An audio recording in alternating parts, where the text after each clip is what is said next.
And here we go. We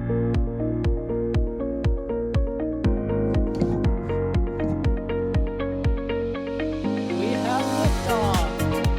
Propulsion continues to be nominal. R68 chamber pressure looks good. Doubling up. Roger, roll, Atlantis. Water towers fly! Yes! Tango down to nominal. Flight downside FD off. Bring in FD off. It's orange! R45! Oh my god! Oh my god! Decollage. Put that in the big bag, Jingle. 343 unfolds to go. Indeed. We rise together back to the moon and beyond. Clear, correct? Thanks. We don't need any more of these.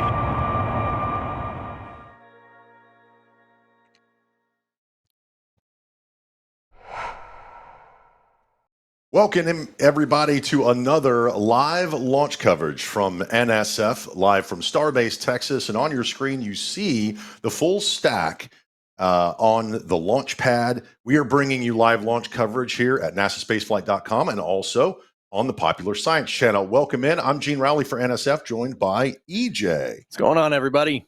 We are going to bring you live coverage from our cameras in the field and all of our great cameramen and commentators around Starbase.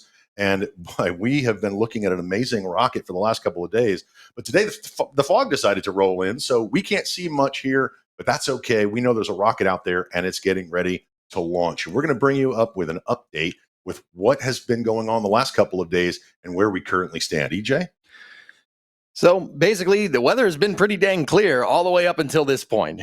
It was actually beautiful yesterday, Gene. We had perfectly clear skies. You could see for miles, but that doesn't seem to be what's going on today. But somewhere out there in the fog behind us, we have Booster 15 and Ship 34 stacked on top of each other, ready to go. Supposedly. We'll see what happens. They are watching the winds a little bit from what we heard from Adam Suker in the Starbase stakeout streams. They're watching the winds a little bit.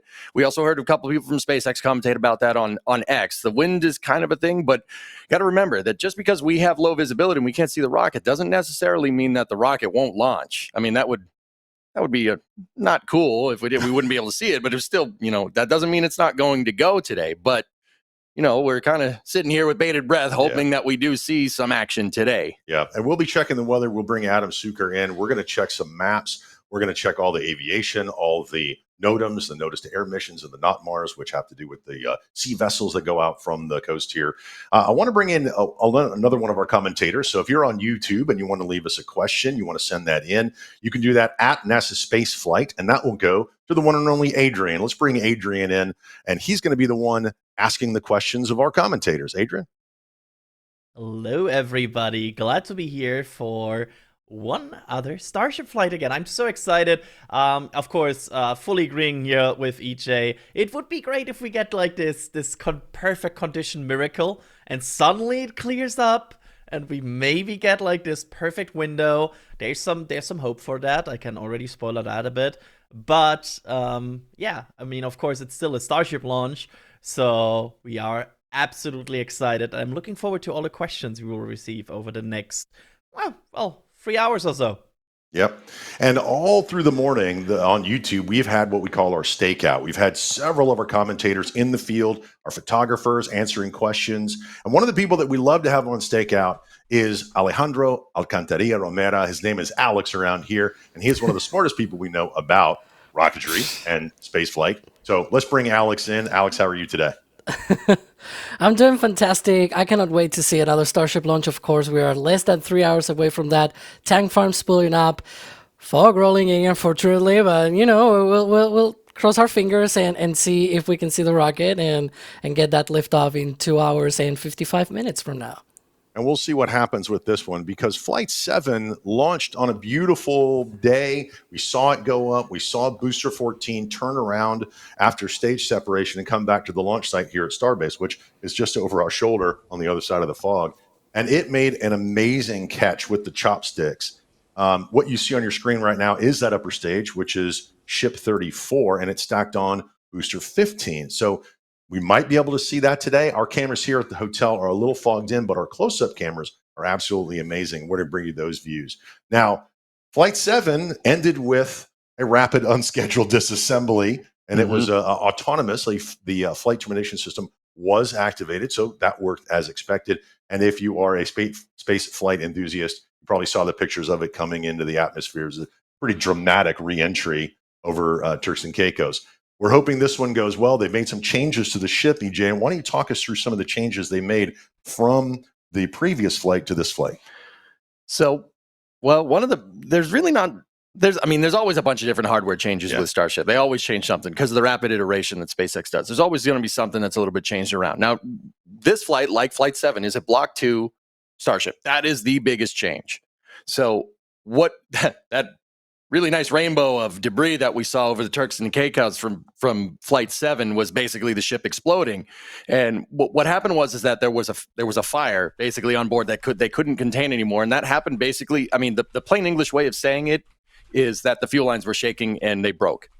The real nerd way of saying that is a harmonic resonance was induced on the vehicle during the ascent. And it caused a rupture of the fuel lines that could not be contained in the aft section of the Starship. Yeah, see, that was pretty good, right? So the fuel lines basically shook themselves to pieces and it caught the whole thing on fire. And rockets really don't like being on fire anywhere except inside of the engine. If you get a fire outside of the engine, it doesn't really end too well. So what SpaceX did was the ship that we currently see out on the pad right now is Ship 34. They did put 34 on their test stand at the old Massey's gun range, which is where SpaceX does all their testing now. They put that vehicle out on the test stand for a 60-second duration burn. And during this burn, they were modulating thrusts on the engines up and down, left, right, maybe to the side a little bit. Who knows? You got to get that side fumbling down, right? They were testing different thrust regimes here on that to try the same harmonic resonance that was encountered on Flight 7. And well, let's be real. They wouldn't have stacked that thing and put it out there if they didn't find something that they were like, oh, okay, we can fix that and mitigate the problem. So I'm not 100% sure what that mitigation entirely is, but well, we know that, like I said, they wouldn't be putting it out there if they didn't have a fix for it. Now, there's many ways to fix that problem. You could just redesign the pipe, like, oh, just redesign the pipe, no big deal, right? That's no problem. I mean, it isn't seemingly with SpaceX, which is pretty cool. I mean, that's all why we're here, because they're just like, oh yeah, we can fix that, no problem. But it could be just, not operating at the engine at a certain throttle to cause that type of harmonic resonance. Basically, it's shaking too much. Rockets shake a lot. They do. I mean, it is a thing. Yeah, it's definitely a thing. So basically, they found some type of mitigation through that static fire, and that's why we're here today. That's why we're getting ready to go, hopefully. I mean, I just want this cloud cover to go away so we can see it. Yeah. And initially, SpaceX did tell us that they had put some more vents in to the skirt, the bottom part that covers the engines. They also added some nitrogen purge above the attic. And when we start talking about venting and nitrogen, and it gets kind of scientific, this is where we always bring in Alex, because Alex follows the stuff like nobody that I know, and he gives you the best answers. So when we talk about a nitrogen purge, we're actually talking about fire suppressant, right, Alex, inside the rocket itself, where the fire shouldn't be. Yeah, they probably carry their own nitrogen bottles for that. They have multiple what they are called COPVs, aka composite overwrapped pressure vessels, essentially like aluminum cans at high pressures that are wrapped with carbon composites, right? And they carry many of those on the ship and also on the booster.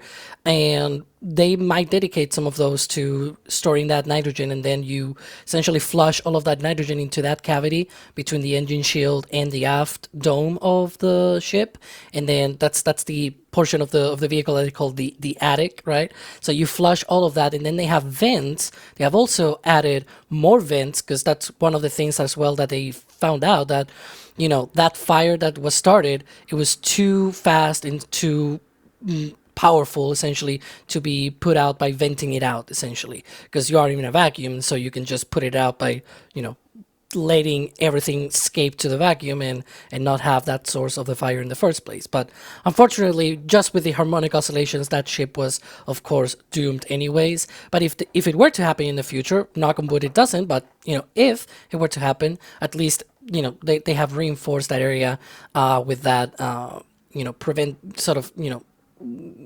remedy, so to speak, right? That will be able to put out those fires. Yeah.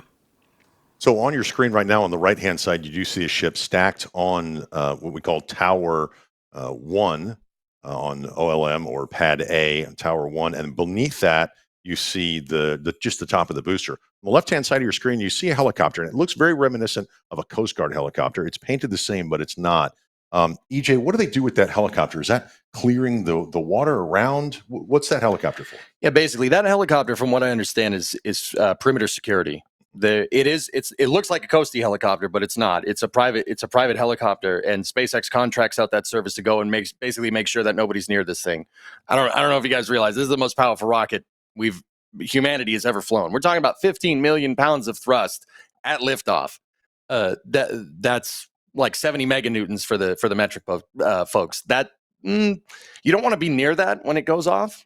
Yeah, you don't want to be near that. So what that helicopter is doing, it's actually refueling right now, and but it's been going around patrolling the perimeter to make sure nobody is near this thing when it goes off, because you can get right up to this Starship, not when there's a roadblock. When there's a roadblock, that's why the helicopter is there. But during non-launch operations days, you can get right up next to this thing. It's actually one of the cooler things about Starbase. You can get right next to it. You can go right up to it.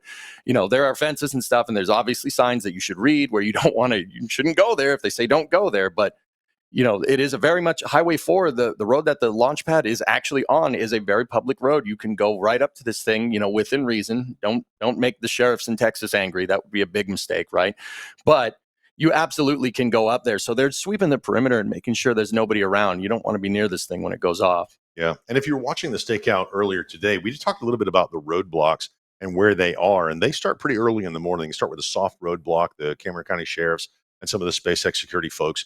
They start with a soft roadblock, and then they clear the beach and ask people to take their last photos and kind of move everybody out. This is a very, very powerful rocket that we see on the OLM. And again, on the right-hand side of your screen, there's one of those roadblocks where eventually that roadblock will actually get pushed farther back away from the rocket before it starts fueling, and then it eventually lifts off in just under 3 hours from now. We're at T-minus 2 hours and 47 minutes.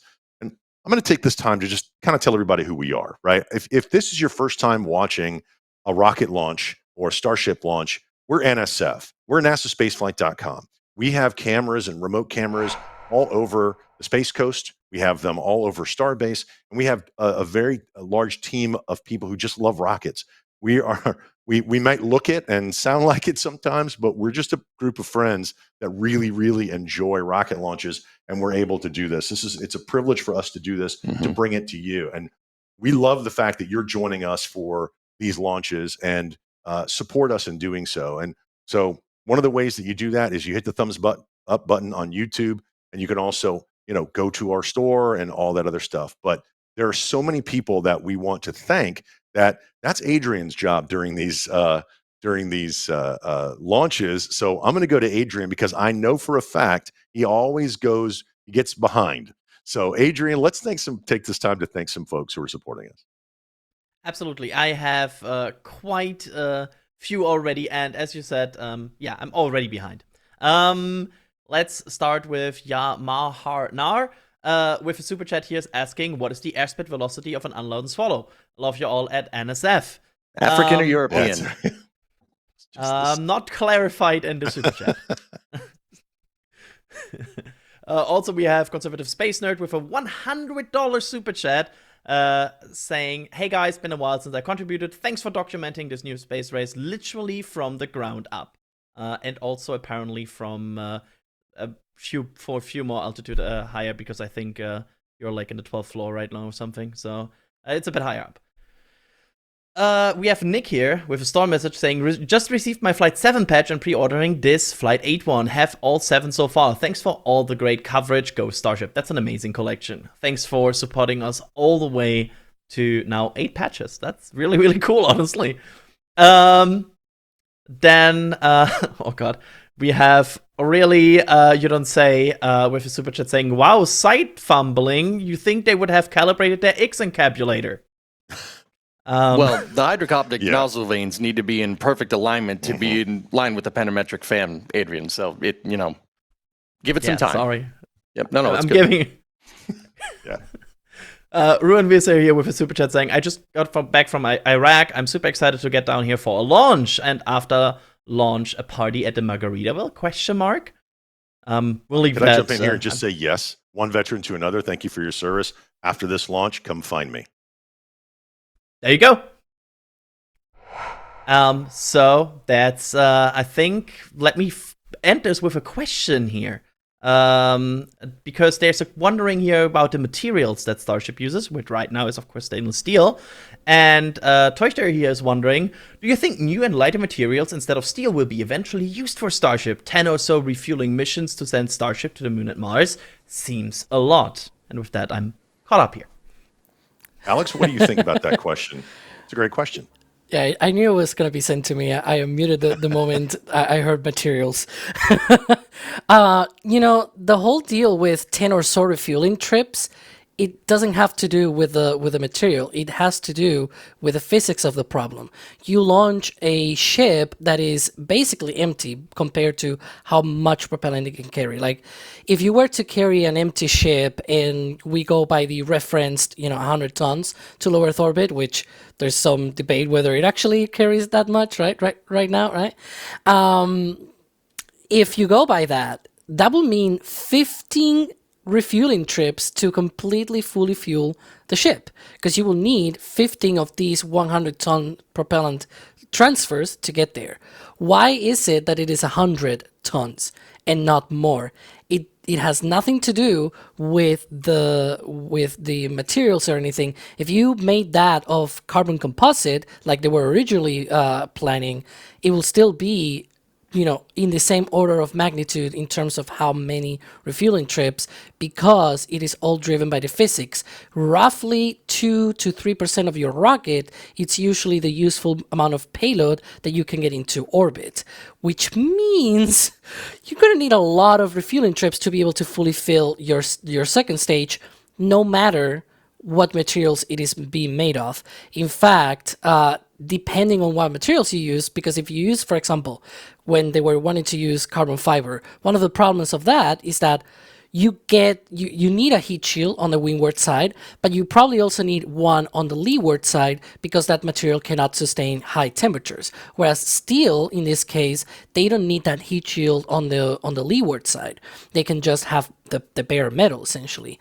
And so that is one of the trade-offs that they did very early on. If for whatever reason in the future we were to find a material that, it's like, oh, we can get rid of a bunch of this mass, it will make all of this thing more efficient and everything, but it will not change the whole thing of needing 10 refueling trips or anything like that. It may cut maybe 1 refueling trip at most, but that whole deal is more down to the orbital mechanics and the physics of launching something into orbit than rather, it doesn't matter what material you use to launch that thing into orbit. You will need some kind of propulsion breakthrough, I guess. And this is why we go to Alex for all the science questions. When you talk about material science, aerospace engineering, we have a really, really great crew here. And then we also have EJ. I'm kidding. I'm kidding. What? EJ, one of the things they're testing on this flight, and they wanted to test on Flight 7, which they couldn't get to the re-entry phase. And we're going to go through the whole phase of the flight, but I wanted to focus in on the heat shield. There's a lot of tests going on this flight when they get into orbit. Again, we're going to go through the launch profile later on in the show. But one of the things is the actively cooled heat shield. Some of them are aluminum. Some of them are shorter than the normal heat shield. And Elon has put out, Elon Musk on X, that perfecting the heat shield for this type of vehicle, again, this is groundbreaking stuff, is something that's very difficult. So talk us through some of the tests that they're going to see back at the control room for today's flight. Okay, so principally we got 3 different types of tiles on this one, Gene. The first one are basically the tiles that they've been running since Flight 1. Well, I mean, this is a little bit of a different, let's say, recipe, I suppose, for the tiles would be the right way to say it. We have the standard kind of fibrous tiles, the unifibrous tiles that we see, which is just basically the hexagonal tiles that you see all over the ship. Now, if we get a shot of the ship here, we can look and see that there are kind of some tiles that are indented a little bit. They look like they're almost a little bit shorter, like in terms of depth to like the stainless steel, right? They're a little bit shorter. Those tiles are aluminum tiles, believe it or not, or aluminium for the rest of the world, right? right? I like going right down the middle and saying aluminum. Just confuse everybody. That's kind of what I'm here for. No, wait. Anyway, so those aluminum tiles are there to make sure they're basically gauging depth. Like what SpaceX is trying to do is figure out how much those tiles will ablate, because aluminum does not really withstand re-entry heating very well. So it is going to ablate off. It will burn off, just like a heat shield would. SpaceX has those tiles on there to test areas where they may or may not need tiles. Obviously, if they get an image of this thing coming down into land and one of those aluminum tiles is still intact, well, if an aluminum tile can survive being there, the bare skin of Starship stainless steel will absolutely survive going through there, right? So that's what they're using to test with the aluminum tiles. The other type of tile that we have on there that I'm not 100% sure where those tiles actually are basically actively cooled tiles or transpiration cooled tiles. Basically, what SpaceX is trying to do with these is the tile basically has a bunch of little holes in it, and that hole is attached to plumbing, think kind of like a tile-shaped shower head almost. And what these things do is basically they outgas methane during reentry. And what happens is with this tile is that methane gets basically caught between the reentry heating and the surface of the thermal protection system on the vehicle, providing a cool column of gas. It's kind of similar to what you see with the supersonic retropropulsion from Falcon 9. You when had it comes to say it. Yeah, of course. You had to say it early. You're going to say it many, many times. Of course. I'm going to find a way to put that in here. That's my favorite part. So when Falcon 9 comes in and does its entry burn, right, it's firing its engines into the reentry heat, and that envelops the booster in a cool column of gas because the booster's flying business end first, right? It's flying with the engines facing towards where it's going. This transpiration tile does something very similar to that, obviously with no rocket engine. It's just shooting methane out the side instead of the carbon byproducts that Falcon would fly through. That's part of the reason why Falcon 9 is all caked in soot when it comes through, because it's been flying through its own exhaust. Exactly like that, where they outgas the methane, and the methane that gets caught in between the tiles and the reentry heat, and it basically absorbs all that heat instead of the tiles absorbing heat. It's it's not a new technology, but it's kind of the first time we'd see something like that on let's say a fully and rapidly reusable spacecraft. So yeah, those are the three types of tiles that they have. Now, once again, I'm not really sure where they are, what a transpiration tile looks like. First of all, I've never seen that. Have you seen one of those? I don't know. I'm not sure where those exactly are on this ship, but you can tell that it seems to be a uniform indentation of tiles on the thermal protection system if you take a look at it. It's actually super interesting. I was talking with Alex earlier about that, and it's going to be very difficult for them to cover the entire ship with whatever the next level of heat shield or thermal protection system they decide to go with. They're testing many of them, and that's been probably, as we say, the hardest part of the entire development process. And I want to remind everybody that what you see on screen is research and development. This is the 8th test flight of the largest vehicle ever flown. Yep. This is the tallest, most powerful rocket. It surpasses the Block 1 ship that flew from test flight 1 to test flight 6. Because 7 was also Block 2. And going forward, we're going to see potentially a Block 2 booster and a Block 3 booster with integrated hot staging ring. And so everything you see is just research and development. And, SpaceX's mantra is fail early, reiterate, and then move on to the next thing so they can correct it. So when things go wrong, they get data back from that, and that's how they learn, and that's how they then make the changes and go on to the next flight. They're already looking to Flight 9 and Flight 10. They have the boosters ready to go. And on Flight 7, they caught Booster 14. This is Booster 15 with Starship 34 up on top of it. You can see it there on your screen. Let's talk about the launch tower for a little bit. Oh, before we do that, I was just going to say it's a really nice shirt. Oh, the Flight 7 shirt that I got. Yeah, that's a really nice shirt. Yeah. Today, if you can see us on screen, you can't see. You can see the rocket, but they'll bring us up. We're actually wearing some of our own stuff. You can find it at shop.nasaspaceflight.com. And in fact, you can go out right now and you can pre-order. You can pre-order the Flight 8 patch, and we'll get the guys in the control room who are doing an amazing job. We'll get them to bring those up so you can see those on the screen. And if you pre-order them now, we start shipping those Flight 8 patches right around the end of March, probably the end of March, early April. We'll see those, but we'll bring those graphics up so you guys can see that in a minute. Let's talk about the launch tower real quick. What are those big arms at the top of the launch tower that you see there? Well, those are the chopsticks. Those, I mean, we saw on Flight 7 what those do, the fruits of that labor there. They do catch the booster when it comes back down, but they're used for principal integration of the vehicle. Those chopsticks can move from one, they can actually kind of move left and right. And what they do is SpaceX basically tows the booster. They roll out the booster from the production site. They get it inside of the chopsticks. The chopsticks lift it up, put the booster on the OLM, and then they do the same thing with the ship. Those two things basically grab the sides of the Starship. They pick it up and they crown it, which we did see this last night. So that pad is used. That huge tower isn't like a crew access tower, like where you have all the umbilicals going up, like what you'd see with a Saturn V. That thing is actually your integration structure and your launching structure and your landing structure too, because what we saw in Flight 7, like I said, is when that booster came back down, right when the booster was basically hovering over the OLM, those chopsticks slam home and caught that booster. It was the second time that it happened. It actually happened the first time on Flight 5 with Booster 12. We don't talk about what happened to Booster 13 on Flight 6. That is, it landed somewhere. It worked as expected. Yeah, it did work as expected. It worked as That's expected. right. It had a communication problem with the tower coming in, so they decided to do a water landing in the Gulf.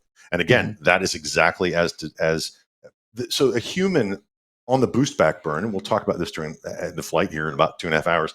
When the booster turns around, does the boost back burn, the human in the control center, they do their checks, they do their safety checks, and they manually command the booster to head toward the tower to land. And in fact, it actually heads for a space just in front of the tower in case there's an issue, and then it kind of crabs its way over. And it's really amazing to look at, and you'll see it on our cameras here in about 2 hours and 45 minutes because it takes about 15 minutes to get up and come back. Yep. Weather permissive, winds permissive, but it's really amazing. But they do a manual command to send it toward the launch tower, and then it's hands off. The rocket is talking to the tower. The tower says, "I'm good to go. Catch ready." The ship says, "Here I come. Get ready to catch me." And there was an issue, and that's why the ship said, "You know what? I don't have that communication with the tower. I'm going to go to my backup," and it worked as expected, and did a soft landing out in the Gulf, and then did other things. And what it did after that, we don't know. It did a swan dive. It got a perfect 0.0 on the swan dive. That's perfect right. score, right? Yeah. So those chopsticks are used for, not only putting the booster together, but they're also used for actually getting super heavy, and then eventually a ship, hopefully not on this flight, but maybe in the future, depending on how good this flight goes, that'll be used to receive boosters coming back down, to catch it and put it right back on the pad, and potentially in the future even ships coming back down being caught. Hopefully, there is nomenclature in the licensing for Flight 9 of the potential for a ship catch, but once again, Gene, you were talking about how SpaceX is constantly prototyping and constantly changing, and they fly often. You fly often, you fail fast, and you figure out what you need to fix. One flight is really contingent. The next flight is contingent on the previous flight. So like what we're seeing here with Flight 8 is basically a duplicate of what we saw with Flight 7.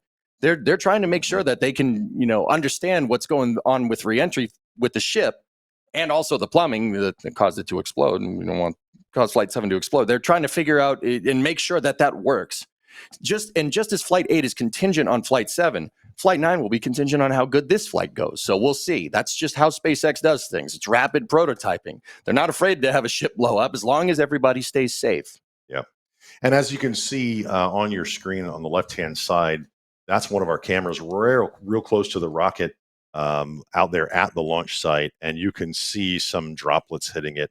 We don't know. We don't have a direct line to SpaceX. All we know is that as of right now, they are still aiming for this afternoon at 5:30 p.m. Central Time here at Starbase Texas, 2 hours and 31 minutes from now.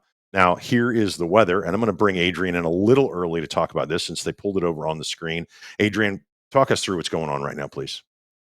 So I'm not Ryan Caton, to completely make that clear. Ryan Caton is sick today, so Ryan cannot be in front of the camera being our cloud and map reporter. I'm not sure if we are able to bring in what I'm sharing in terms of map, but okay, remove that partially cloudy because that's actually in front of Starbase. That is the current situation based on the NOAA Goes East satellite. And you can see there is a pretty big block of clouds right now. So Starbase, of course, in the lower left there.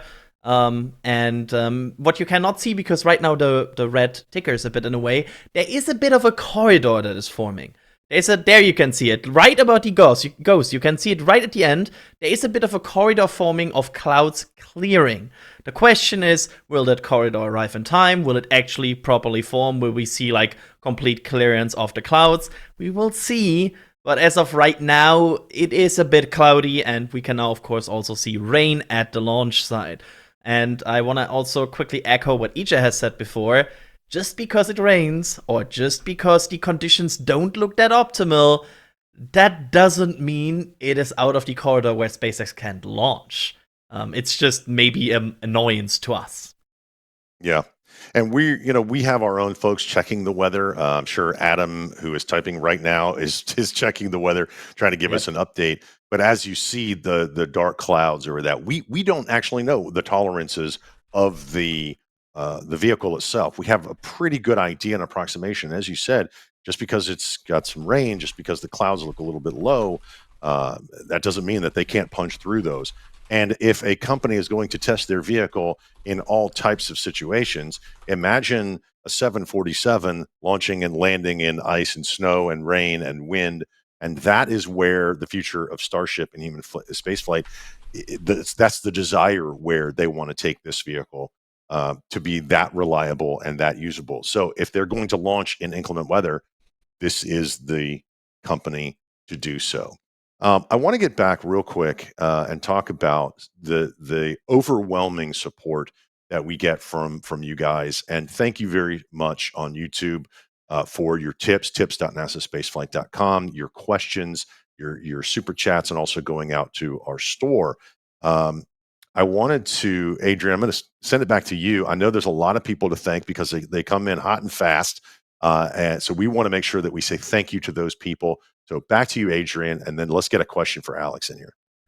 Absolutely. I will first issue and also my my store as like also like watching the store here. Disclaimer. I will issue the first warning about the patch status.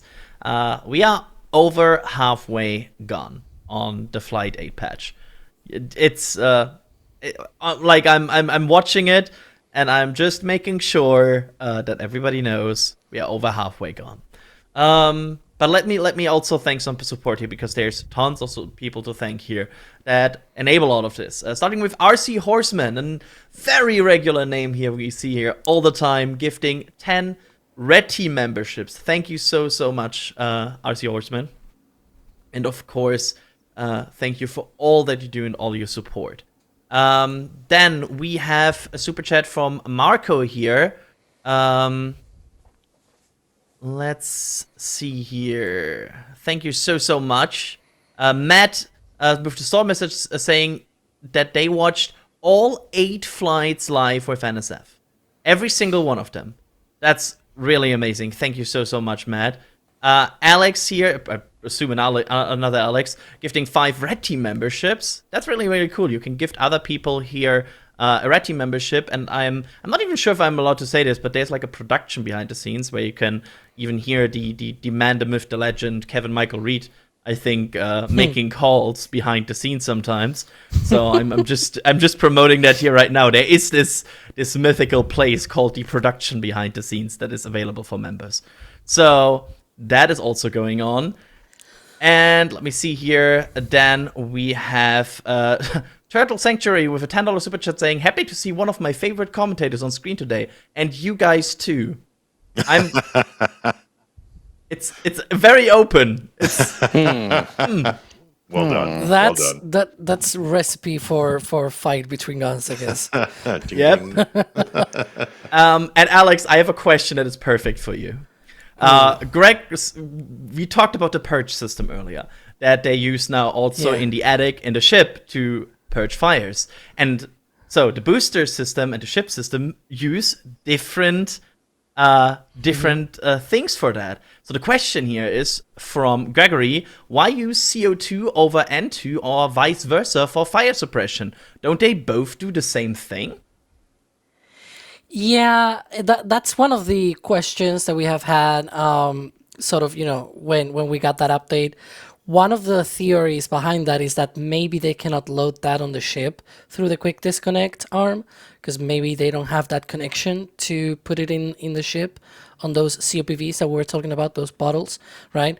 So the one that maybe they could load is that nitrogen, right? And so that's one of the theories that we have, that perhaps for the booster, they were able to do that and modify that to be able to load the booster with CO2.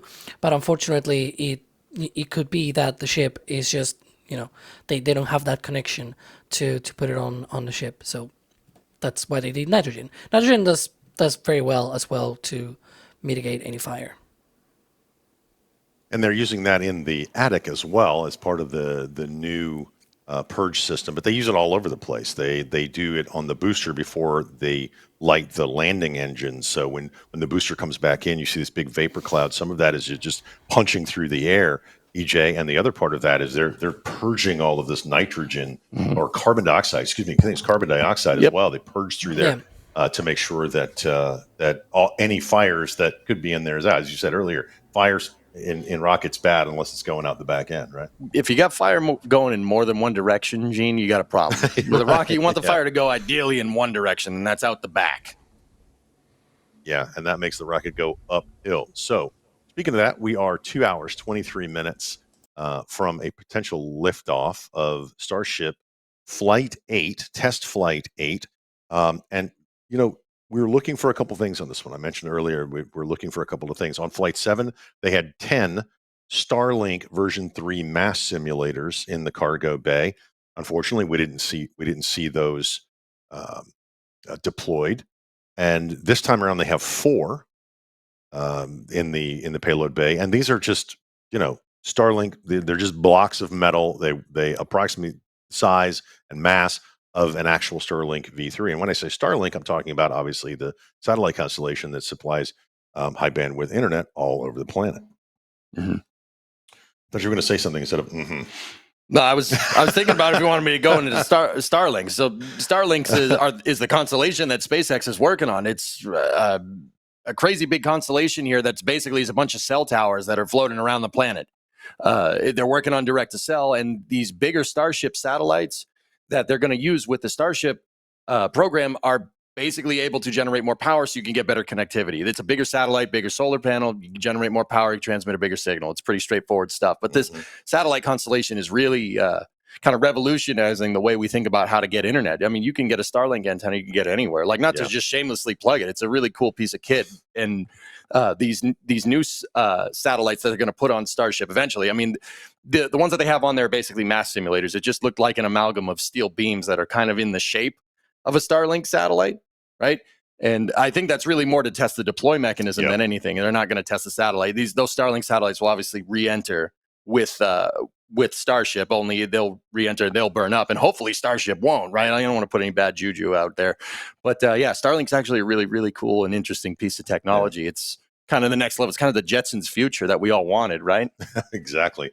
On your screen, you see several of our cameras. We're gonna and there's a Starlink lifting off in the lower right-hand corner, one of the many Starlink launches we cover here at NSF from the Space Coast. And you can check out our Space Coast Live camera on YouTube, also our McGregor Live. It does the engine testing.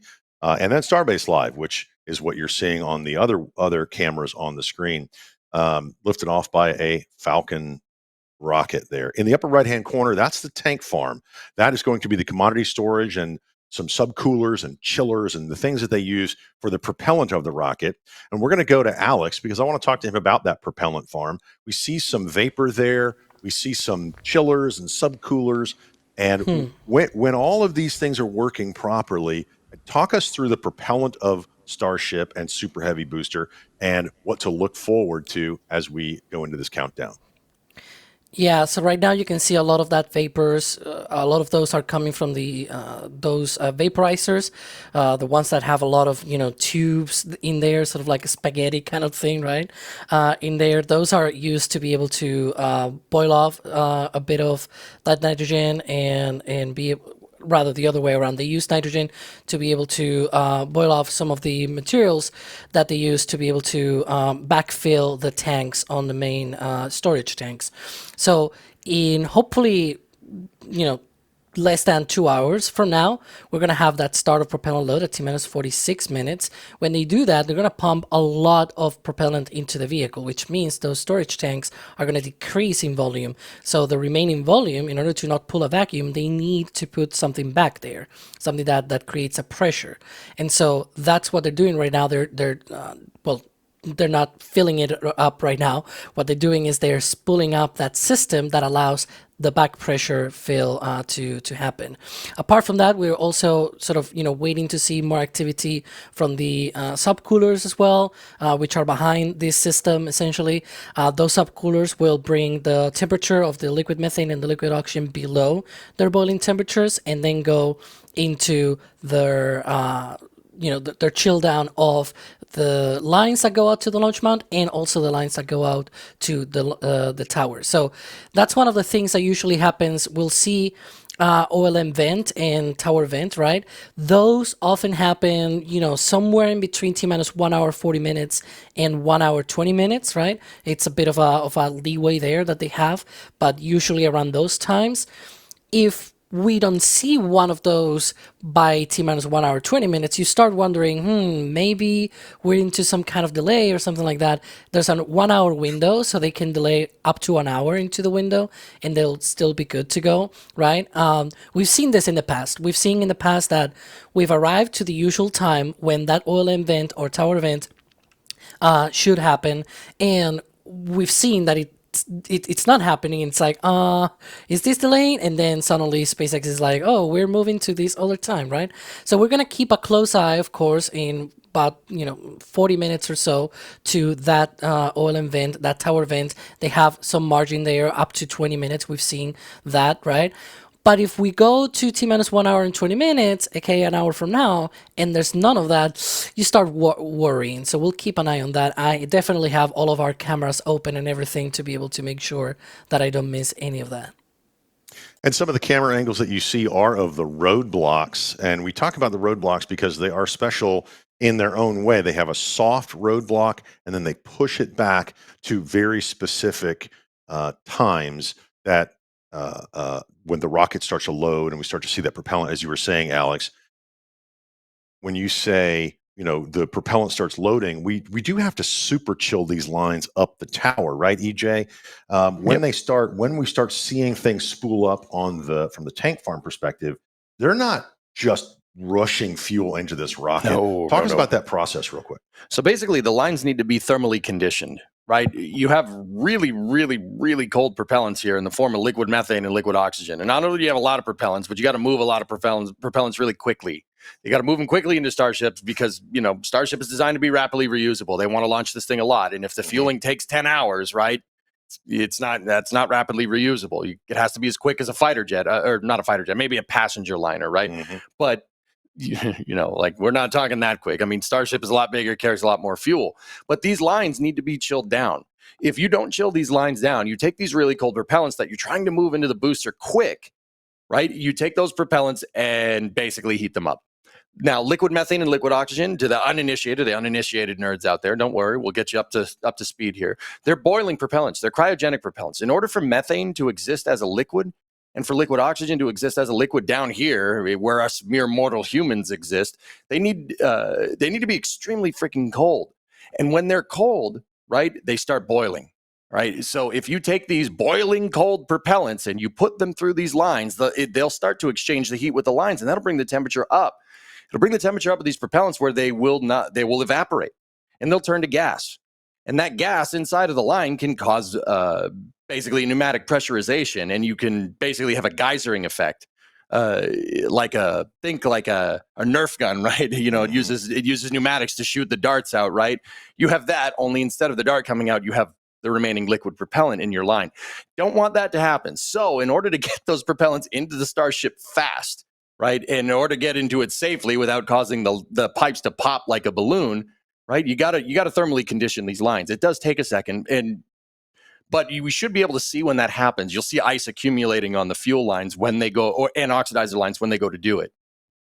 And one of the other things that are special about this ship on Flight 7 and Flight 8, and EJ, I'm just going to stick with you for a little bit. are the catch pins. Now, we talked about the thermal protection system and how it wrapped around the ship, but they actually pulled 6 rows off of both sides to attach. These are non-structural catch pins because they're thinking for the future, right? They're thinking for Flight 9 and beyond. Yeah, these you're talking about the catch pins on the ship. Yep. Yeah, they're kind of duds, I guess. It's just a shell of where the catch pin would be. But like how we saw the boosters get caught on Flight 5 and Flight 7, SpaceX is also looking at bringing those ships back and catching them with the tower again. They would be doing a similar type of landing burn that we saw way back in the original Starship test flights from SN8, SN9. I mean, those didn't end well. SN10, and then ultimately SN15. You guys, let me know if you were around during those times, because that was fun. That was classic Texas tank watching, right? Basically, it's going to do a landing burn. Hopefully not like 8, 9, 10. It's going to do a landing burn kind of like SN15 and kind.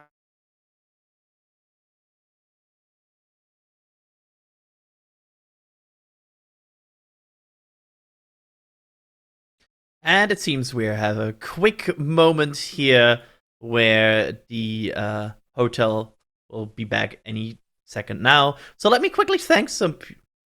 before we do that, apparently we have a video here that will give you a bit of better overview of what will happen in the next 2 hours and 15 minutes. So let's watch that video and listen to what we can learn. On the day of a Starship launch, many events need to happen for the flight to take place successfully. One of the first events is the clearing of ground hazard areas, resulting in the closing of Highway 4 and Boca Chica Beach several hours before the launch, something that has already happened. At this point, we now have 3 different roadblocks established along Highway 4. The first one, nicknamed the Soft Checkpoint, is located about 15 miles from the pad at the intersection of Highway 4 and Oklahoma Avenue. Beyond this roadblock, only those with property there and law enforcement officials can pass. This also includes SpaceX employees. The second roadblock, nicknamed the Hard Checkpoint, is located at the intersection of Highway 4 and Richardson Avenue. Beyond this location, only essential SpaceX personnel and law enforcement officials can pass. A third roadblock is located on Highway 4 right after its intersection with Lyndon B. Johnson Boulevard at the end of Boca Chica Village. This intersection is the last one on Highway 4 before arriving at Boca Chica Beach, so up until now, it was used to control direct access to the beach. Soon, we should see this roadblock being cleared, if it hasn't already, as it's too close to the pad for anyone to safely remain there during a launch. With the ground hazard areas closed, SpaceX should now be in the process of conditioning the tank farm. During tank farm conditioning, the subcoolers on the tank farm are slowly filled with liquid nitrogen, and the liquid oxygen and liquid methane propellants should be flowing through the transfer lines from the ground tanks to the subcoolers. During tank farm conditioning, you'll probably see venting every now and then, including the now famous Pope vent. This is completely normal and expected. Although the timing can vary, especially if the launch is delayed into the window, this conditioning should last until about 1.5 hours prior to launch. This is when the conditioning goes from the tank farm to the propellant lines that go to the launch area. This conditioning will see the flow of propellants from the subcoolers out to the launch mount and launch tower. This process will be noticeable because a vent will appear on both the OLM and the tower while it's happening. The vent on the launch mount will start off weak at first, but will progressively grow in intensity as we get closer to the start of propellant load on the booster. As for the tower vent, it'll start at a normal intensity and will stay active for a few minutes before weakening or completely disappearing. Then, it'll come back again and with significantly more power as we get close to the start of propellant load on the ship. At around this point in the countdown, we should also see venting from the booster chines closer to the launch tower. This is a sign that carbon dioxide is being loaded into the tanks, which will feed the vehicle's fire suppression system during flight. While this conditioning is happening, the SpaceX flight director will conduct a poll with operators to decide whether or not to proceed with propellant load. Here's hoping that later today, everything is go for Starship. On the day of a Starship launch, many events need to happen. On the day of a Starship launch, many events need to happen for the flight to take place. And we are back. Hello, everybody. We're still working on getting the hotel crew back. And in the meantime, Alex and I will be taking over. Apparently, and I will quickly confirm this, you need actually power to run cameras. And there's not that much at the hotel right now. So that is the reason we have worked to get them back. And in the meantime, you're stuck with Alex and me. Live coverage, Alex, y'all. Yeah. Let's talk about weather limits here, because weather is a bit of an iffy point here. What determines actually if a rocket is in its weather limit? How do these weather limits come up? Like, is the rocket company just making them up? And why are weather limits even a thing? Well, you normally want to. So when you design your rocket, right? You know its limitations, things like bending moments and things like that. Like, for example, Falcon 9 in essence, it's too long, for example, to go through very high wind shear at upper altitude, for example. When it goes through max Q and you have one bunch of wind here and that other way, it's too long, and so there's this bending force, right, that could just snap it apart. You know those limits on your vehicle, and those will determine essentially those weather rules that you need to apply to it. There are usually general rules. If you are, for example, at Florida at the Space Coast, there's usually these, widespread rule for everyone that operates in that spaceport, for example, that the range puts in place. Maybe some rockets can fly in very extreme weather environments, but the range itself, they want to keep those rockets still, within those parameters. So sometimes you'll see certain rockets are like, we could fly, but we are, breaking the rules of the range and things like that. SpaceX operates their own range, so they establish their own rules, right? So that's kind of at least at Starbase, that's what they do. So they can adapt more to what Starship can handle. Unfortunately, we don't know any of those details, right? It's one of those things that we can talk about all of you want, about the different ways and different rules that could be there, right? But we don't actually have hard numbers and like a list given by SpaceX of what are the rules and what are the different constraints. Of course, you usually look for liftoff winds, upper level winds, the wind shear, sometimes the temperature might affect some of the ground systems, maybe, like, you don't know, right? Things like even proton flux from the sun can affect your electronics, because you're going out into space, right?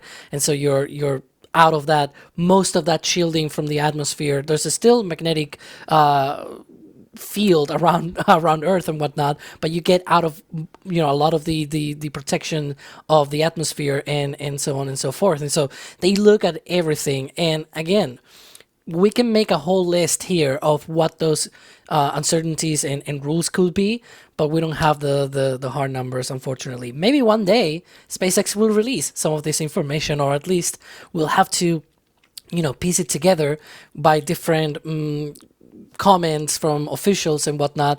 We kind of have an idea already of Falcon 9, like no more than 23 knots winds and things like that. Like, those things we know now, because over time the program has been already 15 years into, in length. We've been able to hear all of those comments and all of the different numbers and everything, and it's launched a lot. For more than 450 times now. So of course we've been able to get all of those numbers in our memories and whatnot. And so yeah, that's essentially the gist of it, I guess, because we could go on forever. But we are 2 hours and 6 minutes away from that launch, and I think people are more interested in other things. I apparently was talking, but muted. It's the thing. Then another question here we're getting. So today is a interesting day because they want to release some Starlink demo satellites, Alex. And people are wondering, so they released them in space, and of course they are kind of on the same trajectory then as the upper stage. So one question we are getting is, how does SpaceX maintain separation between the Starlink dummy satellites and the Starship upper stage? Yeah, so one of the advantages that they'll have on this flight is that they have planned a relight of one of the Raptor engines on Ship 34 about 10 minutes after that satellite deployment. So that's one of the things that they are going to be able to do in order to get away. Normally on operational flights, once they go into orbit, for example with Falcon 9, what happens is that the satellites are drop off, right? And they usually have their own momentum, right? Like they are drop off, and that sort of momentum keeps them away. And then there's a waiting time until you are on the right location for the deorbit burn. In the case of the second stage, it is because they need to drop it off on an ocean, and most of the time it works. Sometimes it doesn't. And when it works, they're dropping it off in an ocean, either the Indian Ocean, the Atlantic, or the Pacific Ocean, depending on what mission and what's more convenient, right, for the type of mission. And so what usually happens is that there's like a gap in time, and so that allows those satellites with that momentum to get far away from that second stage. Because you have to think about another thing as well, especially in operational flights. You like those engines, if you are close to the Starlink satellites, you may blast them with that Raptor engine exhaust, right? Like once they go with Starship into orbit and deploy Starlinks or any other satellites, how do they even deal with that? Well, they just leave a little bit of time after deployment to do any other burns. And so we've seen that with rideshare missions and transporter missions, for example. They deploy hundreds of those at a time. And so they deploy a bunch, they maneuver into another orbit, and before that maneuver, they sort of wait. And in this case, if they were not able to do that relight, or even not do a relight, the time between the deployment of those Starlink satellites and the entry is about 30 minutes, which means that's about the same time that they have between the separation of the Starlink satellites on a Falcon 9 mission, right, and that the orbit burn. So it will leave enough separation time, to get away. Like, say it's 1 meter per second separation. That's a lot of time. That's more than 1 kilometer, near 2 kilometers away from that second stage. So they could get decently far away from Starship. Alex, we are seeing some venting here on the tank farm. Of course, we have seen similar venting now. I'm hearing we have a balloon. Are we able to show that? Apparently, yes, there was a...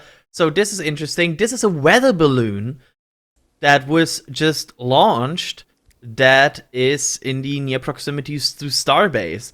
So apparently SpaceX is starting their weather survey and has started to launch weather balloons. Alex, why do they do that? Well, they kind of need to know how the weather will be up there, right? The winds and conditions in general that are going to be aloft on this launch trajectory. And so that's what they do. Obviously, they're tracking. It's not just important to be able to know how it'll be in the future, but also how it is right now, because you want to see the trend. We are 2 hours away from that opening of the window, and so you want to launch it and get the data from now. Right? It also takes a while to get up there to altitude, by the way. So it's not immediate, right? But you normally gather this information before the launch to sort of make a sort of registry of what are the winds, what are the conditions up there, and then you can see trends before the launch. And if you see things, for example, like shear and there's more in this direction, there's more other direction, or you have winds increasing, then you're like, maybe we're not in the right track, right?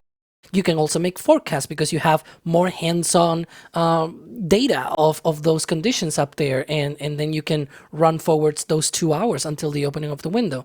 And so that's very important to have at hand, and they do it now again well before that launch time to get those trends, to get those models running, and be able to make sure that they are set up for launch in 2 hours from now. And I am hearing, I'm doing a quick of a improv check here. The place that has no power has power again, I'm hearing here. We've done a lot of launch streams in my day, in your day. Have we ever had the entire hotel go out of power? I think they popped the transformer. They were like, hey, watch this. Yeah. Click, click. Hold my liquid method. We're back. We're back. What were you guys talking about? Yeah. What were you guys? We've been running around like rat. We were like, What have you guys been talking about? I can tell you that the moment I saw on our back channel the message, power went out at the hotel. I was like, oh. Yeah, oops. We are just talking a bit about we were doing a bit of a Q&A here to fill the time until you're back. So Gene, I'm handing over the virtual reins here to you again for this show. Great, because I have no idea what's next. I appreciate that, Adrian. I actually also have no idea. I can do support because I have some very generous support. Yes, please. Let me start with the Space Pope here with a 5 $100 Oh my super goodness. chat. Wow. Thank you so much. And sorry we just got to that because while this was ongoing, we didn't do support. Blessing to the following: this flight, chat, Jack's hat, and the NSF team. Positive thoughts go out to the Earth Pope and hopes for speedy recovery. Hopes for a safe flight, and as always, choose kindness. In the name of the Flame Trench, the stage step, and the Holy Space Ghost. Mayone. Thank you so much. I mean, that's an incredible amount of support.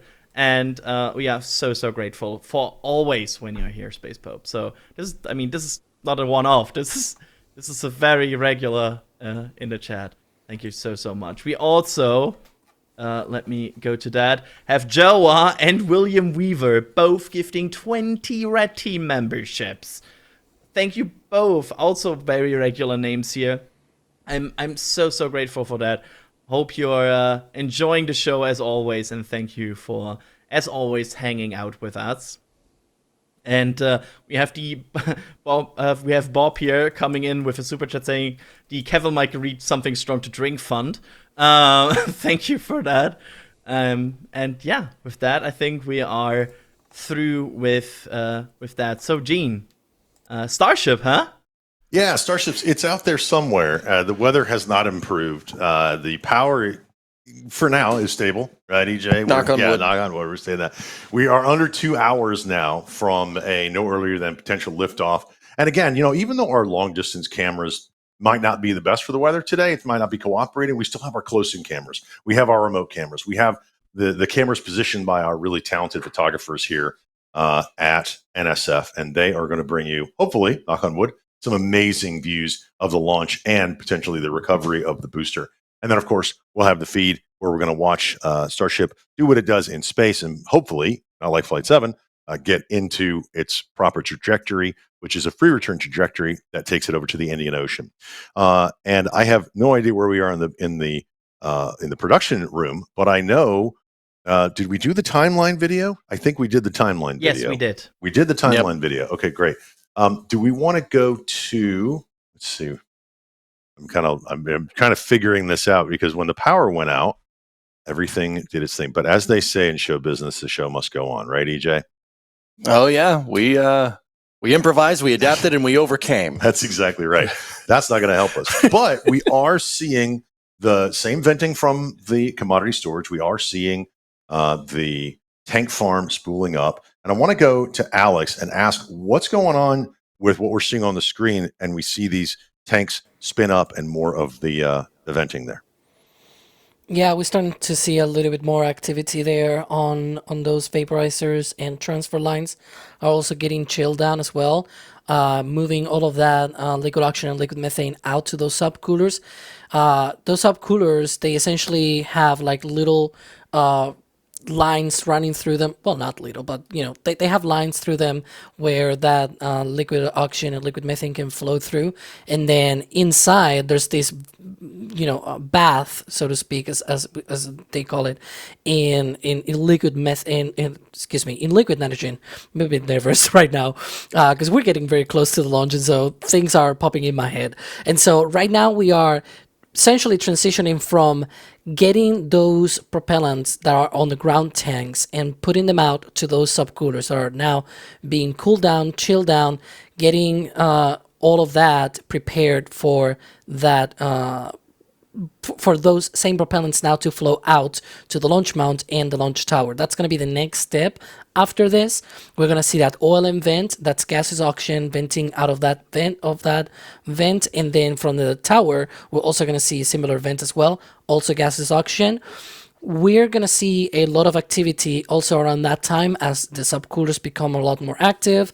We're going to get also potentially some action from the booster side of things, because those chines, 2 of them, those aerodynamic triangle pyramid thing, prism things, I guess, that you could see on some of these shots on the booster, 2 of them, the ones that are closest to the tower, those carry CO2 tanks, and so that CO2 is loaded liquid form. It's very cold, and so they vent, and we'll see some of that venting hopefully as we count down here.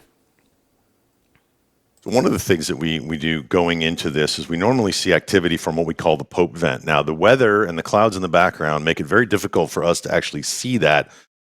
Are we seeing that? Because it looks like we are seeing venting from that vent on the left, that little stack that comes up. But I can't confirm or deny that based on the picture that I see. What do you guys see? Alex, I go to you. That vent is part of the whole process of getting the tank farm ready. What we're seeing there in that particular vent, though, is gaseous nitrogen, part of that system to be able to cool down some of the systems, especially related to the recondenser, the vaporizers, and whatnot. So that is different from all of the other venting that we're seeing, but it's part of the process, right? Once we see that and we are close to a launch, we know that things are getting ready, that things are getting primed, I guess, or conditioned for that tanking. But yeah, that won't happen though until 1 hour from now. It takes a bit of time. It's not just, you slap your fingers or something like that and suddenly it's all ready to go, right? You need to condition all of that. As EJ was explaining before, these things just a few hours ago, they were at ambient temperature. They were at whatever temperature it is right now at Starbase. And so you're gonna run really cold stuff through them. You're gonna get flash boil off, materials may there we go, that's the temperature, 22°C. Thank you, Kevin. And 71.6 Fahrenheit for those that use that. And so you can get a lot of bad things if you don't actually condition those lines for that propellant. How long does it take to actually fuel the vehicle, and how much fuel does it carry? About 46 minutes from the first action of loading propellant until T0. That's about 46 minutes. And they carry about 1,500 tons of propellant. It used to be 1,200 tons of propellant on the ship, and about 3,400 to 3,600 tons of propellant on the booster. So more than 5,000 tons of propellant on board this rocket. It's the heaviest rocket ever. And that's why we were talking earlier about how many starships it would take to refill another starship, and they're going to have a tanker variant. And let's discuss that just for a few minutes here. Going forward, if Flight 8 is successful, we're going to see Flight 9 and so on and so on. We're going to see lots and lots of flights of this test vehicle. But we're also going to see lots of variants of this test vehicle. EJ, talk us through some of the variants that we could see if you had a crystal ball to look into the future. Okay. So the important thing to understand here, Gene, is that Starship is not, it is a rocket, right? But you got to understand what SpaceX is trying to do with this thing. In order to understand these variants, you got to think about it kind of like an airplane. SpaceX wants airline-like operations. So you got to think about these variants like you think about a variant of an aircraft. We have kind of Starship Prime, I guess, which is the one that, SpaceX wants to send to Mars. Think of that like kind of a passenger plane, a jetliner, right? And then you have the tanker variant, the one that, is designed to refuel starships, the first mentioned Starship in low Earth orbit so it can go to Mars, right? That's the tanker variant. It's similar to how you have a 707 and then you have a KC-135. A 707 moves people around, a KC-135 moves fuel around, but they're the same. It's all based off of a 707 at the end of the day. I understand, people, the aviation geeks are going to grill me for that one, saying the KC-135 is not a 707. That's a different thing. Yeah, I understand. They're all based off of the same chassis, though, so to speak, right? These variants of Starship that we're going to have is one used for refueling, one used for people. There's going to be the human landing system variant, which is technically another one used for people, but it's going to be slightly different than the one that they're going to go to Mars, right? Then you have the depot Starship, which is basically on-orbit fuel farm, which is supposedly going to be a bigger one where all these tankers will go and refuel, and then the depot ship will refuel the ship, either the HLS or a Mars-bound Starship in the future to, do things on the moon and Mars. That'd be pretty cool. I kind of want to see that.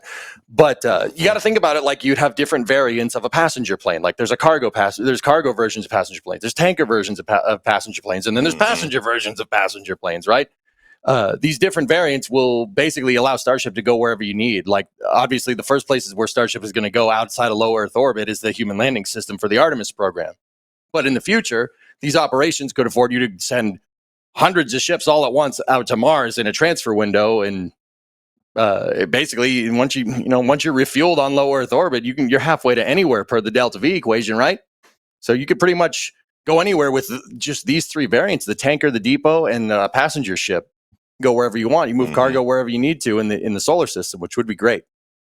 On your screen right now, you see the full stack. That's booster 15 on what we call the orbital launch mount, but and then on top of that is ship 34, and in between there is the hot staging ring, which is a piece that can be removed and put on, and that was put on, EJ, and it's kind of a stopgap measure. When for the first flight, they were all actually kind of rotating things and then the entire ship and then detach them. And they were trying to use as little energy as possible to do so. When the first flight obviously did not go as planned, but it gave them a lot of data, let's be honest. And they've made a lot of iterations. And one of the iterations they did was to add that hot stage ring or interstage in there that allows the venting of the first stage. So talk us through how the hot staging or stage separation works on Starship and how it's different from, say, a Falcon 9 that we see launch. Okay, so if we want to start with Falcon 9, Falcon 9 uses pneumatic push rods to actually separate. There's 3 on the rim of the interstage on a Falcon 9, and then there's one that kind of pushes up the nozzle of the Merlin vacuum engine. Now, those are hydraulically actuated from nitrogen, or it could be helium, whatever. It's a pneumatic system. It could be either one of those. I'm not 100% sure, but you got to understand, Gene. Like, if we were going to try to do that with Starship is a lot higher mass. That's a lot bigger of a system, of a separation mechanism that you would need to push this thing apart. And then, obviously you have more moving parts to a vehicle that already has a lot of moving parts, right? So what you got to do here, what they wanted to do with Starship is basically try to eliminate all of that. So what do we have on the ship here that already can provide us a way to separate, right? Well, the engines can get you separated pretty quick. They can get you separated pretty fast, and they could get you separated away from Super Heavy really, really quickly. So instead of coming up with some complicated separation mechanism using springs or some type of pneumatic drive mechanism, I'm sure I could picture like the SpaceX engineers having this conversation. Why don't we just fire the upper stage engines? It's worked before. It's worked in the past, right? Now, so what that hot staging ring is primarily there for is for when Starship's engines actually ignite. There's 6 engines on a Starship on the upper stage. There's 3 vacuum-optimized Raptor engines, and then there's 3 sea-level Raptor engines in the center. The first engines that ignite are the 3 vacuum Raptors, and their exhaust has to go somewhere because they're firing while it's still attached to Super Heavy. Super Heavy shuts off most of its engines, a point in the timeline that SpaceX calls most engine cutoff instead of main engine cutoff, like for a Falcon 9, right? So with 3 engines ignited on Starship and 3 engines ignited on Super Heavy, the vehicle never stops going under acceleration, but the Starship fires its engines, the exhaust goes out that hot staging ring, and basically Starship shoots a wild dark yonder here. So this mechanism is a lot simpler, believe it or not, albeit a little bit more, a little bit more complicated. You're just firing rocket engines into your first stage. Yeah, that's fine. Yeah. Nothing bad will happen. So, but mechanically, this is a lot simpler than some type of separation mechanism. So SpaceX, I think with Flight 1, what they were trying to do is kind of rotate the thing a little bit, and then they ended up rotating the entire stack a bunch of times. So I think they said, let's do hot staging instead. Now, okay, I'm going to get a little bit in depth here if you got just a moment of your time, chat. Now, why? Why is the separation mechanism important? Why can't they just separate it and then fire the engines? Well, these rockets got to be under acceleration when they go to fire these engines. Down here on the surface, like when the first stage ignites, when Super Heavy ignites, all the propellants are settled at the bottom of the tank because of gravity. When you're flying and when you get to staging, that's not necessarily the case. If you shut off your first stage engines and then go to separate, right, you're not going to have a good feed because all your propellants are going to slosh forward. And then you run the risk of having one of your engines ingest not fuel. If they're ingesting ullage gas or they're ingesting gaseous, propellant, because the propellants are boiling. They're liquid fuel rocket engines. You don't put liquid in the liquid fuel rocket engine, bad stuff happens. So you got to keep this vehicle under acceleration.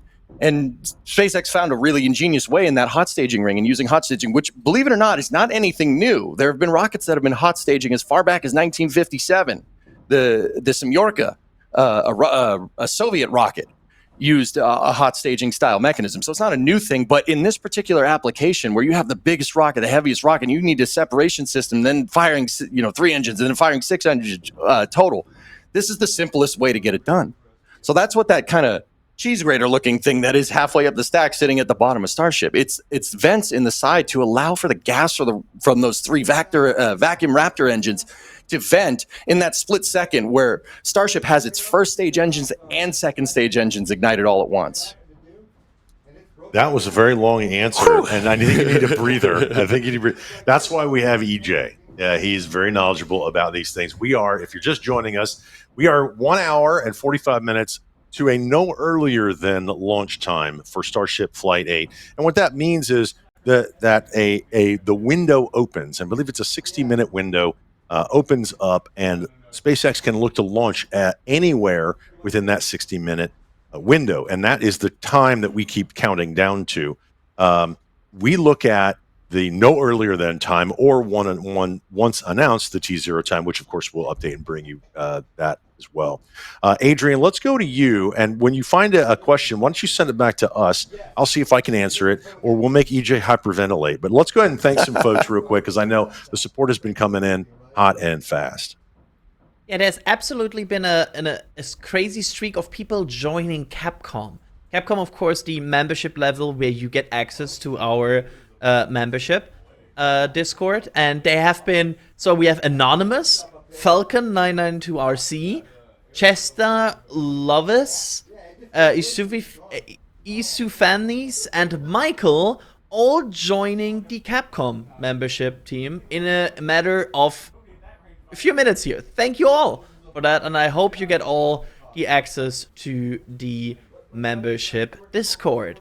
Then we had Helena here with a $13 super chat, no message attached. Thank you so much for that. That's just a very generous amount of support with no message I can use to talk more about it. William Weaver, also a very regular name here, gifting 20 Red Team memberships. Thank you so much for that. And then we have also Wood4000 joining Capcom as well.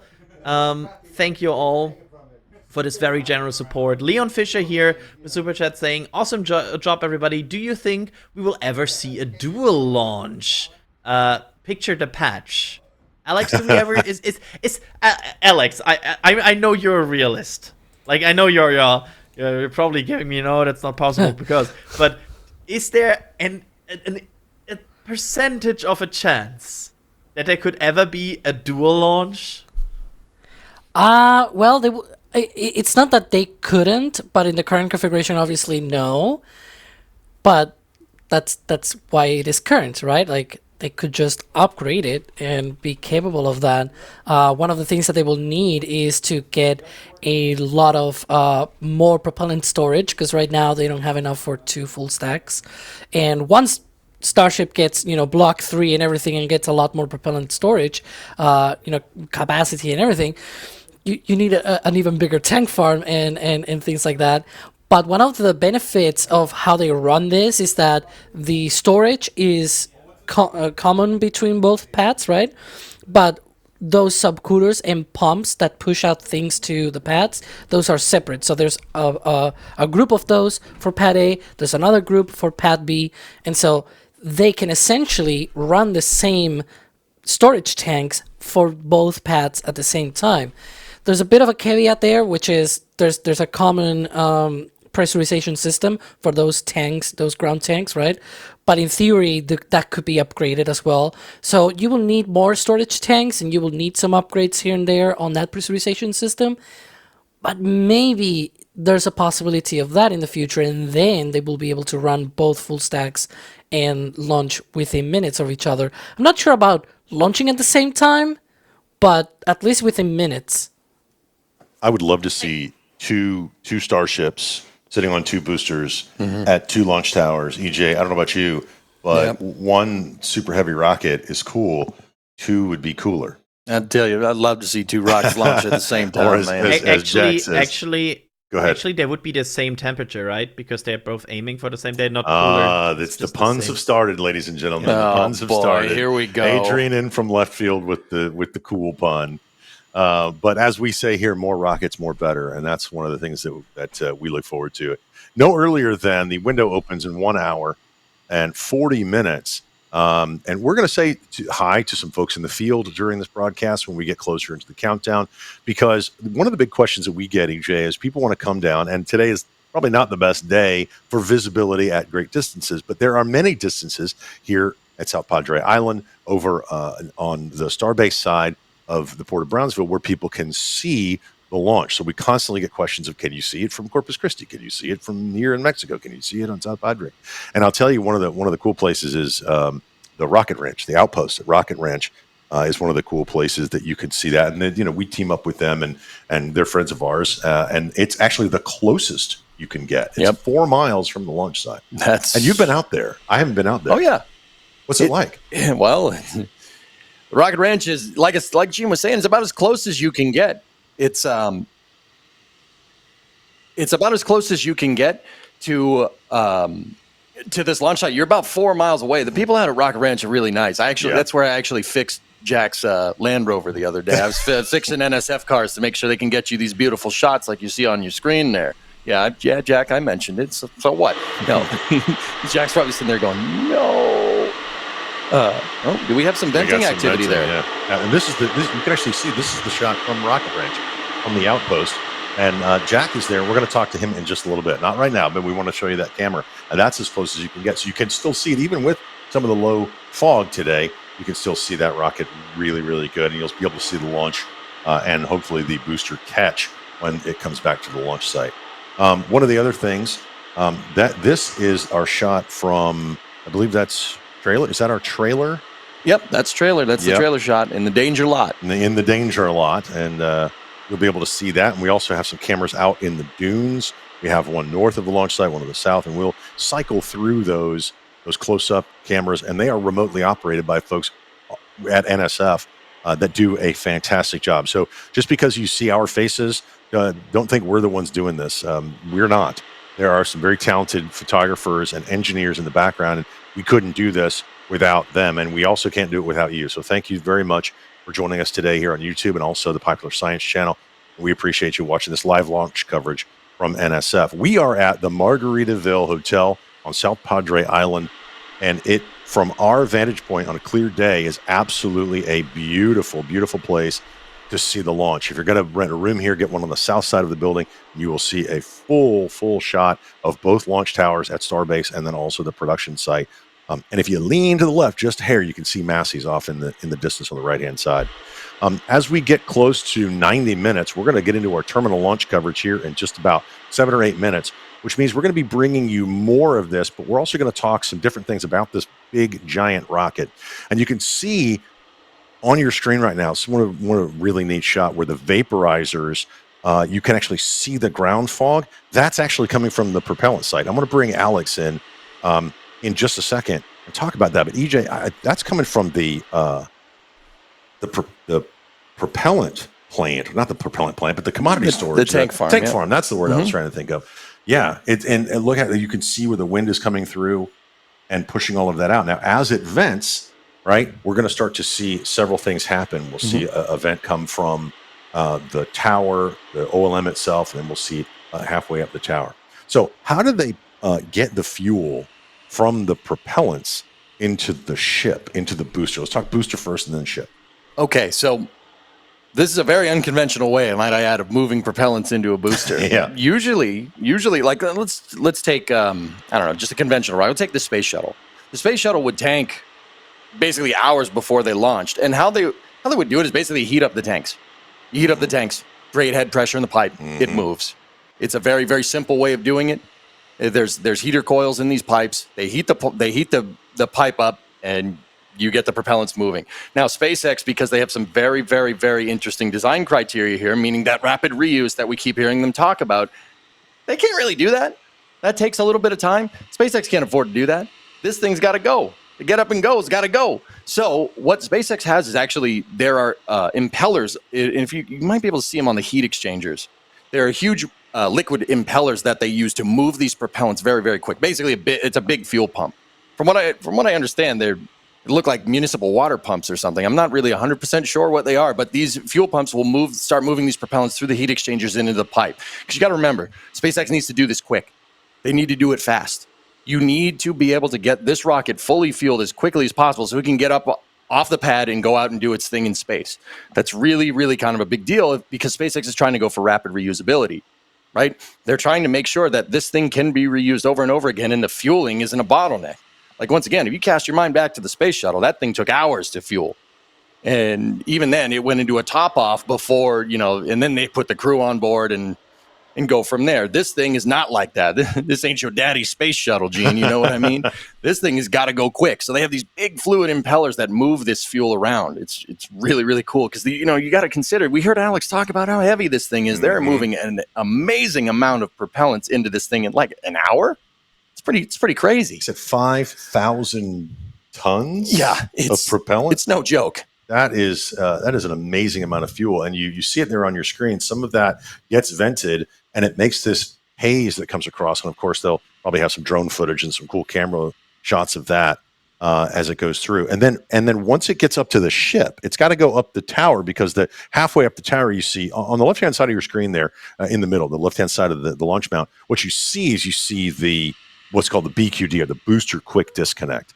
And then halfway up the ship, if we can get a shot of that, you'll see the ship quick disconnect. It's pretty much the same thing, except to protect them from the roar of 33 Raptor engines, they protect themselves differently. Talk about how the ship quick disconnect protects itself at launch. So the ship quick disconnect basically moves out of the way. It's on a hinge. That hinge is actually on the back side of the tower relative to the vehicle. It disconnects and it moves out of the way. It's on a big retraction arm that moves out to the side when the vehicle goes to launch. Obviously, you don't need your fueling paraphernalia lighting on fire when the rocket goes up. You want to get out of the way because if it stays there, you're going to lose it because there's going to be 33 engines coming up right up in its business, right? So the ship quick disconnect actually moves out of the way. That's comparatively like the booster quick disconnect, which is down on the OLM ring at the bottom of the vehicle. They can't really move that out of the way. It's kind of attached. So they have a big metal cover that basically swings into place and covers it from the business end of super heavy, basically frying it into oblivion. Yeah. And then the ship quick disconnect, it swings out of the way, right? It disconnects, swings out of the way. Yeah, that's what I'm saying. Yep. Mm-hmm. Yeah. It moves out of the way. But it doesn't move very fast. It still gets scorched, doesn't it? Yeah, it's... I would say yes. Everything in that general area is going to get scorched. Yeah. Let's be real. Yeah. But yeah, it does kind of swing out and out of the way. I mean, you don't need to get it very far from the rocket. Like, if it's sat in that same position, obviously you'd run the risk of hitting it, but it would probably get pretty messed up from those 33 engines. But even like, I don't know, a couple feet out of the way or a couple meters out of the way, right? You can mitigate the damage a lot. Yeah. But yeah, that thing swings out to the right and makes sure that it doesn't get hit by the engines. And let's talk about those engines for a minute. Sure. These are full flow stage combustion engines. Tell everybody what that means. What is a full flow stage combustion engine? So the Raptor engines, it's basically, the key to any rocket is your propulsion. The entire design of the rocket is built around your propulsion. Think like the space shuttle. The space shuttle is built around the space shuttle main engines. Without the main engines on the space shuttle, you're not getting very far. You're not getting anywhere. Right? So the Starship is built around these Raptor engines. Now, these Raptor engines are full flow stage combustion cycles. And yeah, we could nerd out here if we really want to. And it depends on how much lung capacity I have here. Yeah, right. I'll talk your brain off here. But a really quick and easy way to understand how like a full flow stage combustion cycle works is that you basically have on the side of the engine, you have two jet engines. One of them is designed to run with a lot of methane and a little bit of oxygen. And the other one is designed to run with a lot of liquid oxygen and a little bit of liquid methane. And these two jet engines, they're called pre-burners, right? And those two jet engines basically find their way into the combustion chamber on Raptor, basically where the big explosion happens. You get more fuel and more oxidizer put in there, right? And then you get a gigantically energetic explosion coming out of the bottom. Raptor in its main combustion chamber is capable of 300 bar chamber pressure, which is 300 atmospheres. That's a lot. That's really, really high pressure here.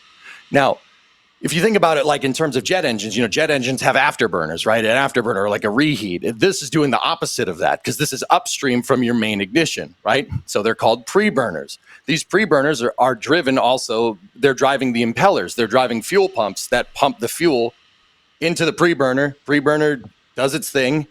Jet engine exhaust, preburner engine exhaust goes right into that main combustion chamber, and then you get a lot of freedom coming out the bottom there. You know what I mean? You get a lot of freedom. That's the quick way of saying it.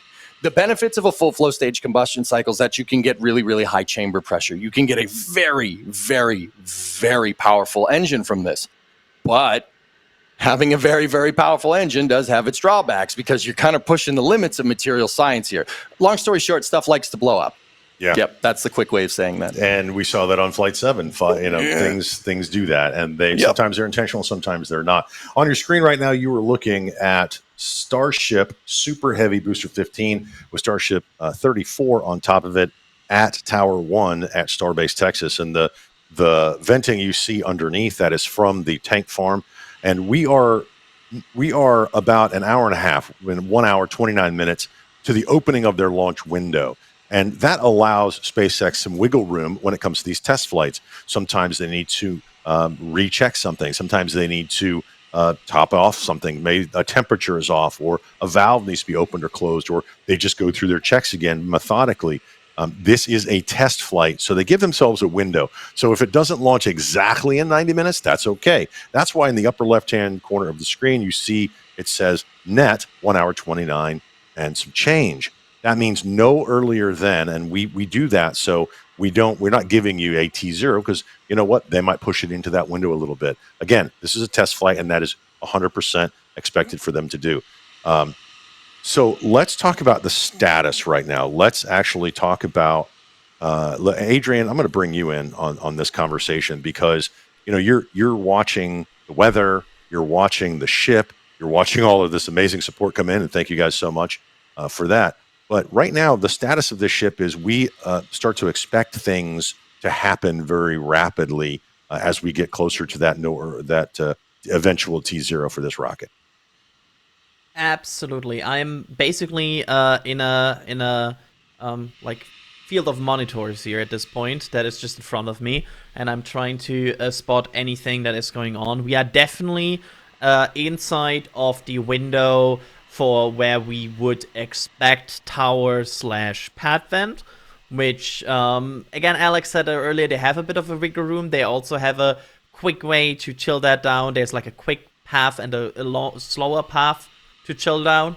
But we are getting there. It is all so far still looking good from what we can tell. I will not say anything about the weather I have been looking at because I know there's a person coming up way more qualified than me to talk about this, so I'm not going there.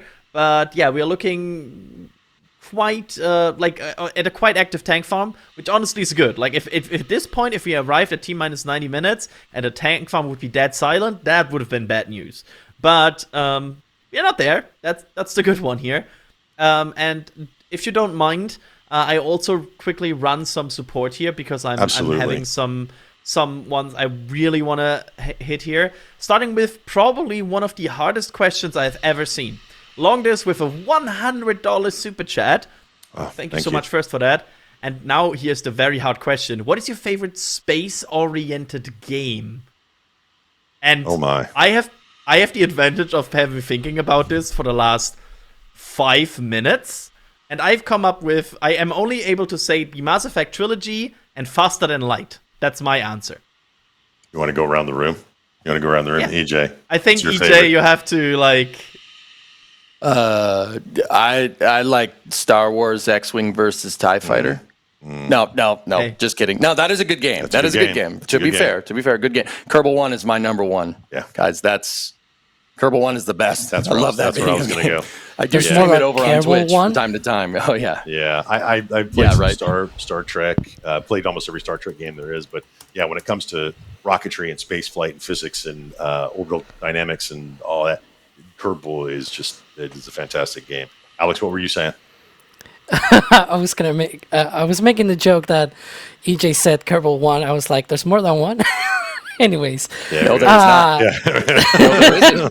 There is. There's not. Okay. Somebody actually mentioned this in chat.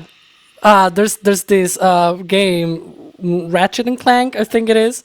I loved that as a kid.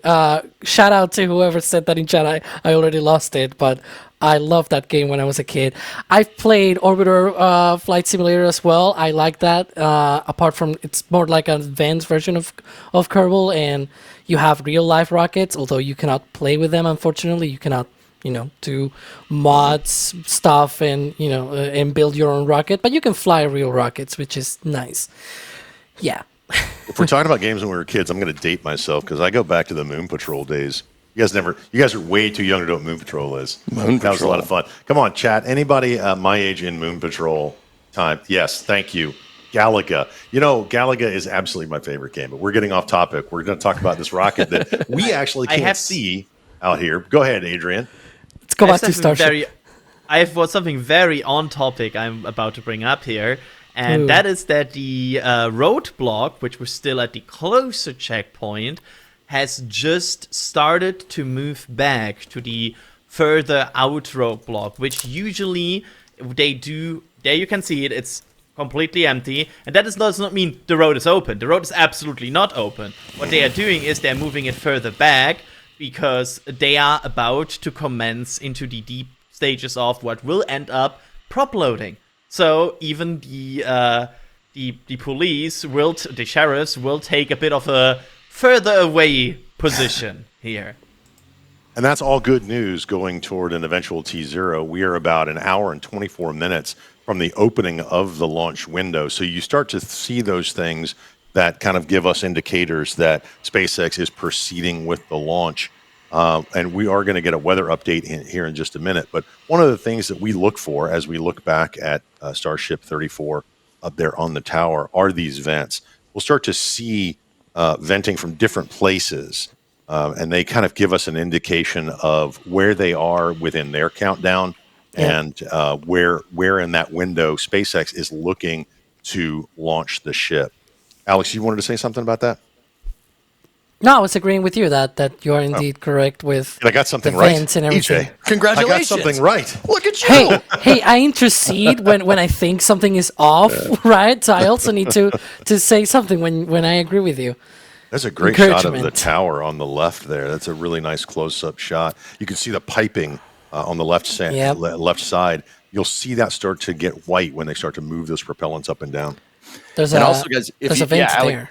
Yeah, Alex. I mean, that's cool. I'm looking at the monitor up close, guys. I always wanted to try to tell people the scale of this. Now, obviously, the best way is to come down here and see it. But if you want to understand the scale, and you look at the left side of your screen, right? We got a shot of the tower there. Look at the stairs. Look at the staircase. Those are flights of stairs right there. That should tell you how big this thing actually is. It is a monster of a piece of equipment here. The rocket and the tower. I would say, look at those stairs. From those stairs, you can really kind of get the scale. You can get how big one of these things is. Just look at the flights of stairs. They're right there. Yeah. Crazy. Can you imagine the elevator breaks and you got to go up those stairs? Oh, no. No, that's a lot of stairs. Hard to pass. I mean, you're at work, so if your job is to go up that, then your job is to go up that. Later on, we are going to talk about that, the size of the ship. We talked about the propellant and about 5,000 tons of fuel, Alex, that approximately go into it. But we are going to show you some comparisons later on about how tall this ship is. And remember, this is block 2 of the ship, block 1 of the booster. And I wanted to talk about the future of the booster. Alex, I'll bring you into this conversation while we're waiting to see some of these vents get more active. When they added the hot stage ring, EJ and I talked about the hot stage ring and why they did that. They're going to integrate that. The plan is to integrate that on future versions of. And by the way, for those of you who don't know, this is a 2-stage vehicle. The upper stage is called the Starship. The booster down at the bottom, we call that the super heavy booster. So the at the top of the ship that you're seeing now, that is the block 2, or the second variation of the ship, which is a little taller, a little more fuel in there, and then down at the bottom is the original block 1, not the original block 1, but one of the latest version of the block 1. And Alex, as we go through and into block 2, potentially block 3 and beyond, what changes are we looking for as we go forward? Well, one of the main changes that we're going to see is they're going to stretch both vehicles, right? Block 2 of the ship is already a ring taller, and it contains 25% more propellant on board. that is not just because of the extra ring, but also because of other optimizations in the tank volume, and also shortening the size of the payload bay section. It doesn't mean that there's less payload volume available, because they also did optimizations on the nose cone area, so they can use more of the nose cone now as well. Many of the other things that we're going to see is optimizations for reuse. So, for example, there's not going to be all of those very pesky engine shielding and everything that they needed to install. There's going to be a lot of reductions in mass. There's going to be a lot of things that are going to be improved in that area. But as you mentioned, one of the things that they're going to do is they're going to integrate that structure of the hot staging interface. So instead of being a separate ring that they need to install, it's going to be just part of the vehicle structure of the booster. In the renders that SpaceX published last year, it looked more like the Soyuz hot staging interface, right? Which is like a truss kind of pipe section that just leaves a lot of room for that exhaust to escape. One of the things that we don't know, though, is how are they going to address things as simple as, well, what's going to happen with the top of the booster, right? Because it's going to get blasted by those engines. Sure, you have the vents and everything, but you still need some kind of protection. So we don't know how that is going to look like. We're definitely on the lookout for any sort of Block 2 booster material out there at the production site, always peering through those windows on the Star Factory, trying to see if we can spot something along those lines. So far, nothing that really screams, ooh, I am an interstage interface or something like that, right? Like there's nothing as such right now that we've seen. But we'll be keeping an eye, and we'll see how that looks like, from render to actual metal physical thing. And if you want to keep up with all of the goings on at Starbase with the Starship program, you can watch Starbase Live, one of our 3 live cameras here at NSF. We also have Space Coast Live if you're interested in those launches from the Cape, and also McGregor Live when they do rocket testing. You can tune into those on YouTube. And especially here at Starbase, there are folks in the field with their cameras, and they come out here several times a day. We do Starbase updates. And we have what we call dailies, but they're usually a couple times a week, where we give you the updates in snippet form, and it's voiceover, or you can just listen to the ambient noise. And earlier in some of the shots, you could hear in the background some of the ambient noises, the pressure being released and things like that. So we listen for those. We watch specific things on the video, but you can keep up with all of that at Starbase Live. And also every week at Friday, you can watch This Week in Spaceflight here at NSF. Hosted by our own Alicia Siegel, who gives you all the rundown of what happened here at Starbase, also everything across space and the launches for the week. So be sure to check out all of those on the playlist from NSF, because there are a lot of really talented people in the background and on the ground bringing these shots to you. This is a shot looking from the backside of the tower, and you can see the ship there and the quick disconnect on the right-hand side and those chopsticks. Now let's focus in on the chopsticks for just a second. On top of the chopsticks, there's the little bumpers that come down, right? And they've worked on those. They figured these things out. And when we saw in past flights, when the booster came down to be caught, it actually doesn't land on the chopsticks. That's what we call those arms themselves, but it hits those bumpers. Now, if it's under its own power and it's kind of, I don't want to say hovering because it's close, why do we need those bumpers? So those bumpers are there to dissipate the load. You don't want to shock load the chopsticks because they'll snap right off. Basically, when the engine shuts down, the full weight of the booster is going to be on those chopsticks. And if you can find a way to not do that quickly, right, you're going to not snap your chopsticks off, right? So those kind of catch rails, those bumpers are up there to basically dampen out the load that's exerted from the weight of the booster from the engine shutting off. Because obviously, the rocket engine's firing. You said it's not hovering. It's kind of not. But the rocket engine's firing. The force from getting put out from that rocket engine is enough to, keep the booster basically hovering, right? I mean, it's not hovering. It gets close, but it's not. But basically, if they just, you got to shut the rocket engine off quick, right? It has to be shut off fast, right? You can't you could throttle down the rocket engine, but you can't like get it down to like 2% throttle. This isn't KSP as much as I want it to be, right? So what you do with these things, what they do is because you have to shut that rocket engine off fast. You have to find a way to not just have the full force of that booster just push right down on those chopsticks. So the bumper pads that are up there are there to dampen out the force. They're basically like a shock absorber to prevent all of the weight from Super Heavy all at the same time being exerted on the chopsticks there. Now, keep in mind, like the chopsticks are hydraulically actuated, right? So basically, when Super Heavy lands on these things, they're going to want to push out. They want to push out and away. So it's not just about straight up loading the chopsticks. It's about making sure they don't shoot out to the sides. And those hydraulics are under insane amounts of pressure. Like, I don't know if you've seen the hydraulic actuators. They're like the size of my truck to move those chopsticks back and forth. When Super Heavy lands on these things, you got to dampen out the force.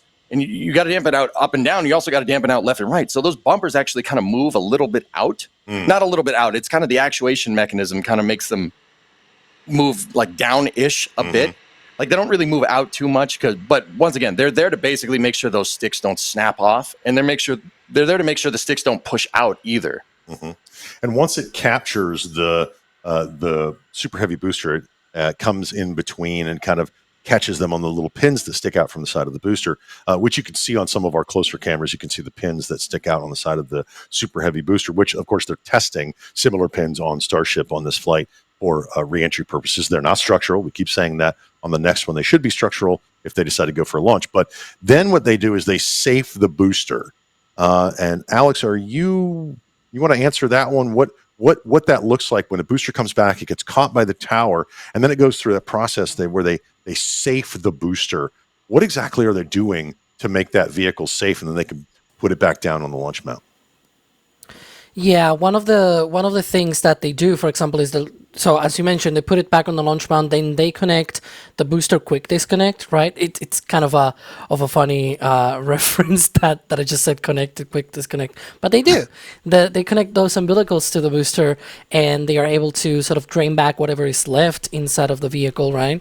And that is a good thing because then they are able to get.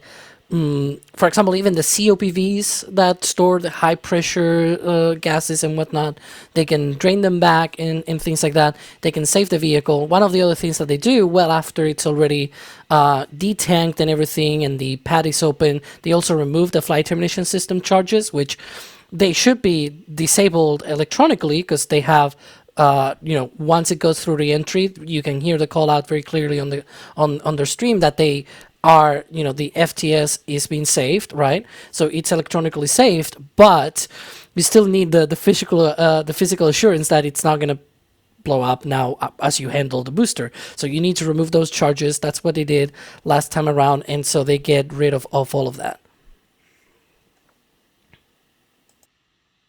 We are currently 1 hour, 12 minutes, 13 minutes if you don't count the seconds, to the opening of the launch window. And I want to talk a little bit about that. I talked about it earlier, why they do that launch window, why it's not just an instantaneous, okay, we know what time we go.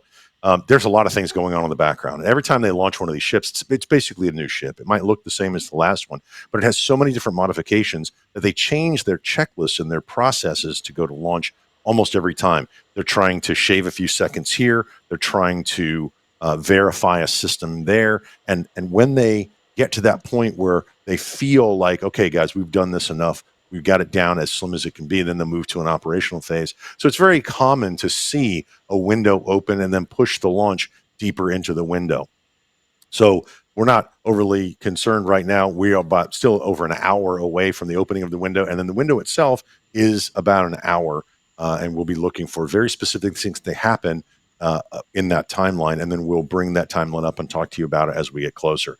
We're getting some more weather information that's coming in, and we'll bring Adam in here pretty soon. Not right now, but we'll talk to him about the weather. But I can't read what he keeps posting. He's posting some things about winds and lower level winds and things like that. And we talk about wind shear. And EJ, I'm going to bring you actually in on this conversation. We'll try to get Adam to talk about what's going on. And we can see the fog, right? We're not outside. We can't feel the wind. But when this vehicle launches, remember, this is a flying vehicle. So it gets all kinds of forces put on it during launch. What are those wind shears that we look for that the vehicle just can't really handle. I know you don't know the tolerances, but I mean, I'm talking about the science of wind shear almost. Okay, so obviously you don't want to launch the rocket when it's too windy, right? You don't want to. It could actually blow it off course. That's absolutely a thing. If you have a rocket and you launch it when it's too windy, and this is kind of the reason why rockets have wind conditions, right? For instance, say the rocket can't steer. It can't steer. The thrust vector control systems on your rocket wouldn't be able to compensate for high wind. It'll blow it off course. Your control systems can't compensate for the wind. Well, guess what? The wind will put you wherever you're going to go. You're at the mercy of it, right? That's why rockets do have limits in the first place, right? So you have to worry about that happening down here near the surface. You have to worry about that happening up in the upper level winds, up in the upper parts of the atmosphere. Now, on top of all that, and once again, Adam could probably explain this better than I can. This is the Cliff Notes, right? It's not just the wind down here. It's not just the wind up there. It's the difference and the direction, right? The direction really makes a difference. If the wind is blowing east down here and it's blowing west up there, rockets don't generally like that because you're shifting the loads on the vehicle really, really quick. You got to remember, these upper level winds can get 100 miles an hour, 200 miles an hour, no problem. There's lower pressure up there. The air goes way faster, right? You get a lot down here. It's kind of a soupy atmosphere, to make another Goebbels reference right there, right? You got a kind of soupy atmosphere, like the wind. I mean, we can get pretty good sustained winds down here from like a hurricane or something, but generally, I mean, you're not launching a rocket in a hurricane, right? It's up there, the winds go a lot faster, and it's about the difference between up there and down here, right? If there's a big difference, you're going to have a big problem. And if, once again, the direction too, big deal. I mean, I want to be very clear. Adam can explain this better, and he will, way better than me, and he will. I just hope that when he says it, it's like, oh, EJ was wrong about this. I mean, he might. It's possible, but Adam can explain this better. But basically, it's the difference in winds. If you are launching a rocket and there's no wind down here and there's wind up there, you're running into what's called vertical wind shear. Once again, the change, and that breaks things. That breaks things really, really easily. Like you're putting rockets under unnecessary load at that point. And that's why You know what? I was going to say, that's why we see some rockets launch the next day. No, I am not saying the S word. I'm not saying that. But that's why you do see some rockets just wait another day, because it might be nicer tomorrow. But it doesn't look too bad today. It's just very froggy. Yeah. And that fog is making it difficult for us to see what's going on from our perspective. But we have cameras a lot closer. Alex, I'm going to bring you in on this one. And some of those cameras are showing us some other venting. Why don't you talk about what's going on? Yeah, we have tower vent already underway. We are watching closely for the OLM vent, which should be next. Like it's usually within a minute or two of the tower vent, and that's the start of the chill down process. We've seen a lot of that venting on the tank farm. Now the lines that go from the tank farm out to the launch mount and the launch tower are being chilled down. I'm already seeing some of the frost on some of the propellant lines on the OLM, so maybe we're gonna get that OLM vent very, very soon. And so there you can see that tower vent already ongoing. That's gases oxygen leaving the tower there as they flow that liquid oxygen through the line up to the tower and getting all of that. Of course, they're also running liquid methane, but the liquid methane cannot be vented. So there's a return line that sort of comes back to the tank farm, and that's why we don't see that venting going on there. That's why this is for liquid oxygen. And so one of the other things that I am on the lookout for, though, is the timing. So this happened around T-minus 1 hour and 20 minutes for Flight 7. They are still optimizing the load of the vehicle, which also means optimizing all of these chill down process. Does this mean, because we are obviously not T-minus 1 hour 20 minutes, we're a little bit further into the countdown than that.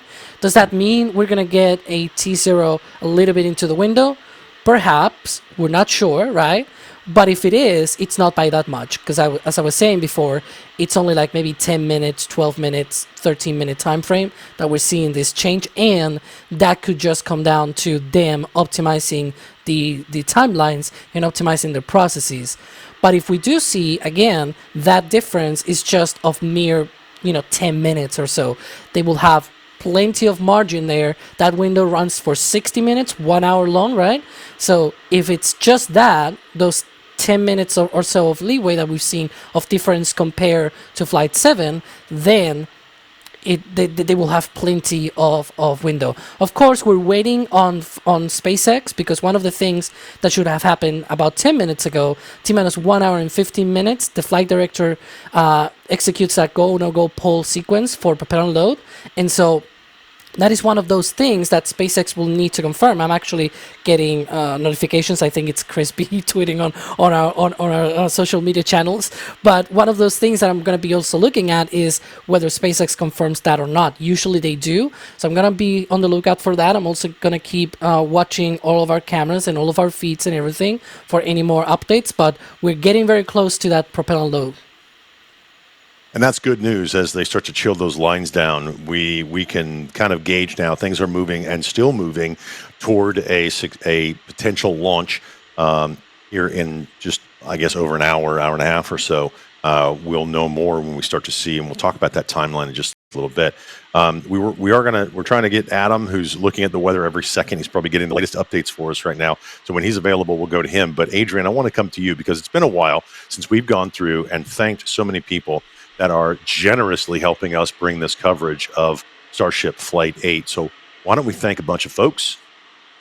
I will absolutely do that. I will quickly acknowledge the fact that the OLM vent has started. So to quickly wrap that up, the booster chill down has also started now. The booster system chill down, not the chill down of the booster itself.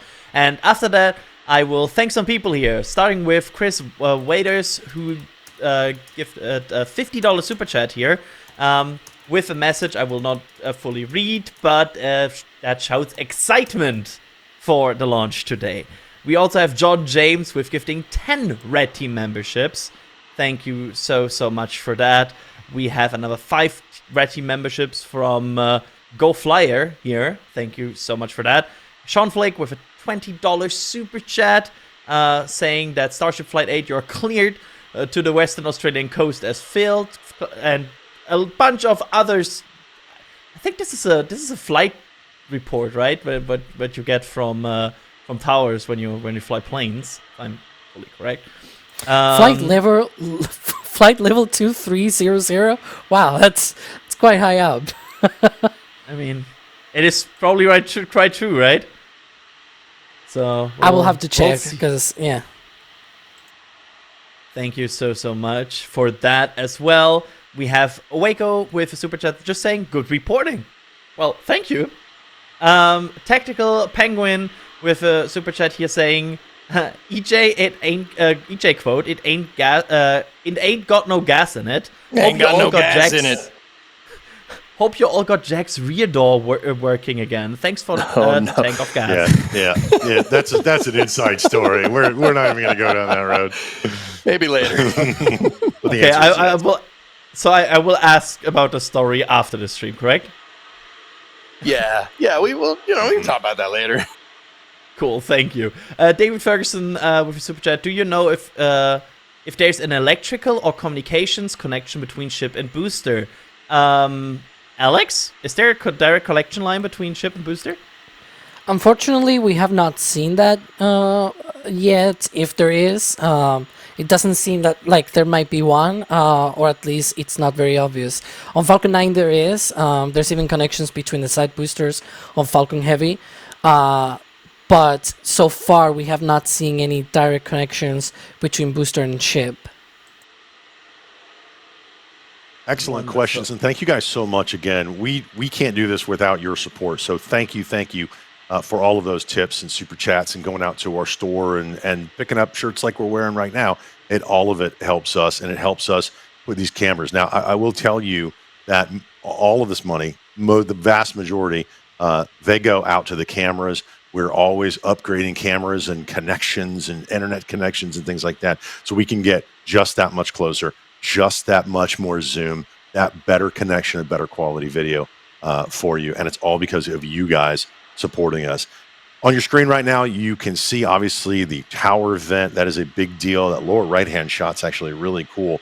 What are we seeing, EJ? Or I might go to Alex since this is a propellant question. What are we seeing in that right-hand middle screen? Are those sub-chillers, condensers, valves? What propellers? What are we seeing there? Those, so the black things on the right hand side, that's for Pad B. Those are part of the pump assemblies for Pad B. Not active today. That's gonna be for Pad B, right? But in the future they'll be active, and it's not fully installed yet either. So we're not gonna see any activity from that today. But as you can see, there's a bunch of other activity going on. There was an OLM there just a couple of minutes ago. I was actually gonna point out, you can see the return line of the methane being frosty and whatnot, but yeah, the tank farm activity is blocked in that view right now. Of course, we have many other cameras, so thankfully those are not being blocked, and you can see lots of activity from the OLM, as you can see there from that south view. And yeah, that OLM vent going strong.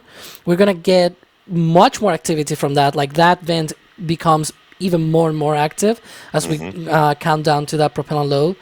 That vent will disappear at the time of liquid oxygen load on the booster, because that's, again, as I was saying before, it's related to the liquid oxygen venting, that chill down of that liquid oxygen line. So when the vent goes away, that's our sign that the liquid oxygen is being loaded onto the booster. For the tower, we're gonna see a pause, so at some point it's gonna disappear. There's no need to be panicking or anything like that. Then it'll return, and once it returns, it becomes a lot more active.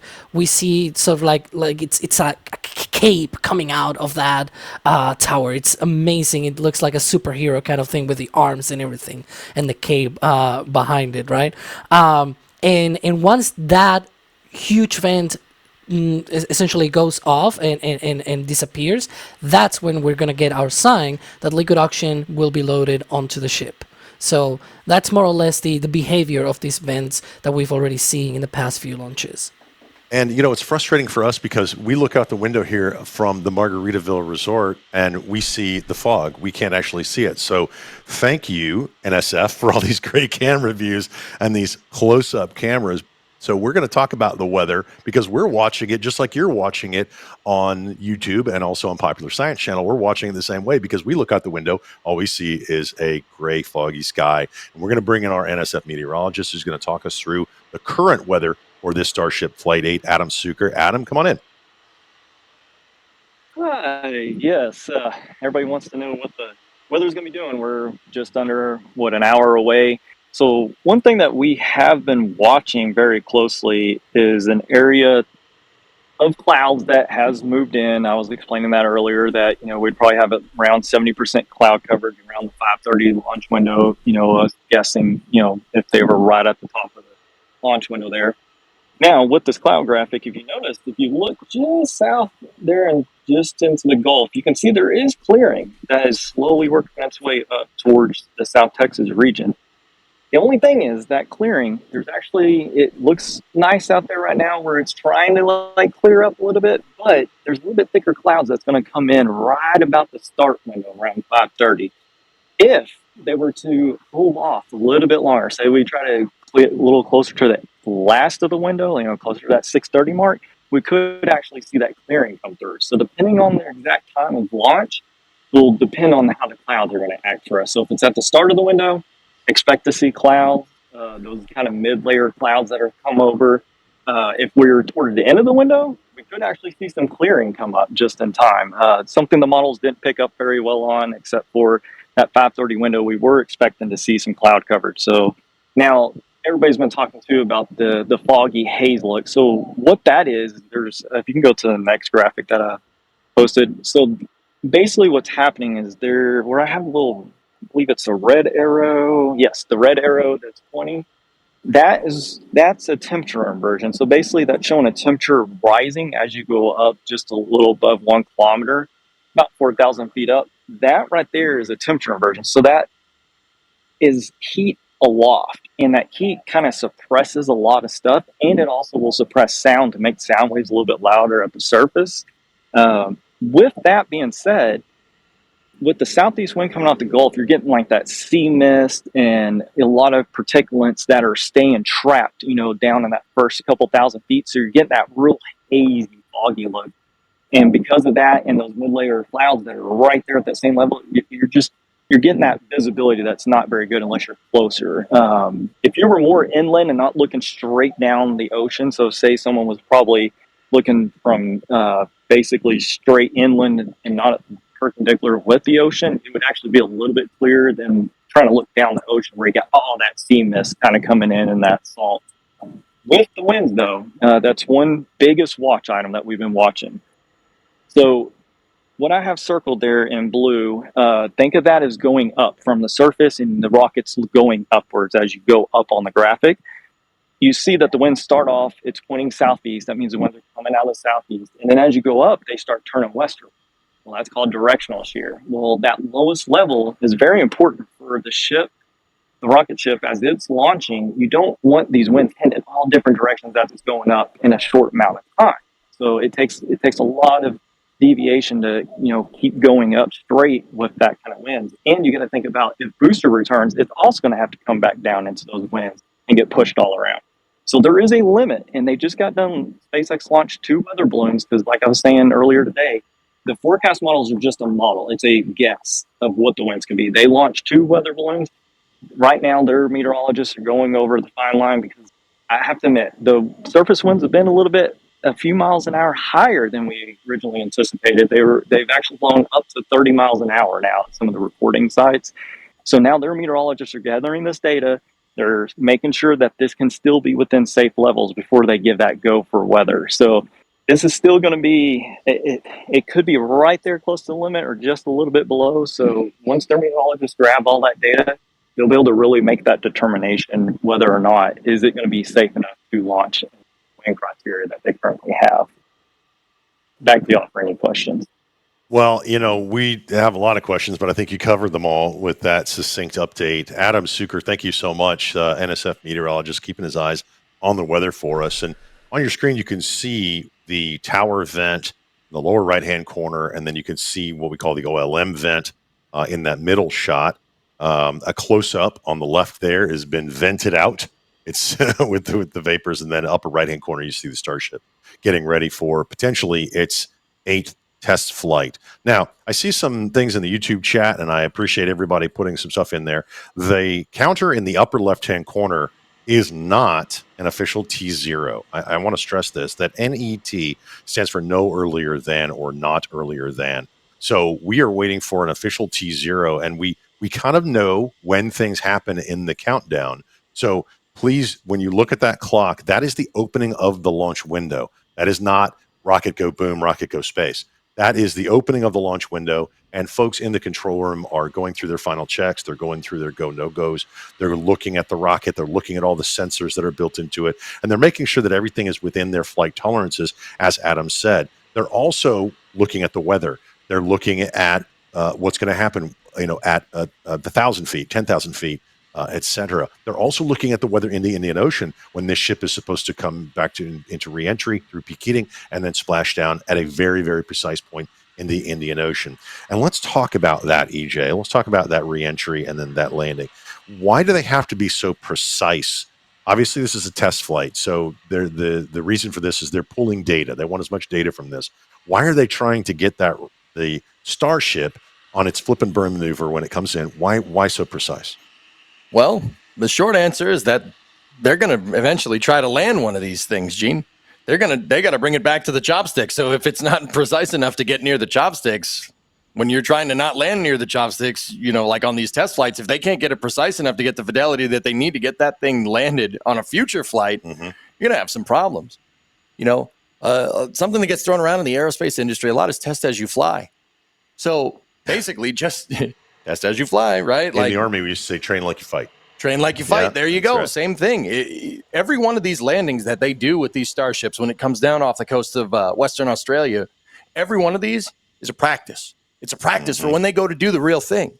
So when they seemingly do go to do, or not seemingly, when they do go to do the real thing, hopefully we see a ship catch on the next flight. I mean, it doesn't know. It really kind of is contingent on how good this one goes, right?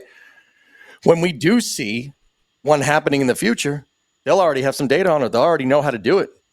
We saw the exact same thing happen with the booster during Flight 5. Flight 4 did the water landing, right? And that water landing was basically, there were fake catch arms out here. At least the booster thought there were catch arms out there.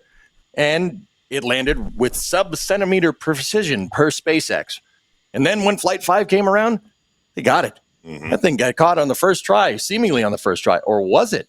right? It wasn't, right? They were testing it. So these ships, when they do these missions, these suborbital missions, they got to come down precisely, because that's all paving the way for when they eventually go do a ship catch. Hopefully on the next flight. Hopefully, could be as early as that. We don't know. Once again, it depends on how good this flight is, but we'll see. Yeah, and we will see. Hopefully, here at inside that 1 hour window that opens up in just right at 51 minutes. Something that we do here at NSF is when you support us, we love the fact that you get something in return. So when you help us put a new camera out, or have a photographer, or have these live broadcasts where all of this stuff costs money, that's support that you give us that comes back to you. But also, we have a store, and we love you're wearing a Flight 7 shirt. I'm wearing one of our Thrust collection shirts, and there on your screen you can go out to shop.nasaspaceflight.com, and you can check out all of the shirts that are available, the hoodies. And right now, you can pre-order your Flight 8 patch. And as Adrian said earlier today, they are about halfway gone already. And they were announced last night when the full stack happened. Wow. Isn't that incredible? That's pretty crazy. Thank you guys so much for going out there and helping us at shop.nasaspaceflight.com. You can get stickers, you can get the patches, you can get the shirt, the hoodies, and something new. Look at that beautiful patch on the screen right now. That's amazing. One of the things that just came out as well last week was the tote bag that has the pattern of the thermal protection tiles on it. So if you want, we got to come up with a good name, like thermal tote bag or tote protection system or something. What's a good name for the tote bag? I'm gonna send it to Adrian here in a second.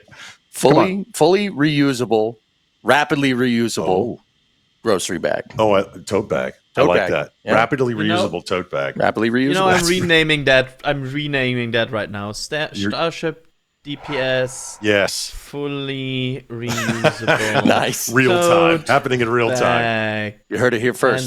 But something else that helps us out. Something else that helps us out, doesn't cost anything. It's just hit the thumbs up. Tell your friends, tell your neighbors. We love what we do. We are not a big media organization, as you hear Doss or say all the time. We're just a group of friends that love doing this. And this is we just come and we nerd out and we have a good time doing it.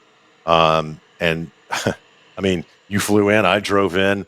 We have people coming in from all over. They drive in with their cameras. I was talking with Jack the other day about some of the cameras that he rents with his own money so that he can do this. And that's really what NSF is. It's a group of friends that bring you these launches from literally around the world. So thank you for supporting us. And we love that you're here. Coming into our flight, potential Flight 8 launch here. The window opens in about 48 minutes. And I forgot, what was the other thing I was going to talk about? Help me out here, EJ. I had it in my head and then it went away. Oh, that's right. Our socials. That's what I was going to talk about. Yeah, you're welcome. I helped. Thank you. I was like, what was it? I had it in my head. Thank you. All of our socials are available as well. Follow us on Facebook, on Instagram, on X, on what's the Blue Sky? What's it called? Blue Sky? It's called Blue Sky. Okay, I got that one. Yeah, we are everywhere, and all of that support helps us as well. So thank you very much. I got a lot of things going on as we try to keep going here. Hey, Alex, I'm gonna bring you in. How long does that OLM vent normally take? Well, not much, but I have breaking news. Oh, go. Not directly related to today's launch, but oh man, we're getting some juicy information from SpaceX on future Starship operations Look at that. At the Space Coast. That's a render of the Gigabay at Roberts Road in the Kennedy Space Center. You know, if you're a regular of the channel here at NSF and you watch our Space Coast updates and whatnot, those flyovers that we do, you may know a bunch of these things. The Gigabay in Florida will stand 380 feet tall and provide approximately 46.5 million cubic feet of interior processing space with 815,000 square feet of workspace, including ground level, elevated platform work areas, and a work and meeting space on the top floor. Gigabay will be able to support a Starship and super heavy vehicles up to 81 meters tall and will provide 24 work cells for integration and refurbishment work, along with cranes capable of lifting up to 400 US tons. Compared to the Megabay facilities in Starbase, currently SpaceX's largest stacking and integration buildings, Gigabay provides more than 11 times the square footage for workspace, 19 additional work cells, and more than twice the crane lifting capacity. This is going to be be a huge project that they're going to be building out at the Space Coast, and quite the timing here from SpaceX as we're readying for Flight 8 of Starship. And they say on this update, they want to have online that Launch Complex 39A pad, that Starship pad there at that historic launch site where humans went first to the moon out from Earth. And, you know, that's going to be quite an amazing development. There's a lot of more updates here as well. For example, work on this Gigabay has already begun, and the facility is targeted for completion by the end of 2026. So we have sort of a bit of a timeline there for that Gigabay. We also have a confirmation as well. Gigabay at Starbase in Texas, they're also going to be building that next to the Starship Star Factory manufacturing facility. I'm like reading it right now as I go along here with this update. As we work to complete the Gigabay in Florida, we are designing and planning for a co-located manufacturing facility similar to the Star Factory in Texas to enable production of Starships in Florida. To enable initial Starship flights from Florida while our Space Coast Starship manufacturing, integration, and refurbishment facilities are being completed, we will first transport completed Super Heavy boosters and Starship upper stages ships from Starbase via barge to build up a Starship fleet in Florida. So essentially, they're going to take completed boosters and second stages out from Starbase, barge them over to the Space Coast, and be able to launch from there while they're building up their production capability there in the Space Coast in Florida. And so it's amazing. They're talking about, you know, to support initial Starship launches from Florida, blah, blah, blah. They're launching a Starship launch and catch site at LC-39A at the Kennedy Space Center. It will include all of the learning from Starship's 2 pads in Starbase. They are obviously talking about the launch tower at LC-39A in 2022. If you've been follower of the channel, you've seen that, right? Because we've been covering all of that progress. In the coming months, teams will build and install the pad's deflector system, which provides cooling and sound suppression water during Starship launches and catches. This new deflector will be nearly identical to the one being installed to support the second launch pad at Starbase. You know, the one with a flame diverter and the big launch mount. Yes, Adrian? I see Alex, you. I need to Alex you. Yeah, sure. We got an update. We got an update from SpaceX that the Starship team is go for propellant load today, and they are now targeting 15 minutes into the window, which is 5:45 p.m. Central Time. So that is, and now this is no longer a net. This is now a T0, 58 minutes, 33 seconds from now. Excellent. And that's the information we were looking at. Alex, is there anything more to add about the Gigabay, the Gigafactory, the amazing news coming from Florida? Just the end of it, they say that pending completion of environmental reviews, SpaceX intends to conduct Starship's first Florida launch from LC-39A in late 2025. That's so amazing because it's like that's this year. Are potentially, that's this year. I did a joke the other day about some of the timelines. It's like I don't think they realize where that date is in the calendar. Same thing with this. We'll see about late 2025. I think it's more likely 2026, but hey, SpaceX proved me wrong, right? As I usually say. They're obviously talking about Slick 37, Space Launch Complex 37 at the at the Cape Canaveral Space Force Station.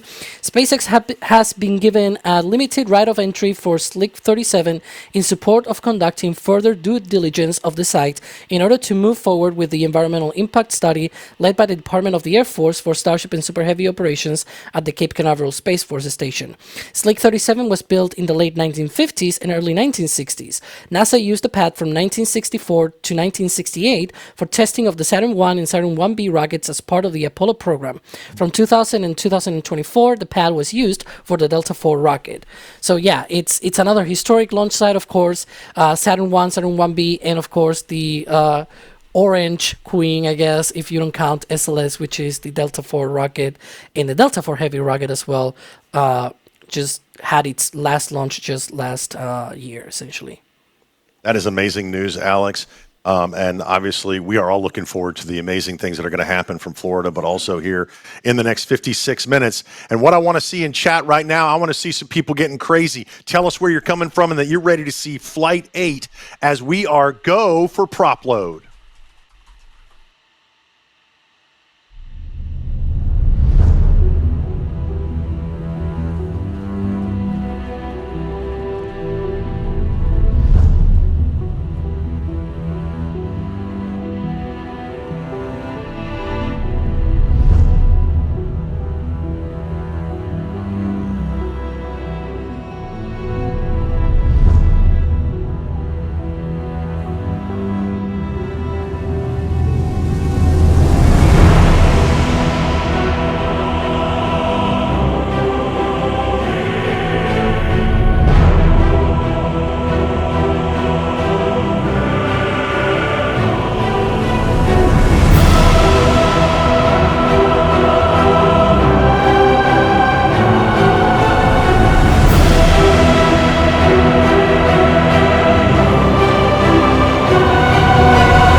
And it is time. It is time for this rocket to go to space here in just a few minutes.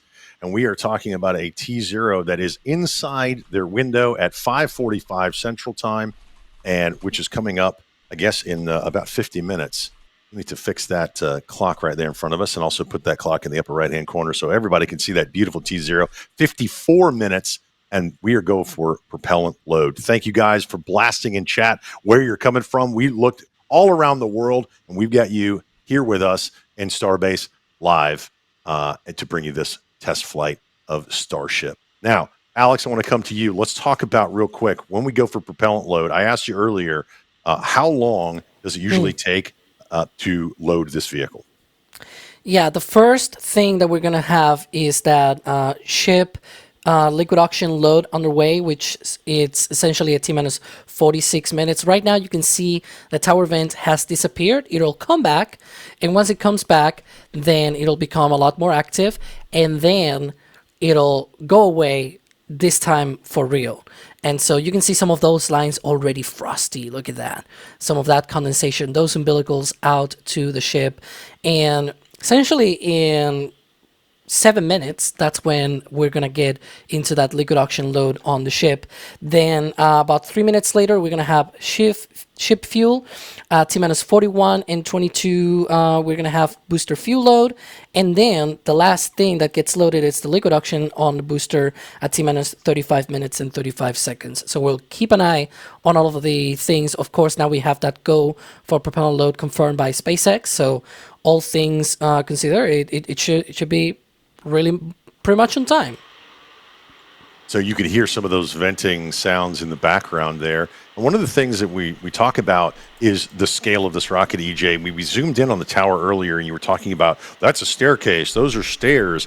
And I think you lose the scale of this rocket when you see it on the screen. And we've been out there and had the opportunity to look at it. And if you get a chance to come here, come and look at the size of this rocket. But we have a demonstration for you of actually how large this rocket is. The amazing graphics designers of NSF have done some work to show you the scale of this rocket. It is 141 meters tall, and there are some very familiar buildings coming up. The Statue of Liberty, Big Ben, and the VAB, the Vertical Assembly Building at NASA in Florida, is 160 meters approximately. So this is a big rocket, 123 meters from the bottom of the rocket to the top of the rocket. And now we're going to put it up against some other well-known rockets, EJ. Look at the Falcon 9 over there on the left. And the big boy, the SLS. We just launched the first New Glenn a couple of weeks ago. Yep. There's the Great Space Shuttle at approximately 56 meters. My favorite. So you get a scale of these rockets up against the LVM-3, the Vulcan rocket, and again, the SLS, again, carrying humans into space. This is the largest rocket ever flown. And here in about 51 minutes, we are going to hopefully see this one launch as well. So the Block 2s, this is the Block 2. This is the Block 1. You can see the difference on your screen there. They've changed the configuration inside the ship as well. We're still flying a Block 1 booster, but we have a Block 2 ship, so it's a little taller. It holds a little bit more fuel. And if we really wanted to go down the rabbit hole of that, we could get Alex in here to talk about it. But I think I'm just going to give him a break for a minute, because what they did is they did shrink, I think, the payload volume just slightly to give it a little bit more fuel. Yep. But as we go into the Block 3s, we're going to see that stretch. And hopefully Alex is nodding that I'm saying things right and not shaking his head that I'm saying things wrong. Thank you. I need that confirmation. So, EJ, I mean, this is a massive ship that they're about to. It's a monster. It's big, and it's only going to get bigger. Yep. I'm very on board. This thing is an absolute unit of a rocket. Remember, we're flying with twice the thrust on this thing as the Saturn V. And the Saturn V is the one that put people to the moon, which is pretty crazy. And hopefully, you know, with the help of Starship, we get back to the moon someday. But I'm telling you, this thing is a monster. That first stage is 22 stories tall, right? So picture a 22-story building. That's what the first stage is. And the second stage isn't no slouch either. Mm-hmm. It's, I don't know, probably like an 18-story building at this point, but it's going to get to the point where it's 20 stories as well when they stretch the thing, like what you were saying. These are not small vehicles.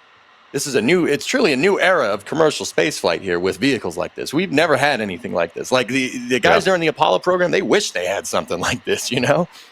And the goal is to get 100 tons to low Earth orbit, and then eventually to take us back to the moon through the human landing system, which is a modified variant. We talked about that earlier, the modified variant of the Starship, and then also eventually humans on Mars, making us a multiplanetary species. Now, I'm looking down at the monitor. You guys are seeing the same thing I'm seeing.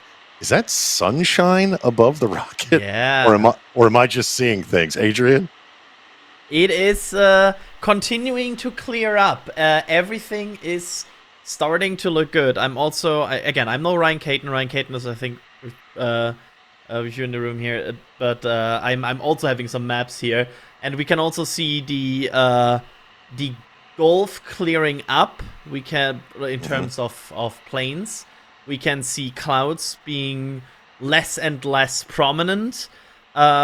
It's right now what we want to see, honestly. Everything is moving more in the right direction. Nothing is moving in the more wrong direction. There, that's my screen presenter. You can almost see, like, of course, that's also not a flight corridor. I will also mention that. But you can see there's just a few final planes in the path of Starship, and they probably, hopefully, are in communication with the towers to make sure they're out of there before this thing flies. But everything is looking more and more promising.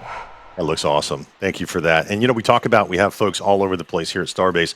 Not only were they setting up cameras, we here at the hotel at Margaritaville Beach Resort have Doss up on the roof, and we may check in with him in a little bit. But we also have the one and only Jack Beyer, who's at Rocket Ranch. Jack, what's going on out there at the outpost?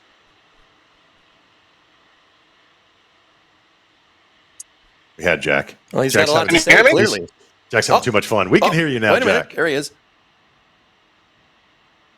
Testing 1 2. Hopefully you can hear me all right, and I'm not a robot. Things are going great at the ranch. There's a bunch of people here. The atmosphere is lively. The NSF feed is on, so we've been listening in to you guys joke around, which is why I've been annoying you in the back channel. But yeah, I've got the old Triclops set up. It's a 500 millimeter lens on a Canon R, a 2400 millimeter lens, effective focal view on a Canon R5 Mark II, and an iPhone at 5x. So Triclops, that's the camera rig I'm going to be running for this. I do have the drone as well. We'll see if the winds cooperate enough for me to get that thing in the air. But yeah, very excited for the launch. I know the weather is less than ideal, but I see the sun right now, which is something that couldn't be said for the rest of the day. I see the sun. I see like some actual rays of light. So 5:45, let's get some golden hour launch action. This could be a really beautiful one. Yeah, I agree. And what you're seeing on your screen right now, folks, is Jack's camera. You can see the OLM continuing to vent there. But what you can't see are the groups of people that are around him at Rocket Ranch, out at the outpost, and you can join them. Go check out Rocket Ranch's website, and you can be one of those that sits next to that camera and talks Jack's ear off and asks him all kinds of fun NSF questions about cameras and rockets and so on. I don't think that you can get any closer to the Rocket joke, Ranch, Gene. right? You joke, Gene, but I do enjoy every time people come up to me and say, "Hey, it really means the world when people come up and have kind words to say or mean words. You can say whatever you want. You can be like, "Hey, you suck," and I'll be like, "Oh, yeah, you're probably right." But seriously, Rocket Ranch is awesome for hosting us for all of these launches, for hosting one of our cameras, and like you said, it cannot be said enough. It's just an awesome place to watch the launch from here. There's absolutely. Sir, yeah, we got Robo Jack. So somebody go reboot the Jack. He's out at Rocket Ranch with the outpost, surrounded by a bunch of other rocket folks. So one of the things they have out there, we encourage you to bring your families out to these events. This is the future. What you're seeing right now on screen is one of our other great photographers. This is from D. Wise's camera, and again, you see some of that fog, but you heard Jack you heard Jack clear, it's clearing up a little bit. Another one of the remote cameras that we have here at NSF, we're going to go through these so you can see what these cameras see in real time. And as we go through, you're going to see from farther away, right? You're going to see closer up. And it's all because of you guys helping us do what we do. We don't control the weather. So I wish we did. I wish we could just, say, be hey, nice. we need some clear weather for this launch. But we can't control where these cameras go. Looking down the beach here from Margaritaville, across the inlet, this is Doss's camera up on the roof where we are at the studio. And what you see is people starting to gather, people starting to come up and look. And there's a wider shot from the top of the Margaritaville Beach Resort here on South Padre Island. Yeah, that's our current view. Somewhere out there in the fog is that, what you see on the screen right there, somewhere out there. But we can't really see much from here, Gene. Now, is this affectionately Danger Dune, right? This is the one we put right out there. Is that right? Yep, that's Danger Dune. Yeah. And you were out there the other day. You were helping put the cameras out. I was for Flight 7. You're tromping around the dunes. Talk through a little bit about some of these cameras as they went through some of the remotes, what it's like being out there and being on the property, setting up the trailer and all of that. Well, I tell you, the first and foremost, the craziest thing is being recognized out there. Jack was just saying that, like, oh, people are going to come up to you, hey, you're awesome, or you're going to be like, hey, you suck, like what he said. No, we don't get the latter there, but there's a lot of people that do come up and recognize you. It's really cool, but getting out into the dunes and being out in the thick of it, it's mostly just take this equipment here and move it over there, take that equipment here. And I was like, hey, BJ, move this here. I'm like, okay, all right. You're moving batteries out there. You're moving cameras out there. You're moving connectivity equipment out there. You're moving everything you can out there, and you're trudging it through these dunes. Mm-hmm. And then you just see what you see on the screen right there. Yep. That makes it all worth it. You get to the top of this dune, you feel like Rocky. You're like, yeah, Adrian, right? You get to the top, and then you see the rocket there, and that's the payout, right? And then you lug the battery down. You're like, wow, I'm not as young as I used to be. Oh, geez. But yeah, it's fun being out in the dunes because you get to see that Starship up close. And keep in mind, there are cordoned off areas around Starbase that you really can't go, and you read the sign, don't go where you shouldn't, but you can get pretty dang close to this thing. It's unprecedented. There's been nothing like this. Like, no one could just walk up next to a Saturn V. But you can walk up next to this as long as you stay within those signs. You don't want to make the sheriff upset. I was about to say, stay outside the boundaries. You can get very close. You can't get right up next to it. Let's just be respectful of SpaceX property. Stay off the property. They allow us to get this close for now. Yep. For now, we don't want to mess that up for anybody in the future. These are some of the great remote cameras, and then we go back to the. I think I have to quickly cut in here. Go ahead, Adrian. We have loading of the ship. We're starting to see some propellant load, and are we seeing frost lines? Yeah, yet? the tower vent is off, which means we are in a situation where we will have propellant flowing into the upper stage of today's flight, and we also are very close to the tower vent dying off if this schedule holds to have all 4 tanks loading here very, very soon. So yes, in fact, you can see some of that frost already on the methane tank. About to see it also on the liquid oxygen tank because it's a bit discolored as well. That's sort of the process well before that. We can also see some venting from the engine chill vents. It's not engine chill time yet, but they start venting when they start this propellant load. And then once that chill down is actually underway, you see a lot more venting. It's sort of like a trickle right now compared to how they'll be later down the countdown. You will start seeing soon as well some frost on the booster methane tank because they've already started that as well. And later, like 5 to 10 minutes from now, we're going to see the same for the liquid oxygen side of things. We're going to see also that oil and vent disappear. And once that frost enters the vehicles, the propellant enters the vehicles, you'll see the frost line slowly start to climb up. And that's condensation on the outside. These are cryo propellants. These are very cold propellants they're putting in these vehicles. And as that frost line comes up, that'll tell us where they are in the loading process. And we know we're just about 40 minutes from the T0. Now, Alex, do they have a hold point at any time in the countdown? Yeah, they indeed have an option to be able to hold at the T-minus 40-second mark. So we still have a long ways to go if they want to take some time or anything. They usually run the propellant load sequence first, and then at the end of that, at T-minus 40 seconds, they pause there if they need to. We are hopeful, though, that they don't need that time, that they are all ready to go, and that everything is looking great. But if they were to need some time, they have that option at the T-minus 40-second mark. Well, we're going to pause here, and I'm going to send it back to Adrian because I'm watching the chat and I see all of this amazing support come through, and we want to be able to thank those folks that are being generous and helping us provide this amazing launch coverage. Absolutely, there's so much support. We have Void gifting 20 Reti memberships. Thank you so much. And then we have Kirby gifting 80 Reti memberships. Over 4 different 20 Reti memberships. Thank you so much for all of that support. That's so many people that can now watch, for example, the normal behind the scenes like multi-view. They also can watch the production behind the scenes where you can hear Kevin and Jay and the production team working in a few minutes and like getting calling the launch, which is honestly quite amazing. Like I always watch that myself. Once we are done here, like I always watch how that sounded. Super cool. We have a $100 super chat by Roseanne, which says really not need to start a launch seed fund for Jack. Thank you for that. We have, and I also want to mention something else here. We have so many store messages. I have zero chance reading them all. But I will warn you all, this patch 8, is flying so fast off the shelf right now, and I can't blame you. Honestly, Jack did an amazing work with it.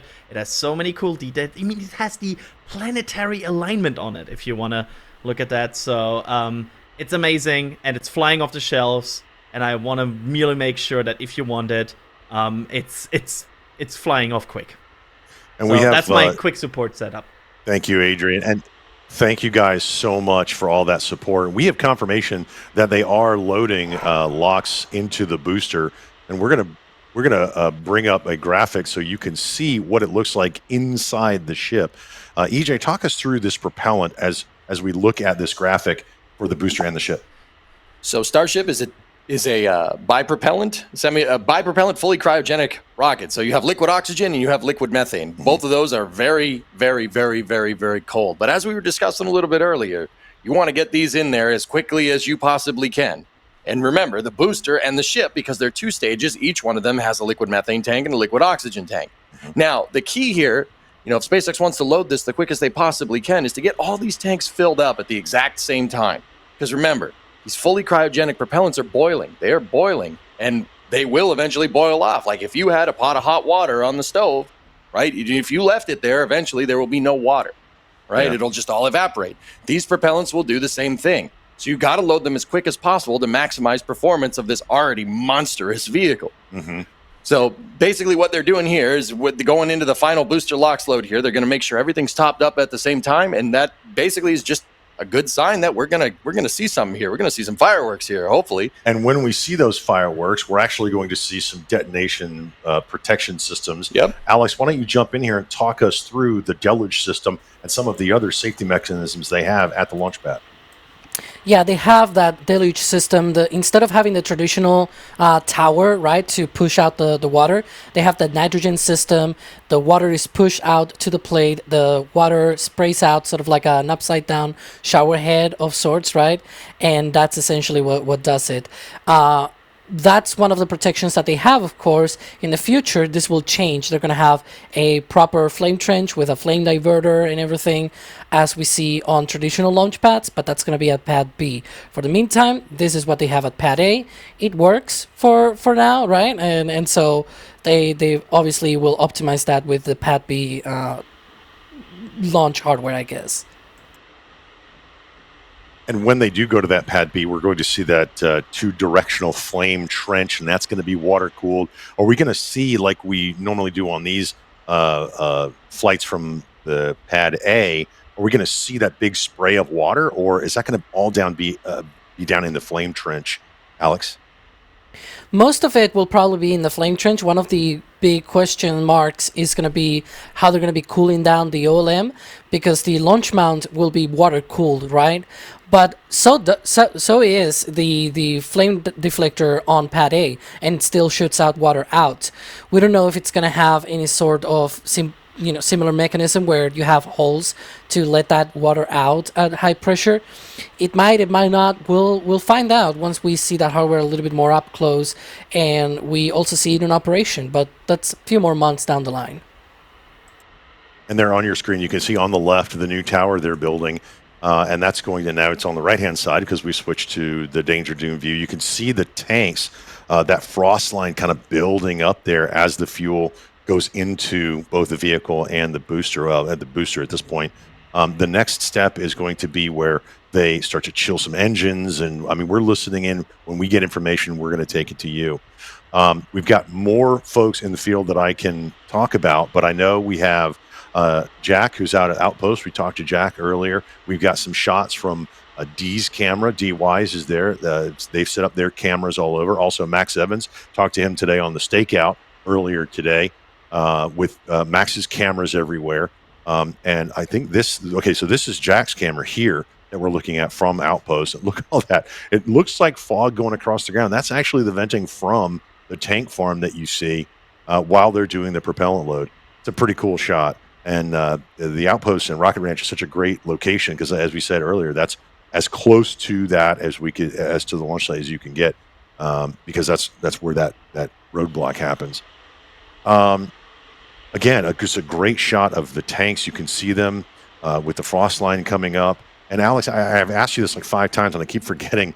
It takes about how long? Like, what's the fastest they've loaded the vehicle? Is it 40 something minutes? The whole sequence starts at T-minus 46 minutes. They're gonna go down, hopefully in the future, to 30 minutes or even less than that. Their plan is to launch this fuel it in less than 30 minutes.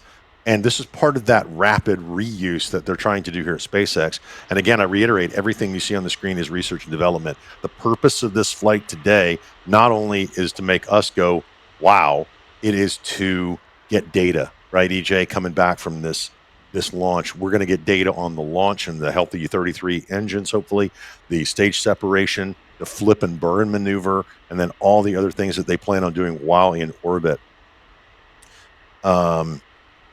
Currently, I guess did the sun go away? I was there for about 2 seconds, but we're able to see really good shots. That's my favorite shot. That's the one I like right there from Danger Dune, man. That's what. Yeah, because talk about Flight 7. When we saw on this camera after the fact, we saw the launch, and then we saw as it pivoted up, because this can rotate up as it launches. Talk us through Danger Dune real quick. Well, we actually have a couple of different cameras out there. There's one that points basically at the rocket, and then there's another one that was from an NSF contributor, Jay DeShetler. And that camera actually has one facing towards the pad and one facing up at 45 degrees. We got that booster coming in from that camera. There it goes right there. It's actually showing you live on screen what we're talking about. That camera is actually fixed. And now that gets me to the next one, which is the Danger Dune camera here, which is right next to it. And that one is actually a PTZ, a pan-tilt zoom. It can move around, and we can actually watch this thing come in. For Flight 7, we got views of Super Heavy coming in, looking up the rocket engines. That was awesome. That's one of my favorite shots there from the entire cast. This camera can pivot all the way up, and you can see that Super Heavy booster come in and just maneuver over into the pad and make it look easy. And that it's just a wild shot to see that right there. Yeah, and look how fast that panned down. That's what it's going to do. It's just going to follow that rocket as it comes in. Now, at launch, it's going to get covered. It just gets covered with the exhaust and the vapor coming off of that. Now, the water deluge system that Alex was talking about earlier, it suppresses not only the sound, some of it, but because you hear it, and it suppresses some of the shock waves as well. Yep. Right, but it still blows a ton of debris. Does it actually turn that into steam? Yeah, so the shower head there is basically part of what's called a pad deluge system. And that pad deluge system is using water to dissipate sound, it's using water to dissipate heat, it's using water to dissipate pressure. I mean, pressure and heat are kind of hand in hand here because we're talking about gases, right? But basically it's there to dissipate any energy that the rocket's going to have. Like, obviously you want it to dissipate energy because you don't want to melt what's below the rocket. We've seen the results of that. Yeah. What happens when you have nothing down there? The heat will find and pressure will find something to break, and it will break it and shoot it into our van. that was fun. That's right. Yeah. So you want the water. Sorry, you want the water down there to basically dissipate some of dissipate the pressure down there and dissipate the heat. It will turn to steam, absolutely. And it's also there to absorb the sound. Water's also good at absorbing the sound because the rocket, and this is not just super heavy. This is pretty much any rocket. Rocket engines are so ridiculously loud that when you're leaving the pad, the sound reverbing off of the deck of the pad and off of the ground is enough to induce vibrations on the vehicles. Not quite the same, but very similar to what we saw on Flight 7 with Ship 33. It's enough to induce harmonic resonance on the vehicle and cause something to break. Right? A good example of that would be on STS-1. The SRBs were a little too spicy. They put a little too much jalapeno in the propellant. They don't do that. But, hey, you understood what I was saying, right? They put a little too much spice, and the SRBs actually overperformed. They overperformed so much that the sound from the SRBs reverbed off the ground and shook tiles off of Columbia. Now, thankfully, Columbia did come home that mission, but the sound from these vehicles is so ridiculously powerful. It can actually damage the vehicle on the way up.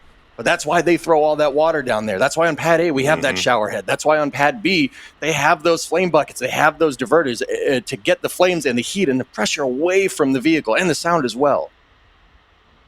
As we get closer to this T0, we are under 30 minutes, and I want to see some stuff in chat. I want you guys to go crazy as we are within 30 minutes. We're now T-minus 28 minutes, 20 seconds from launch, and that's a big deal. We should start to see things in rapid succession as we get closer. You can look on your screen. You can see the frost building up once this vehicle is fully fueled. I'm going to bring Alex in here. We talk about they have a potential 40-second hold, but you can see the clouds above the launch site. From our perspective, there's still some ground fog. We can't see anything, but we have these cameras, and they are going to bring you some amazing views. But Alex, some of the things that are going to happen in this timeline as we go forward. The next big thing we're looking for is for some Raptor engine chill. When is that going to start? Should be in about 8 minutes or so at T-minus 19 minutes and 40 seconds. That's sort of the plan for the Raptor chill down. And is that both the booster and the ship? Yep, both stages at the same time. All 39 engines getting chilled down. It's almost like a progress bar on your screen. When you see the frost, you can see the frost going up. It's a progress bar, and we all want to fast forward and get to that point. Adrian, I want to bring you into the conversation. You've seen as many Starship launches as the rest of us. We need that progress bar to go faster. How do we do that? How do we get that progress bar to go faster and fill the ship?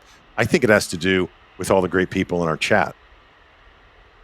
Oh, see what I did there?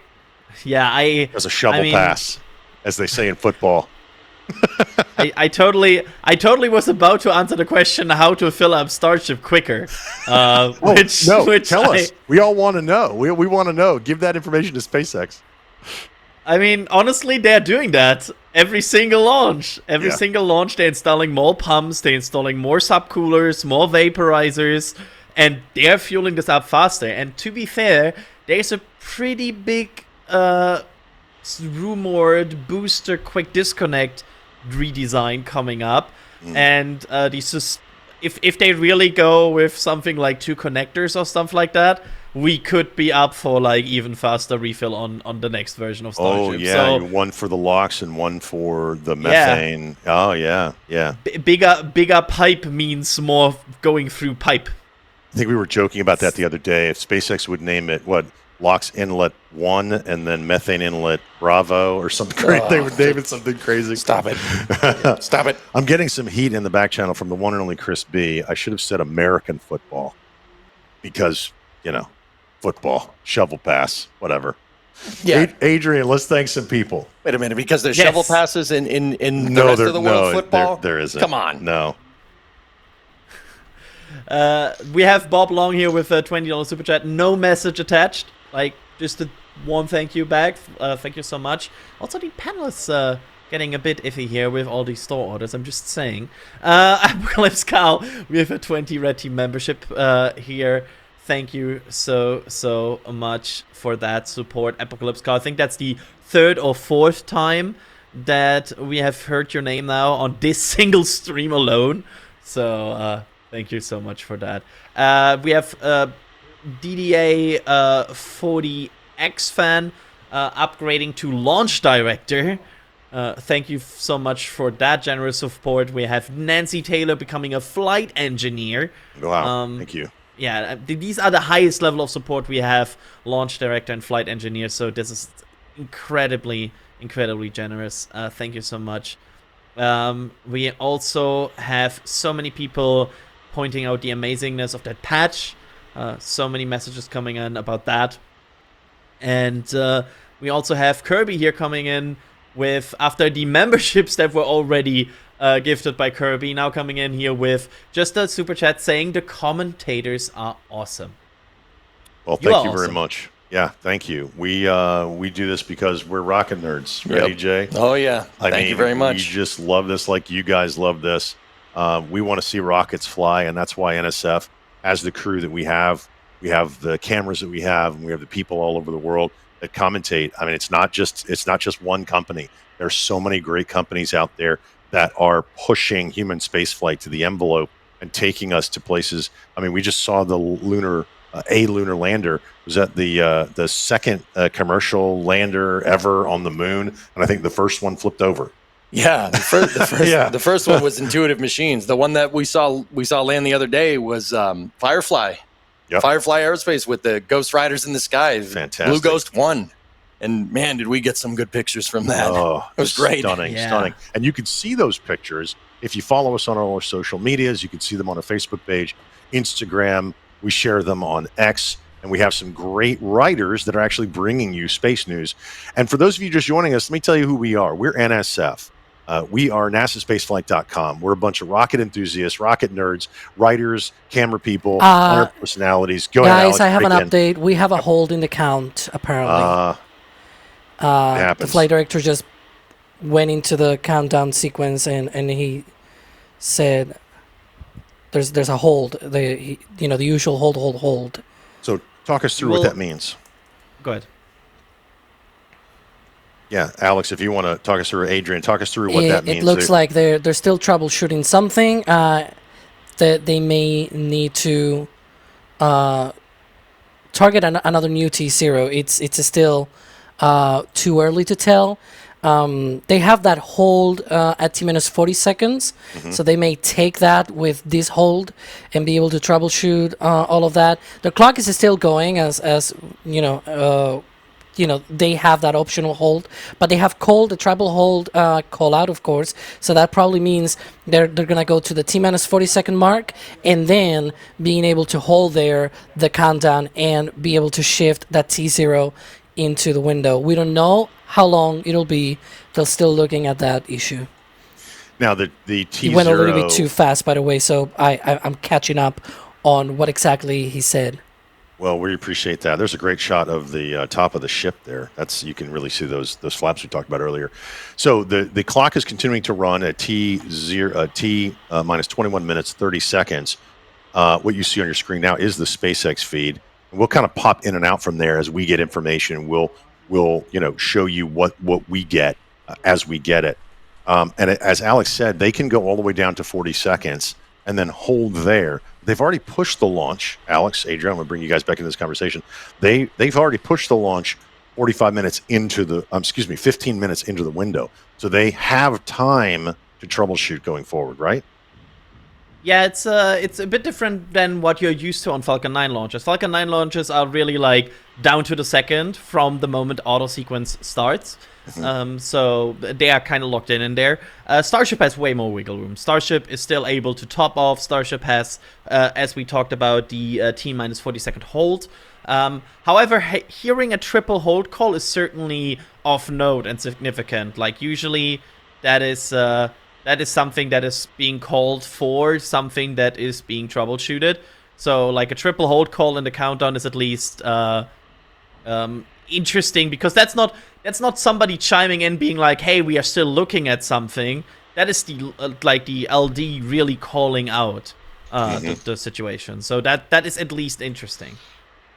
And what they're doing in the control room now is they are going through the health of all of the systems. They're looking at the GSE, the ground support equipment. They're looking at the health of the rocket. They're looking at the health of the engines. EJ, jump in here, because in the control room, they want to make sure, and again, I can't say this enough, but everything you see is a test flight. This is a test, right? And so when they find something that's an anomaly and they call a hold, they want to zero in on it. It could be a problem. It could just be something that's slightly out of tolerance, and they'll make those calls as they go through and look at all this data in the control room, right? Yeah, that's basically what they're going to do. And it's important to note that the count didn't actually stop there. The count kept going. So whatever problem they did have, whatever problem they're reviewing or troubleshooting is obviously not that big of a deal. They would have stopped the clock if they saw something that was super serious. But yeah, in the event of a hold, you're basically going to figure out what's the next steps. If you get a hold in the count, and I hate saying this because I don't want to jinx it, right? But when you get a hold like that, basically what happens is you put the rocket back into a safe state. You basically get it right back to where it was before you started your count, and then you try to figure out what went wrong from there. Now, every rocket has its quirks, you know what I mean? Yeah. But basically, the flight controllers will be reviewing, going through, identifying what went wrong, why it went wrong. If something went wrong. We don't even know that. Could be a bad sensor. Yeah. Right? Could be, if you get you got to verify, though, that it's a bad sensor. You have to be absolutely sure. And then you make a decision based off of what you find if you're sure. But once again, we didn't really see a hold there. The count kept going. They did call a hold. So there was something that they saw, but the clock didn't stop. So even, SpaceX clock didn't stop. So I guess we're still going to go. The next gate that they would have is T-minus 40 seconds. Yeah. So we'll see what happens when that happens. We got some time here. Yeah, and that's what Alex was talking about. So as the countdown continues, we're at T-minus 18 minutes and 18 minutes. We're going to look at the trajectory of this flight. I'm just watching the clock. It's 3 seconds. I should just say T-minus 18 minutes. This is going to launch out to the east. It is going to, and there on your screen, you can see the trajectory. It's going to fly in between those islands. It's going, and this is well after the stage separation. It's going to cover the southern tip of Africa, and then it will begin its re-entry trajectory, aiming for the Indian Ocean, a soft splashdown in the Indian Ocean. If you've joined us for other launches in the past, some of the camera angles coming in from the ship when it does the flip and burn maneuver is pretty amazing. A couple of them we've seen at night, a couple of them we've seen during the day. But this is not, I'm going to say that slowly, this is not an orbital flight. This is a suborbital test flight. The ship, after stage separation, will get to its trajectory. It will go through its test sequence. During the flight, they're going to perform several tests, scientific tests on the ship. Hopefully, knock on wood, we get past any holds going to countdown. And what we'll see is satellite deployment potentially. We'll also see a on-orbit, an in-space relight to demonstrate relight. And what you're seeing now is in the lower right-hand corner is the Indian Ocean. And apparently those are some buoys. That is a buoy cam in the Indian Ocean. That feed is coming from SpaceX. No, that's a replay of how it looks like when the Starship the Starlink deployment should happen. This is from Flight 6. This is from Ship 31, essentially, and it's sort of a view of how it will look like when they deploy those Starlinks. So it's not going to be the best of views. It's around that 17, 18 minute mark, right? This is not. Yeah, thank you, Kevin, for the replay mark. This is a sort of an idea of how it'll look like once they are into that part of the flight. Very dark. That's a cool shot. I like the Earth with the sunlight coming up. That's kind of nice. But yeah, okay. Thank you, Alex, for that. I read the wrong thing. That is a replay, and hopefully we'll see that today. We will see that if Starship launches in 15 minutes and 42 seconds and separates. But remember, as they say at T0 at SpaceX, excitement is guaranteed. So we'll see what happens. In the other shots there on the screen, you can see Starship 34 on top of Booster 15 is continuing to load. Well, I say that. Am I correct? The progress bar of frost is moving up the tank, right, EJ? Yeah, it seems to be trending upward. Alex, what do you think? Alex. Not Alex, Adrian, but yes, okay, they're still Adrian, loading. what do you think? I'm jumping in. Yes, they're still loading. It's an interesting situation. I'm not aware of other rockets calling a triple hold and then just continue to load. So quite interesting scenario we are in here right now. But yeah, they seem to be continue to hold. I'm also looking at the NOAA like satellites updates from the clouds and everything. And you know what you can also see at this point? The shadow of the sun going away, rapidly approaching Starbase, because this thing at this point will launch in like twilight-ish conditions. Yeah, and that's going to be amazing when and if it launches. Now, the current T0 is set at 14 minutes and 14 seconds. So, they're going to finish out, and we're looking out for some of those calls from SpaceX, like prop load complete. We're looking for other things. I know Alex is working a million things at one time. We are looking at a live view of the ship on the OLM, on the launch mount, and ready to go here in just under 14 minutes. But again, we had a hold call. We don't know why. We don't know what's going on. We don't know if it's wrong. We don't know anything. But it looks like they are going to continue propellant load, and the countdown is going to continue. And they may or may not hold at the T minus 40 seconds. Now, Adrian, how long can they hold at T minus 40 seconds? I think the last update we got was up to 30 minutes-ish. It's of course always depending on potential tank farm and also flow optimizations. We don't have a update on like current version, but the last updates was about 30 minutes-ish. And the window right now with the current T0 would go for another 45 minutes. So that is the situation right now. Sorry, did I hear you correctly? The window is 45 minutes, but the hold can be the entire 45 minutes? No, the hold can be probably, at least from our latest update, was about 30-ish. Okay. Of course, it's an experimental rocket, right? Like, could they have expanded that hold capability? Yes, totally. Is there maybe like a wiggle room? I don't know. Yeah. That's actually outside of our knowledge base, but somewhere between 30 to the minimum and 45 to the maximum is their hold. So we were expecting a engine chill call about 8 minutes ago. Did we get that call out from SpaceX? Did we hear that? Alex or Adrian, did we have that? Sorry, can you repeat that? You cut out for me. The Raptor chill normally begins around the 20-minute in the countdown. Did we or did we not hear that call out from SpaceX? I'm not fully sure if we heard that. Okay. So at T minus 11 minutes, or just under 12 minutes now, we should have heard the Raptor engine chill call out. But I mean, again, we are in the window. Okay, the T0 right now is at 5:45 Central Time here in Starbase, Texas, and on your screen is the shot from Doss, who's on the top of Margaritaville Beach Resort. So it does look like, as the sun is setting, we are getting some clearing. At least we'll see a little bit of the rocket. Please get better. Please get better, because the view from the Margaritaville is amazing. And again, as I was saying, that T0 time in the upper left-hand corner is more than likely, and guys, cut me off if you think I'm wrong here, and yeah, that's definitely filling both the ship and the booster still. It's going to get down to T40, and it should stop. We are expecting it to hold at T40, yes? EJ, what do you think? It's possible. It depends on how bad the hold was, Adrian, right? Yeah. Am I thinking about that? It depends on what they were trying to fix. It seems like they're keeping going with the count while they're troubleshooting problems, right?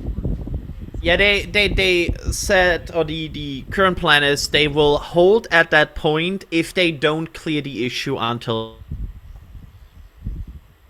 then. Okay, so but we don't know whether they've cleared it or not. So the real marker here is, let's see. Yeah, so the real marker here is if it gets to T40 and doesn't stop. That's really what we're looking for at this point, as we are coming up on T minus 10 minutes from potentially the launch of Starship Flight 8. We are hearing things in the background. Some things are going on.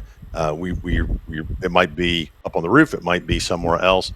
But this is what it means to do live television as we cross the T minus 10 minute mark. And as I said earlier, we are a go at this point until we hit that T40 If they have cleared the hold that they called earlier, then we are going to go right past that 40-second mark. If they haven't, they're going to hold there, and then we'll all be sitting with you waiting for this rocket to launch. We should get the propellant load call here in just a few minutes. We're gonna wait for that call out, and we should have already had the Raptor engine chill call according to the timelines we've had in the past. Now, Adrian, these timelines change. They change with each flight. Yeah.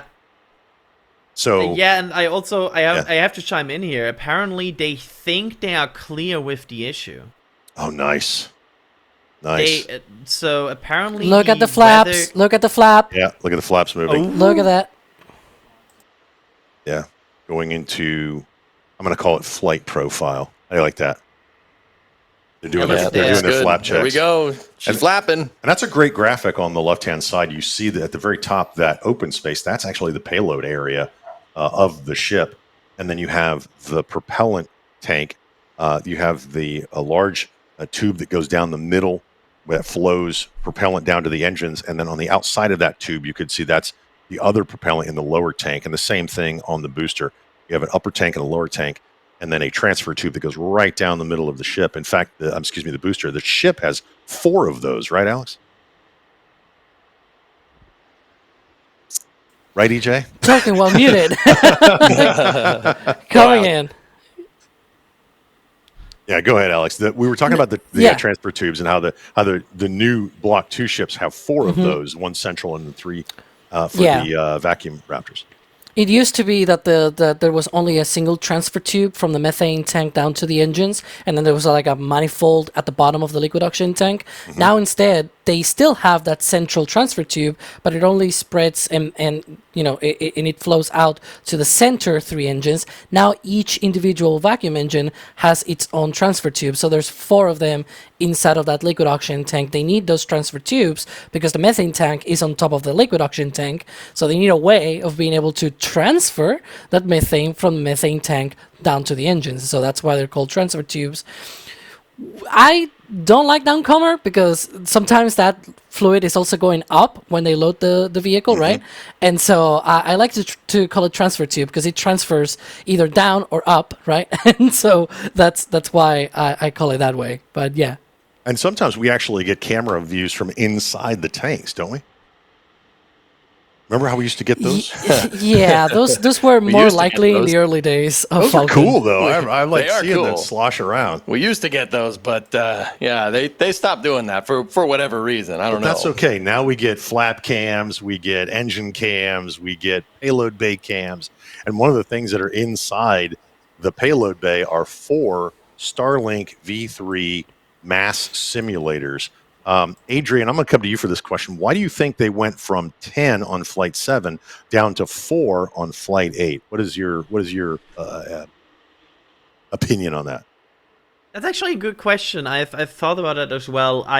So it's either some sort of load balance, which I don't think so, because honestly, the weight of these shouldn't that be that important to Starship, or it is just that they maybe only had 14. And after the first 10, they only had 4 left, and they decided that's enough for the test. Like, it could always be that they just didn't have any more and didn't bother to produce anymore, because why would they? Right? Yeah. Adrian, Alex, what do you think? Do you concur with Adrian about why they went from 10 to 4? Did they make 14 of them and then just go, guys, we're going to do 10 on this one, and if, we don't need the other 4? I think it's just, the bare minimum that they need to test all of these systems. But yeah. Yeah, this is really a test for the deployment system, not anything related to the Starlink V3s anyway. They want to get faster at loading them because they've got a way to do that, a big box that loads them. And inside, for those of you that don't know, it's kind of like when we were kids, we had Pez, right? You flip the Darth Vader head open and the little candy pops out. It's very similar to that. And if we get a close-up shot of the ship, you'll actually see. It's kind of hard with this angle because the heat shield is pointing away from the tower. Pointed toward the tower is actually that deployment, that payload bay door that they have that they're going to be shooting things out like a Pez dispenser, is what we call it. Go ahead. Is that a drone? Is that from Jack? It's trying to drone. Wow. Outside of this restricted area, of course. Yep. This is far away from the launch pad. That's cool. You see Yep. the production site from the on the left-hand side. Less than 5 minutes away. Yeah, Heart less than racing 5 minutes already. away. What are we hearing in the back channels about that hold when we come up to 42nd, less than 4 minutes from now? Well, I have good news. Oh, well, Adrian already sort of talked about this before, though. It looks like the issue that they had to call that triple hold called on the count. They are working on it, and it's expected to go away at the time of the T-minus 40-second mark. So right now, they don't expect to take that hold point. That is great but still, news. you know, sort of looking at it. That is fabulous news. Fabulous news. So we are, I can barely see that screen, 3 minutes, 58 seconds now, under 4 minutes. And Adrian, let's talk about the timeline here as we get within 5 minutes. What's going on inside the launch control? I know we're working on potentially another issue, but they're expecting that to be cleared up in the next 3 minutes. What's happening with the vehicle and the loading? Basically, they will wrap up loading on all tanks in a very short matter here. And once... So, just because you have reached the final amount that is in the tank, that doesn't mean it has the appropriate temperature and pressure. So sometimes there's something that is called pressing tanks for flight, which is basically either a final top off or also managing pressure a bit, maybe gas, like opening some vents, making sure that the pressure is just right, the temperature is just right, and basically once all of these conditions are met, then they are really calling, okay, all tanks are go. And when all tanks are go, then they have to drain the propellant lines that lifted that up to the ship and also to the booster. Is that right? Sorry, can you repeat the second part? Well, once they get all the propellant in the ship, they still have all the propellant in the lines for the tower. Yeah, they will usually start to, like, we will see the return of the vents, because they will start a bit of like an after purge, because usually it is a very bad health advice for the health of your pipes to leave methane in there if you ignite a giant source next to it. That can very quickly result in a burning tower. That's true. We want to get all of that out of there as we approach 2 minutes to the T0, and it is going. The prop load on the ship is complete. You heard that call out. Prop load on the booster is also complete. So you're looking, with the sun in the background, a fully fueled Ship 34 Booster 15. And we are under 2 minutes to launch. And what happens immediately after launch is they ignite those 33 Raptor engines, EJ, and they let them go for what, 3 seconds, 5 seconds? And then basically once the thrust to weight ratio passes 1-to-1, that rocket lifts off, right? Yeah, basically, they're going to get a little bit of a sequenced ignition. They fire the engines in an order to make sure they're not firing them all at the same time and put a crazy shock load on the thrust structure there. And then, yeah, they hold it. And then in that split second, the computers on board are going to check to make sure we got 33 engines or the amount of engines that's needed. Remember, it's launched with 32 before, right? It's going to make sure that all the engines are good health, and then they let it fly. Yep. Now, as we pass 1 minute, we are coming down. We might have a hold at T40. Just remember, this was expected. This is their natural hold point here in about 20 seconds. We could see the clock stop. We're listening for callouts from SpaceX, but we know the vehicle is fully fueled, both the booster and the second stage, the Starship. If they do hold at 40 seconds, we're going to continue our commentary as our team behind us is listening in and listening to what's going on with SpaceX from the control room and things that they're trying to troubleshoot. Let's see what happens here at T minus 40 seconds. We did that stop? Looks like they're going to be holding. They're holding at 40 seconds. Yeah. So they are going to hold at T minus 40 seconds. Again, this was expected. Don't freak out. It's okay. They are still troubleshooting the issue. They felt confident before this that it was going to clear by this point. It obviously has not. That's a great shot right there. I want to point this into perspective that this is the first time they're holding at T-minus 40 seconds since Flight 2. Yep. That's Flight cool. 2, and this is Flight 8. It's been 6 flights ago. November 2023. You know, that talks to the reliability of the iterations in these spacecraft that they're putting in these vehicles and the testing that they're putting in behind the scenes. Now, we are 15 minutes into the window. We have another 45 minutes of window to go. The SpaceX team is working to clear any issues. They're probably doing another health check before they move forward, or they make another determination. So they're working the issue right now on the ship, and as we get information, we'll bring that to you. So Yeah, the word is that they were working on a booster issue. They cleared out, and now they have something coming up on the ship, so they're also looking at that. Well, while we have this pause, Adrian, let's thank a lot of folks that they've been really generous with their support. We are going to be keeping you up to information, but I want to take time and acknowledge the support that those people have given us here at NSF. I will keep it very short. Thanks to Christopher for the super chat here. Thank you so much for that. Thanks to Kirby for another support here. Scream at me, please, once you see something. Yeah, we will. Don't worry. There's also, I also will quickly mention something here because I'm sorry, I'm a rocket nerd. I need to talk about this. There's a very peculiar vent that we cannot talk about that Alex and I rarely get to talk about. There's one single vent on the OLM that tends to come up once they clear a T-minus 40 second hold, which is like some sort of fluid vent down that we expect. And it's like a very weird directional vent going up. And if we have like the right moment and the right camera, you can see that vent going up. And based on that, know they have cleared the hold. Sorry, I had to talk that. It's super nerdy, but it's such a neat little thing that we have spotted at some point. Alex, I'm going to bring you into this conversation as we've got a hold here. Let's talk about that T0 timeline. We talked a little bit about the deluge system. We talked about the static way they ignite all of the engines, but there's fire suppression systems and all those things. What happens when we hit that like T5 second mark? What are those things that happen in rapid succession right before liftoff?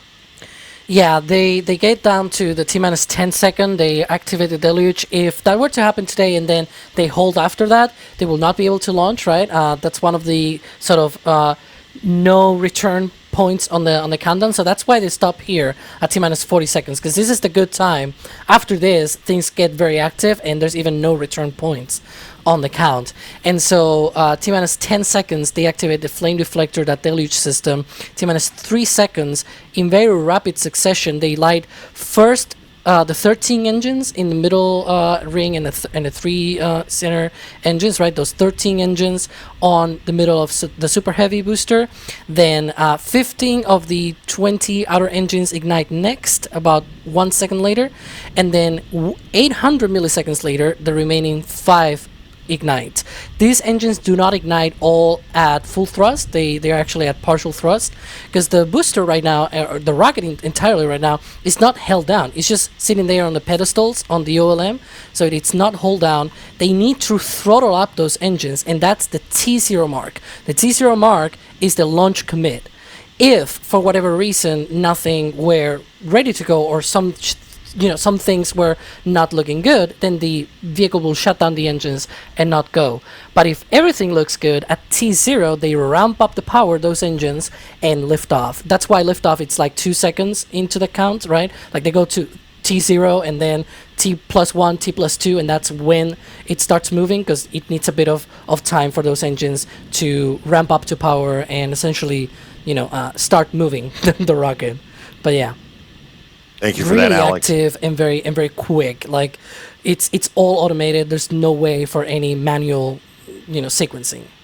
Yep. And as soon as it reaches that 1-to-1 ratio, right, thrust to weight ratio, it's going. And what did you say? The Raptor has currently the thrust to weight ratio. It can lift. I don't know. I'd probably put you on the spot for that. It's about 1.5 off the pad TWR. That's pretty fast. It's going to go when they ramp those up. The word we're getting right now is they're still working an issue on the ship. We are at a T-minus 40 second hold, which was expected. If you're just joining us, you're watching live launch coverage from NSF, NASAspaceflight.com. Also on the Popular Science channel, live coverage of Starship Test Flight 8, or Flight 8 is what we call it. And on your screen right now is Ship 34, which is stacked on Booster 15. And both of them are fully fueled. and we are 40 seconds from launch. The SpaceX team is talking about, is working through. They had an issue with the booster. They've cleared that issue, and they want to make sure everything is green and ready to go for this launch. Yes, I believe we did talk about the hold limit. I didn't get an exact number. I'm getting a question. Alex, what is that exact number? How long they can hold? At T40? Yeah, I was actually asking in the back channel if we know if they have updated that, because at least from the previous updates, it seems like it's about 15 minutes. We're already 5 minutes into the hold sequence. There you go. Oh, clock's moving. Hold's We're moving released. forward. We are Launch. we are go. It Here, looks go for like. launch. You're Wait, going to there we see go. Right when we said that, I went back to 41. Hang on.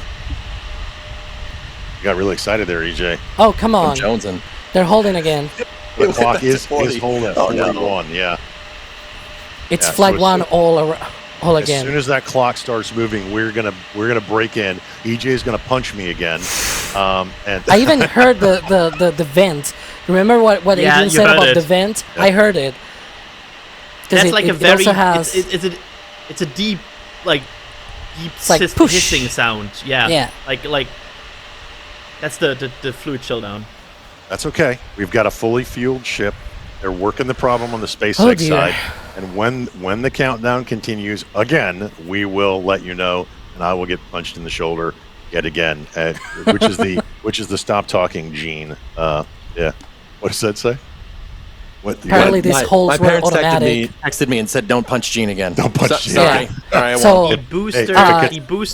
He boosted tripped some holes. So Oh, that, Yeah. okay. just to explain that in non-rocket terms, there are usually some sort of redline monitors, and the booster basically went into an automatic sequence and probably tripped some of these redline checks, and with that automatically also triggers a hold. Yeah, that's one of the things that they mentioned, which would explain why we heard the vent and why they were counting down, and then suddenly it tripped the automatic checks, right? And so it went back to that hold point. Again, those sensors are working Yeah. as expected. They want the health of the vehicle to be as close to 100% as they can get before they launch the largest flying object into space for a second time. And hopefully, after stage separation, this ship will continue on its mission if we can clear this T40 second hold. Let's talk about the flight profile after launch, since we've got some time to talk about that, because I said there's a nice vent. There's some good vent noises for you. Wow, they are all kinds of venting, aren't they, EJ? Oh yeah, you're hearing all kinds of good stuff here. Yeah. So once it gets off the launch pad and we get to stage separation, what's something called? We getting some have information in the back. we have a channel. scrub. Yeah. We have a scrap for today. Okay. Offloading the vehicle. That was a depress vent. Yeah. You could see at the moment these weird vent sounds came up, like Alex Yeah. and I in the camera were like, Mhm. uh-oh. Yep. That sound, exactly the sound that we didn't want to hear. We have a scrub for today. We're It familiar happens. with these vents because it's also what we see when they have a test, right? And then they abort the test, and we hear the depress vent before anything happens, and it's like, well, that doesn't sound good, right? And so we are trained already to hear that sound and be like, that doesn't sound good. Again, these things happen. If it was easy, everybody would be launching rockets, and they want this vehicle to succeed. know- Have all these checks. Go ahead, Alex. You probably saw this in the back channel, but this was a nice wet dress rehearsal. Yeah, which we had talked about. We talked about. We on talked all of about our- it. That's right. We talked about We our countdown did. to launches. Yeah. We talked about our stakeouts. Is on this flight they decided not to do the wet dress rehearsal, which is exactly what you just saw, fully loading of the vehicle right down to, I guess, T40. I guess on a wet dress they do it right to like T3, right? T3 Yep. seconds, and then they stop, and that means they are ready to go. And this vehicle did have an issue, which is fine. Those sensors worked as expected. None of us like a scrub, but as we used to say in aviation, takeoffs are optional, landings are mandatory. So this was an optional takeoff. This gave them some data they need to come out, and they need to fix this. So, Alex, I'm going to bring you in on this one. Let's talk about what happens now that we do have a scrub for today's test flight. Yeah, so one of the things to consider, there are two things to consider. The first, or rather three. So the first thing right now is offload all of that propellant. That's why we're hearing a lot of venting, safing the vehicle essentially, right? So that people can go back to the launch pad, be able to work on the vehicles. The second thing is work on that issue, right? Whatever, and by the way, you can see there a lot of people. Is that the outpost? That's the ranch. The ranch. Okay, yeah. And so the second thing, as I was saying, is the issue. Work on that issue, whatever, looking at the data, making sure that they can fix it, right? The third thing is, and the most important is, what's the capability of that tank farm? Right now, they are able to do a recycling in 24 hours. So essentially, if those first two are good to go, then they will be able to turn around for tomorrow. And so I'm hearing Kevin, Kevin likes drone shots. Yeah, you're.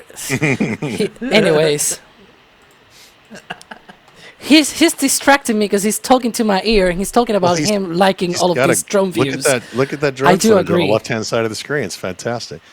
So what are we looking at here? By the way, guys, don't go. You can find all the updates on our social media sites.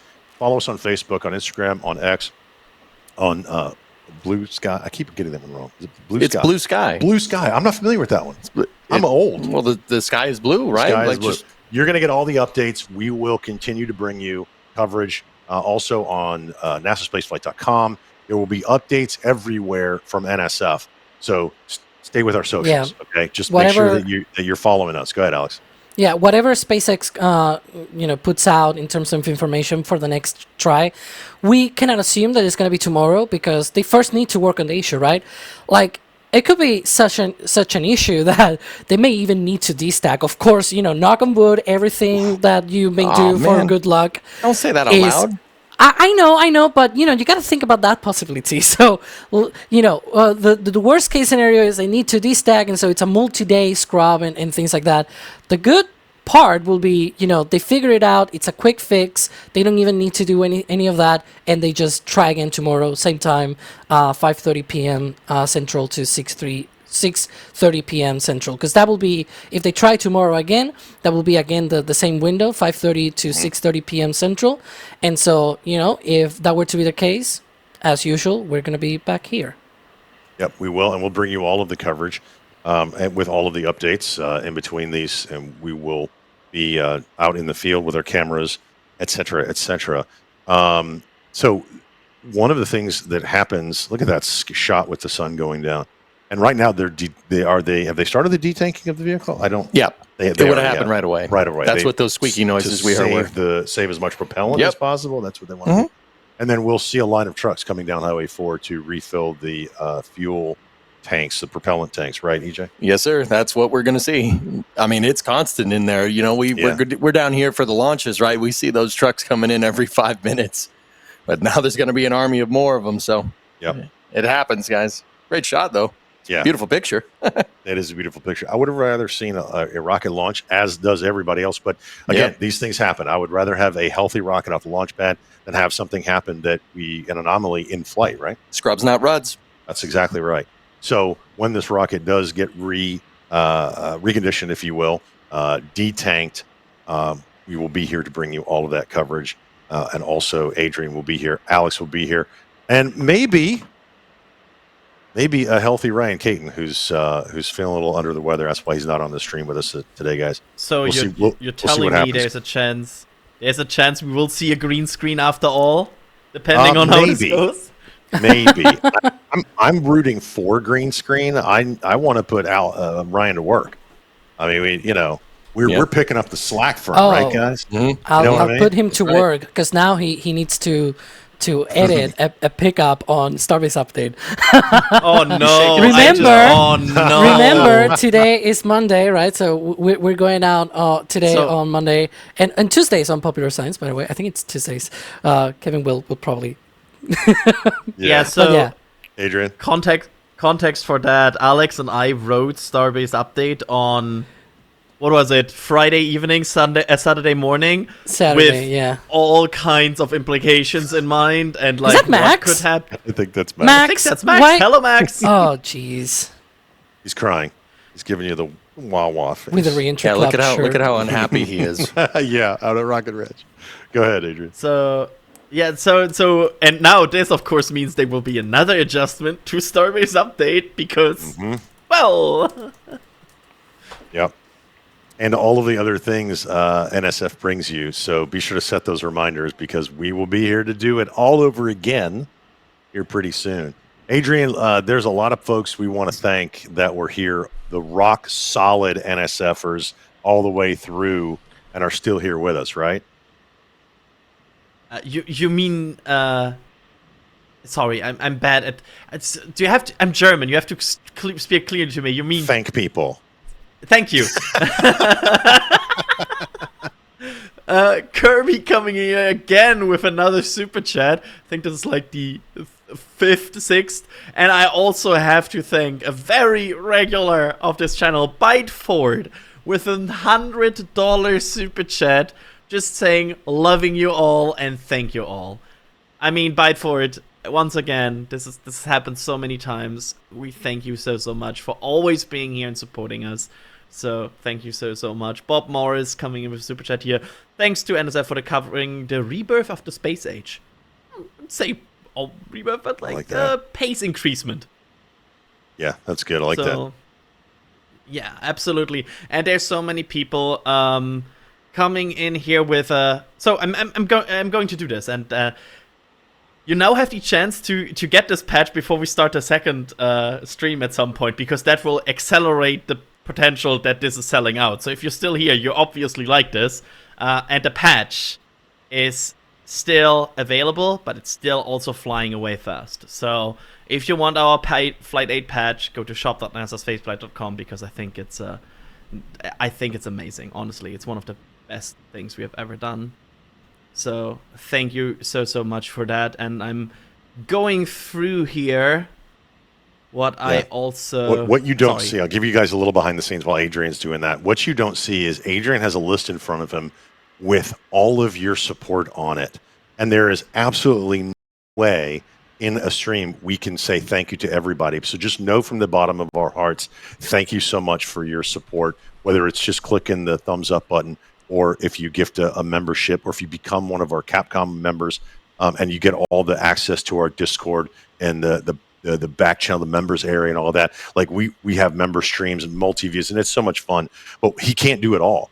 Just like answering all your questions. There's no way we can get to all your questions. So he has a giant list in front of him and he's going through. So we call out some folks that are obviously been on the stream before, but also very, very generous. Right, Adrian? I mean, absolutely. This is so much. There's a 0% chance. Like, it would already be in an attempt again when I'm done with this list. Yeah. That's how long it is. There you go. There's another stream right there, Adrian. Adrian thanks people for 24 hours. We'll see you guys. If it's a member stream, then it's going to work exactly out. Right. It's a member stream going live right after this. 4 hours, just me reading thank yous. Well, honestly, we're going to be checking the weather. We'll be checking the health of the vehicle. We'll be checking in with all of our sources in the field, all of our amazing camera operators and photographers. And thank you guys so much. I know some folks were very, very generous today. It's on his list. It's just there's so much out there from your support. There's one right there. Go ahead. Yeah, absolutely. I also want to thank Beth Sanders here with a $200 super chat, just saying thanks for the live coverage. Go SpaceX. Thank you so much, Beth. That's so much support, and we will 100% make sure to put it to good use. And I would not be a very good host if I did not mention the dwindling supplies of the Flight 8 patch. Earlier in the stream, Adrian, you said there was about 40%. Now, is that 40% left, or is that 40% sold out? That's 40% left. But at this point, Pre-order. we are eating. Yeah, we are right now basically starting to eat in the last third. Yeah. So I would say go and pre-order it, and again, we'll start shipping those probably at the end of the month, somewhere around there. But we do an order, and when they're gone, they're gone. So get out there and get that Flight 8 patch because it is absolutely beautiful, beautiful, beautiful. How long does it take to detank? Do we know how long it takes, EJ? I'm not sure how long it takes. I mean, it's not a pressing issue, so I suppose they'll just trickle back the propellants as much as they can. I'm actually not too familiar with how that one works. Yeah. Alex, are you around? Can you say, do you like how long it takes for them to detank? I'm not sure. It's usually about an hour or so. It takes a lot longer than filling it up and we actually got a question, a very good question a while ago on one of these full stack test streams and things like that, where it's like, why is it that it takes longer for them to drain the rocket than to load them? And the whole reason is how it is set up. When you load the rocket, you can essentially, you have the ground tanks getting emptied out, and so you have that pressure system being able to load and backfill with pressure those tanks. You don't have that system on this rocket. If you were to try to remove all of that propellant so quickly, you would essentially pull a vacuum on those tanks, and that's not good, because then the whole rocket was just crumble and be crushed and everything. So they do it more slowly for the drain back. That drain back takes about an hour and a half, actually, if depending on the test and how much they have loaded, right? But it takes a while. Essentially, it takes longer than the amount of time that it takes to load the rocket. Are there any other great questions that we need to cover? Because we've gone through them when they were loading the propellant. We've gone through them. We're getting bright. Now, as it gets darker behind us, the lights get brighter and brighter. The interesting thing about scrubs is none of us like them, but they're a part of rocketry that gives us a chance to, go back, look at what we could have done better, look at some things with the rocket that they need to fix. When we get that information, again, we'll bring it to you. But they happen. It's part of the life, right?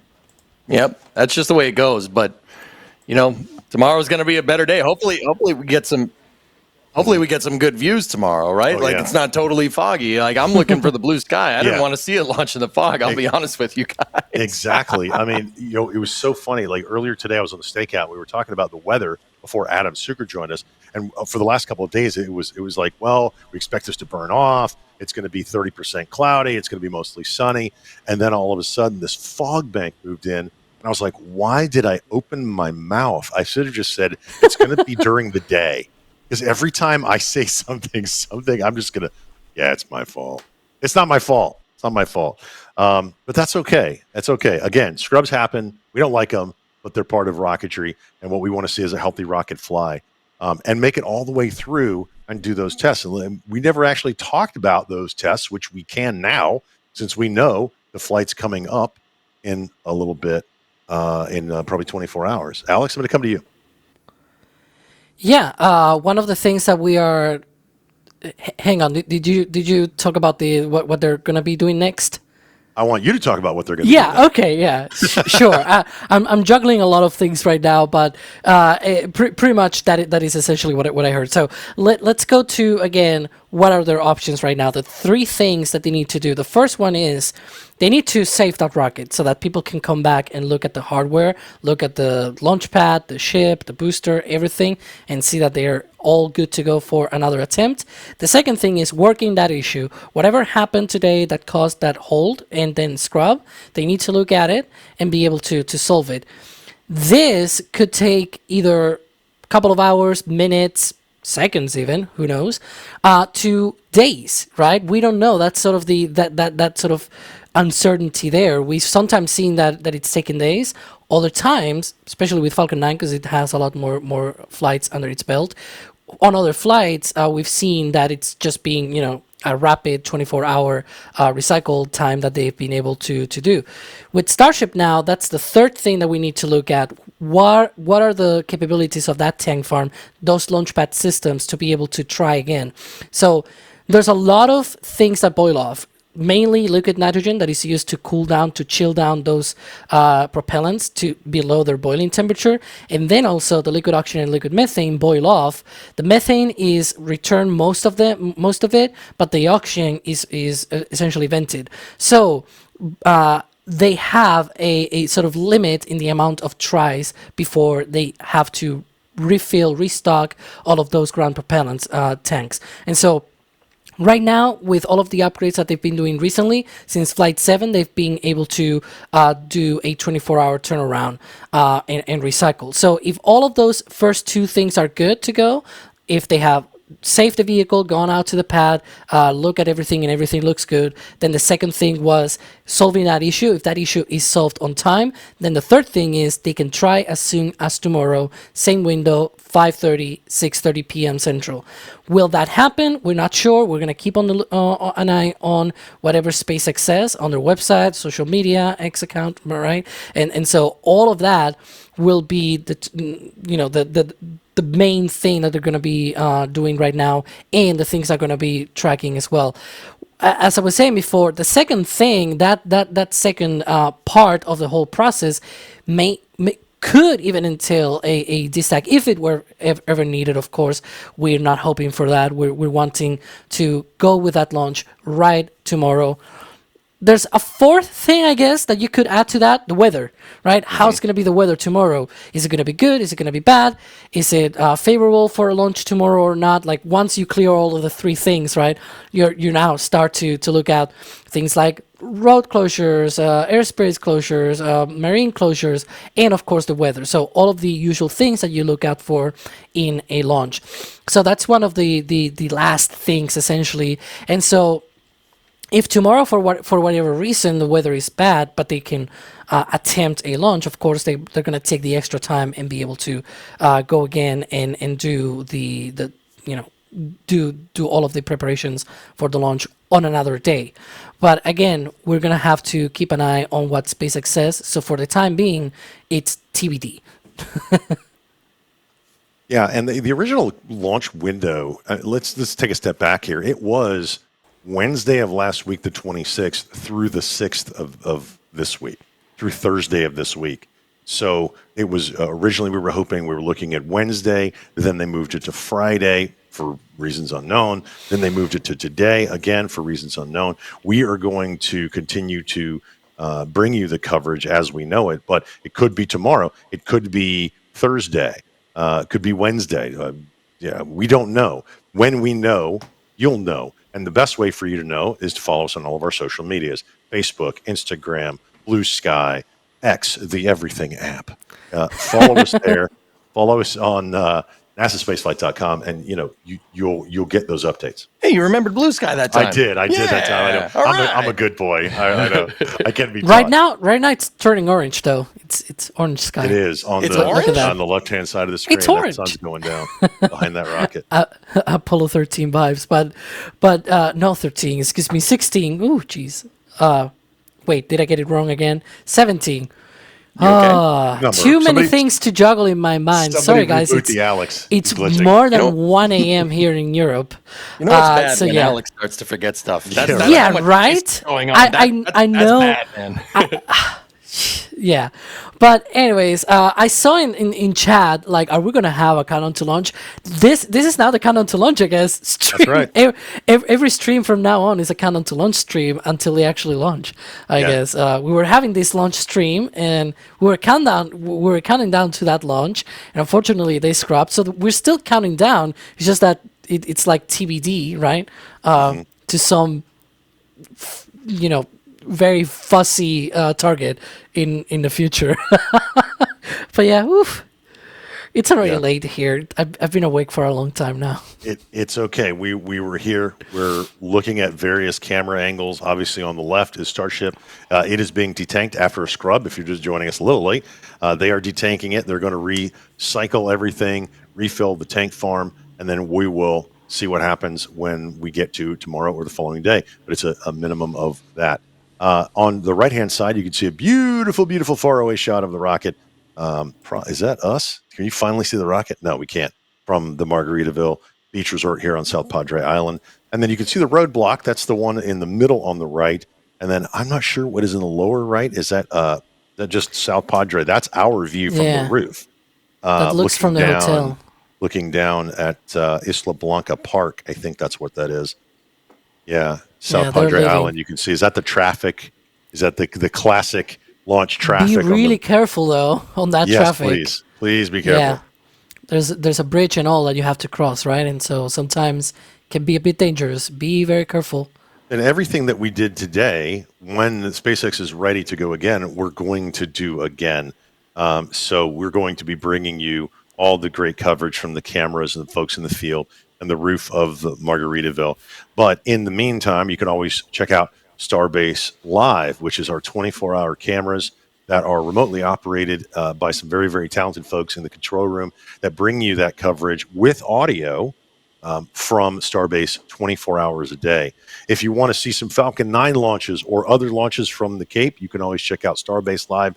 We have cameras of the drone ships coming in. We have of the port where they're reconditioning those Falcon 9 boosters. Also, several of the other launch pads, and of course, views from the press site there.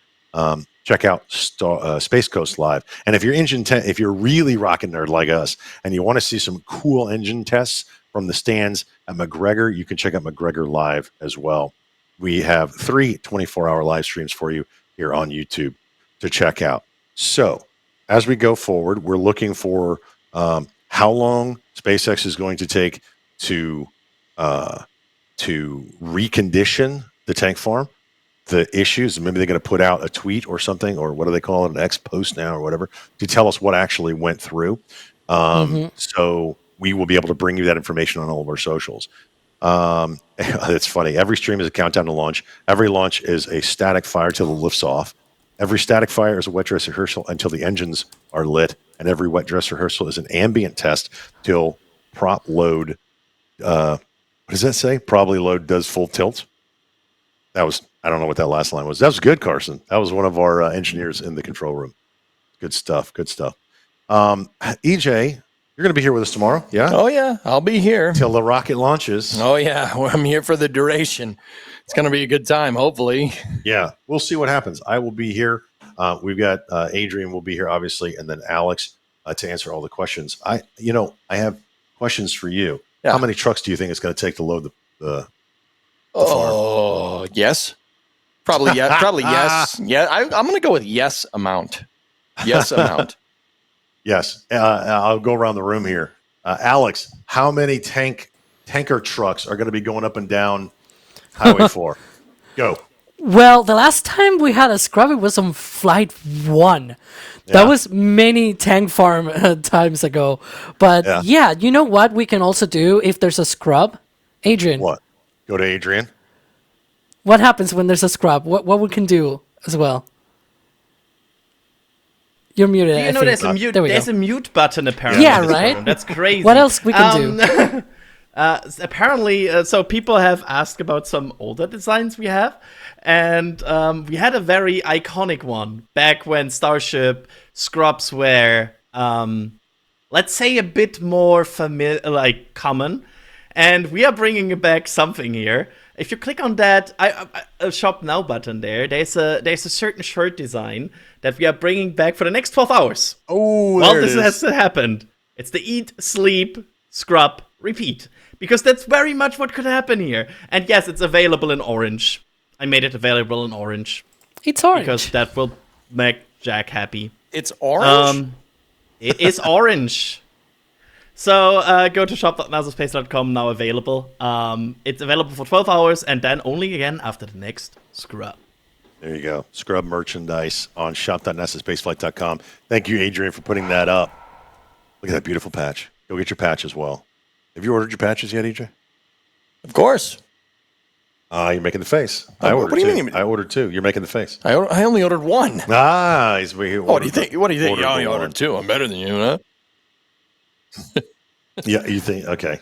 I know it is. He's making the face. I'm not making the face. Look at that, Adrian. Adrian's laughing at you because you're making the face. Look in the camera. Look in the camera. Tell everybody I got my patches. I got my patches. I got them. I ordered 2. I got your patches. Alex? Did you know? Alex, why are you wearing a sweater? Is it cold where you are? Well, it's actually not very cold, but this was sort of the first NSF merch that I had at hand. Unfortunately, this one has already been discontinued because it's from like 2 years ago. Collector's but yeah, edition this is now. Yeah, it's collector's edition, I guess. It's from Christmas 2023 or holidays 2023. I gotta get my shirt. Note to self: send Alex new merch so he doesn't wear Christmas sweaters in March. Hey, I also hang on. Turn me off camera. I have an NSF shirt below, but it was too cold. Like it's that moment in the year that if you wear a simple shirt, it's like you're too cold, right? And if you wear a sweater, it's too hot. But I can manage with a sweater.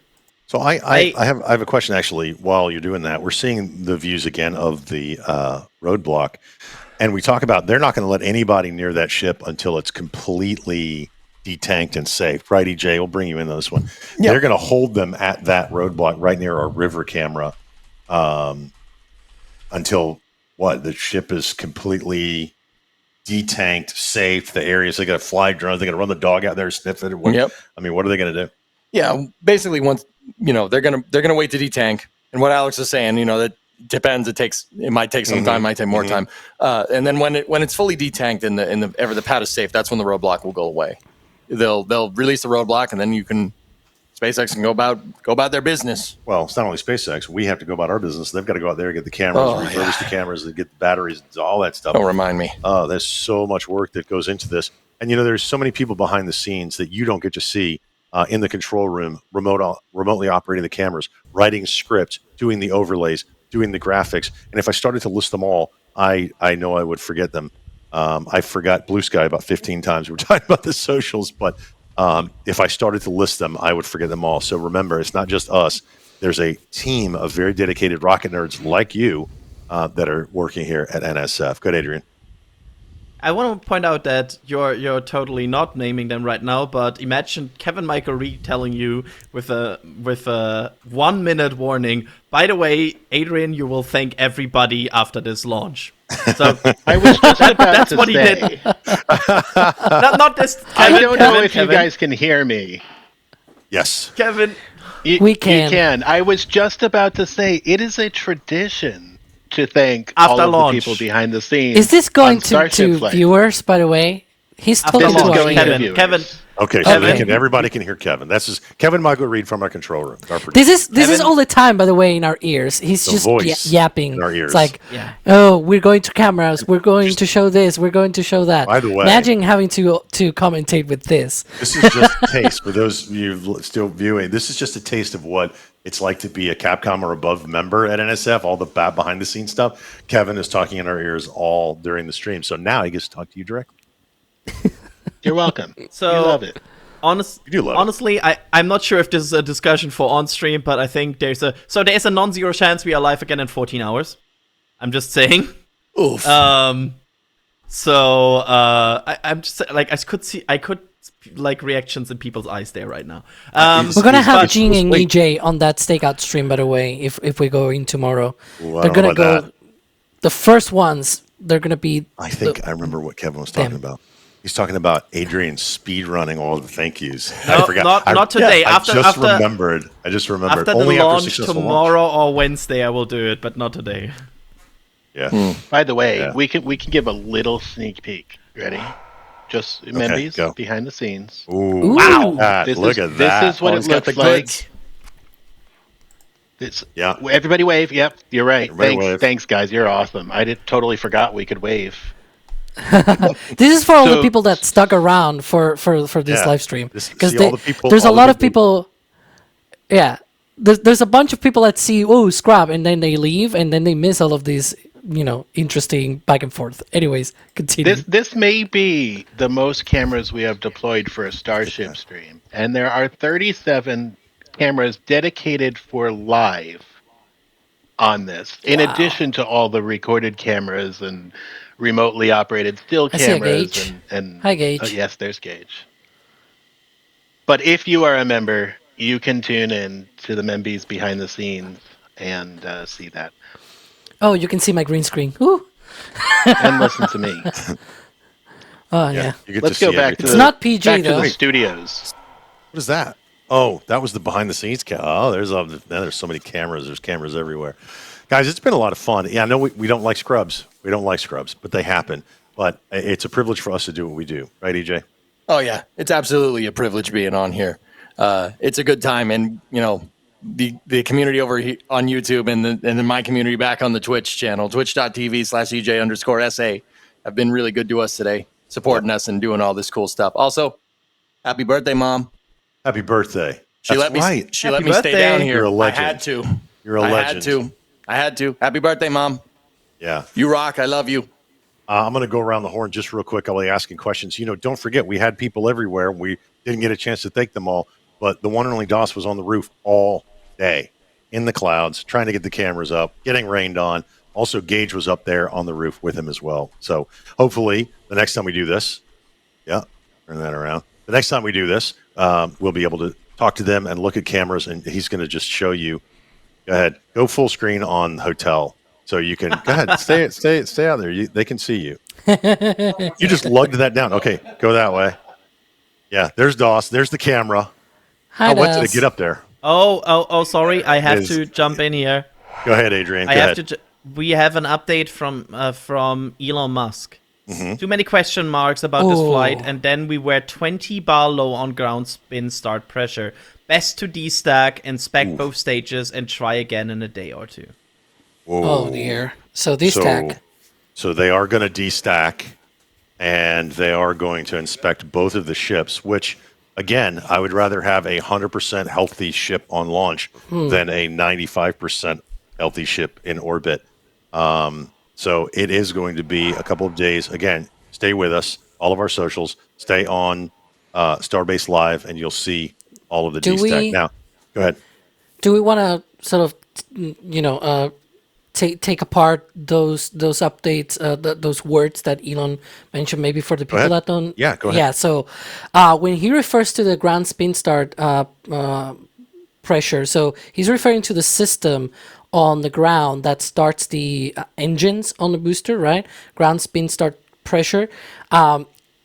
It's usually a really high pressure system, right? So that's why it's 20 bar. Just for reference, that's like 20 atmospheres, I guess, of pressure. Yeah, so that's a lot of difference. But that system, given that the pressure on the pumps it's really high, it's a small difference compared to that, but it's enough for them to say, okay, that's not what we want.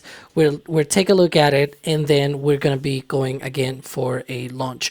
And so that's the system that he's talking about, the ground spin start system, and. So best to destack, inspect both stages, try again in a day or two. We'll see whether it's a day or two, right? That's now the main question. Will it be a day? Will it be 2 days? One of the big issues right now that I think could be for a day, right? For the case of a day, is that destacking now needs to happen after they have already saved everything. Then they need to clear the pad. Then they need to go out there, look at the two vehicles and everything. So a day, more of the two of the other that he's mentioning, right? That other option. But we'll see. Well, they have until Thursday, so they've got tomorrow, Wednesday, Thursday. And we'll see what happens.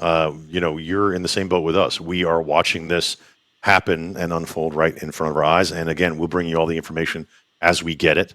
But it's good to know that the sensors worked. As I keep saying, this is all testing. The sensors worked as expected. So again, we will bring you information as we get it. What? Oh, the conversions of bar to PSI. That's what he's talking about. But 20 bar is, what did he say? I can't remember. It's 20 times 15, give or take. We've got people doing math in our ears and talking to us right now. Yeah, right, that's the difference. 20 bar is 290 psi, pound per square inch. But the total, this is a problem that the ones that I heard, at least for some other engines, it's right in the order of like 6,000 psi for the pressure in pound per square inch, which in bar it's about 410, 420 bar. So it's not a huge difference, but it's still the total amount of pressure that they need to start those engines. Can I just point out that Alex was saying it's so late here, we got to go, and now he's doing math. Go, hyped up over PSI. Wrap up. No, you keep talking about if Alex pressures and wants bars to, if Alex wants to continue talking about this, I'm looking forward to the Imprompt Raptor site. that he will perform. Oh dear. 48 hours. What's the world record for a Raptor side? And go. Guys, thank you so much for joining us. We are going to wrap it up here from the Margaritaville in South Padre Island in Starbase, Texas. For EJ, for Adrian, for Alex, for Kevin, and everybody in the background, I'm Gene Rowley. I've been your host today, along with my friend EJ. We will catch you on the next one. Remember, dream big, keep your eye on the stars.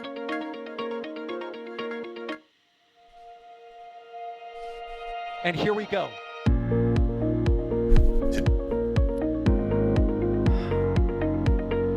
We have liftoff. Propulsion continues to be nominal. RCPA chamber pressure looks good. Following up. Roger, planet. Water towers fly! Echo down to nominal. Flight downside SPD off. Say again, SPD off. It's orange!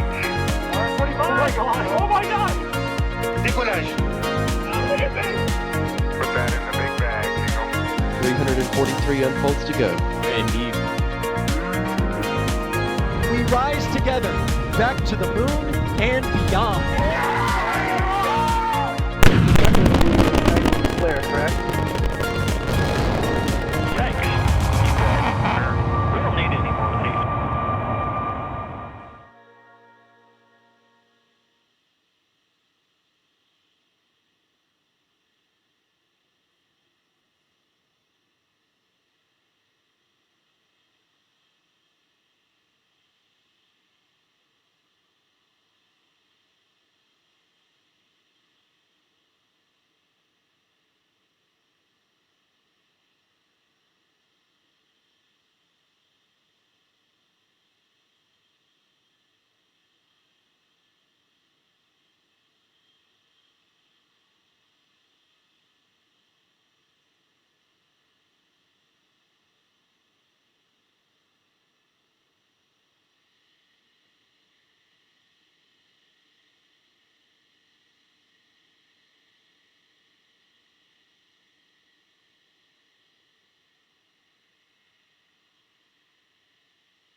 If I'm there or not. So I think I'm good.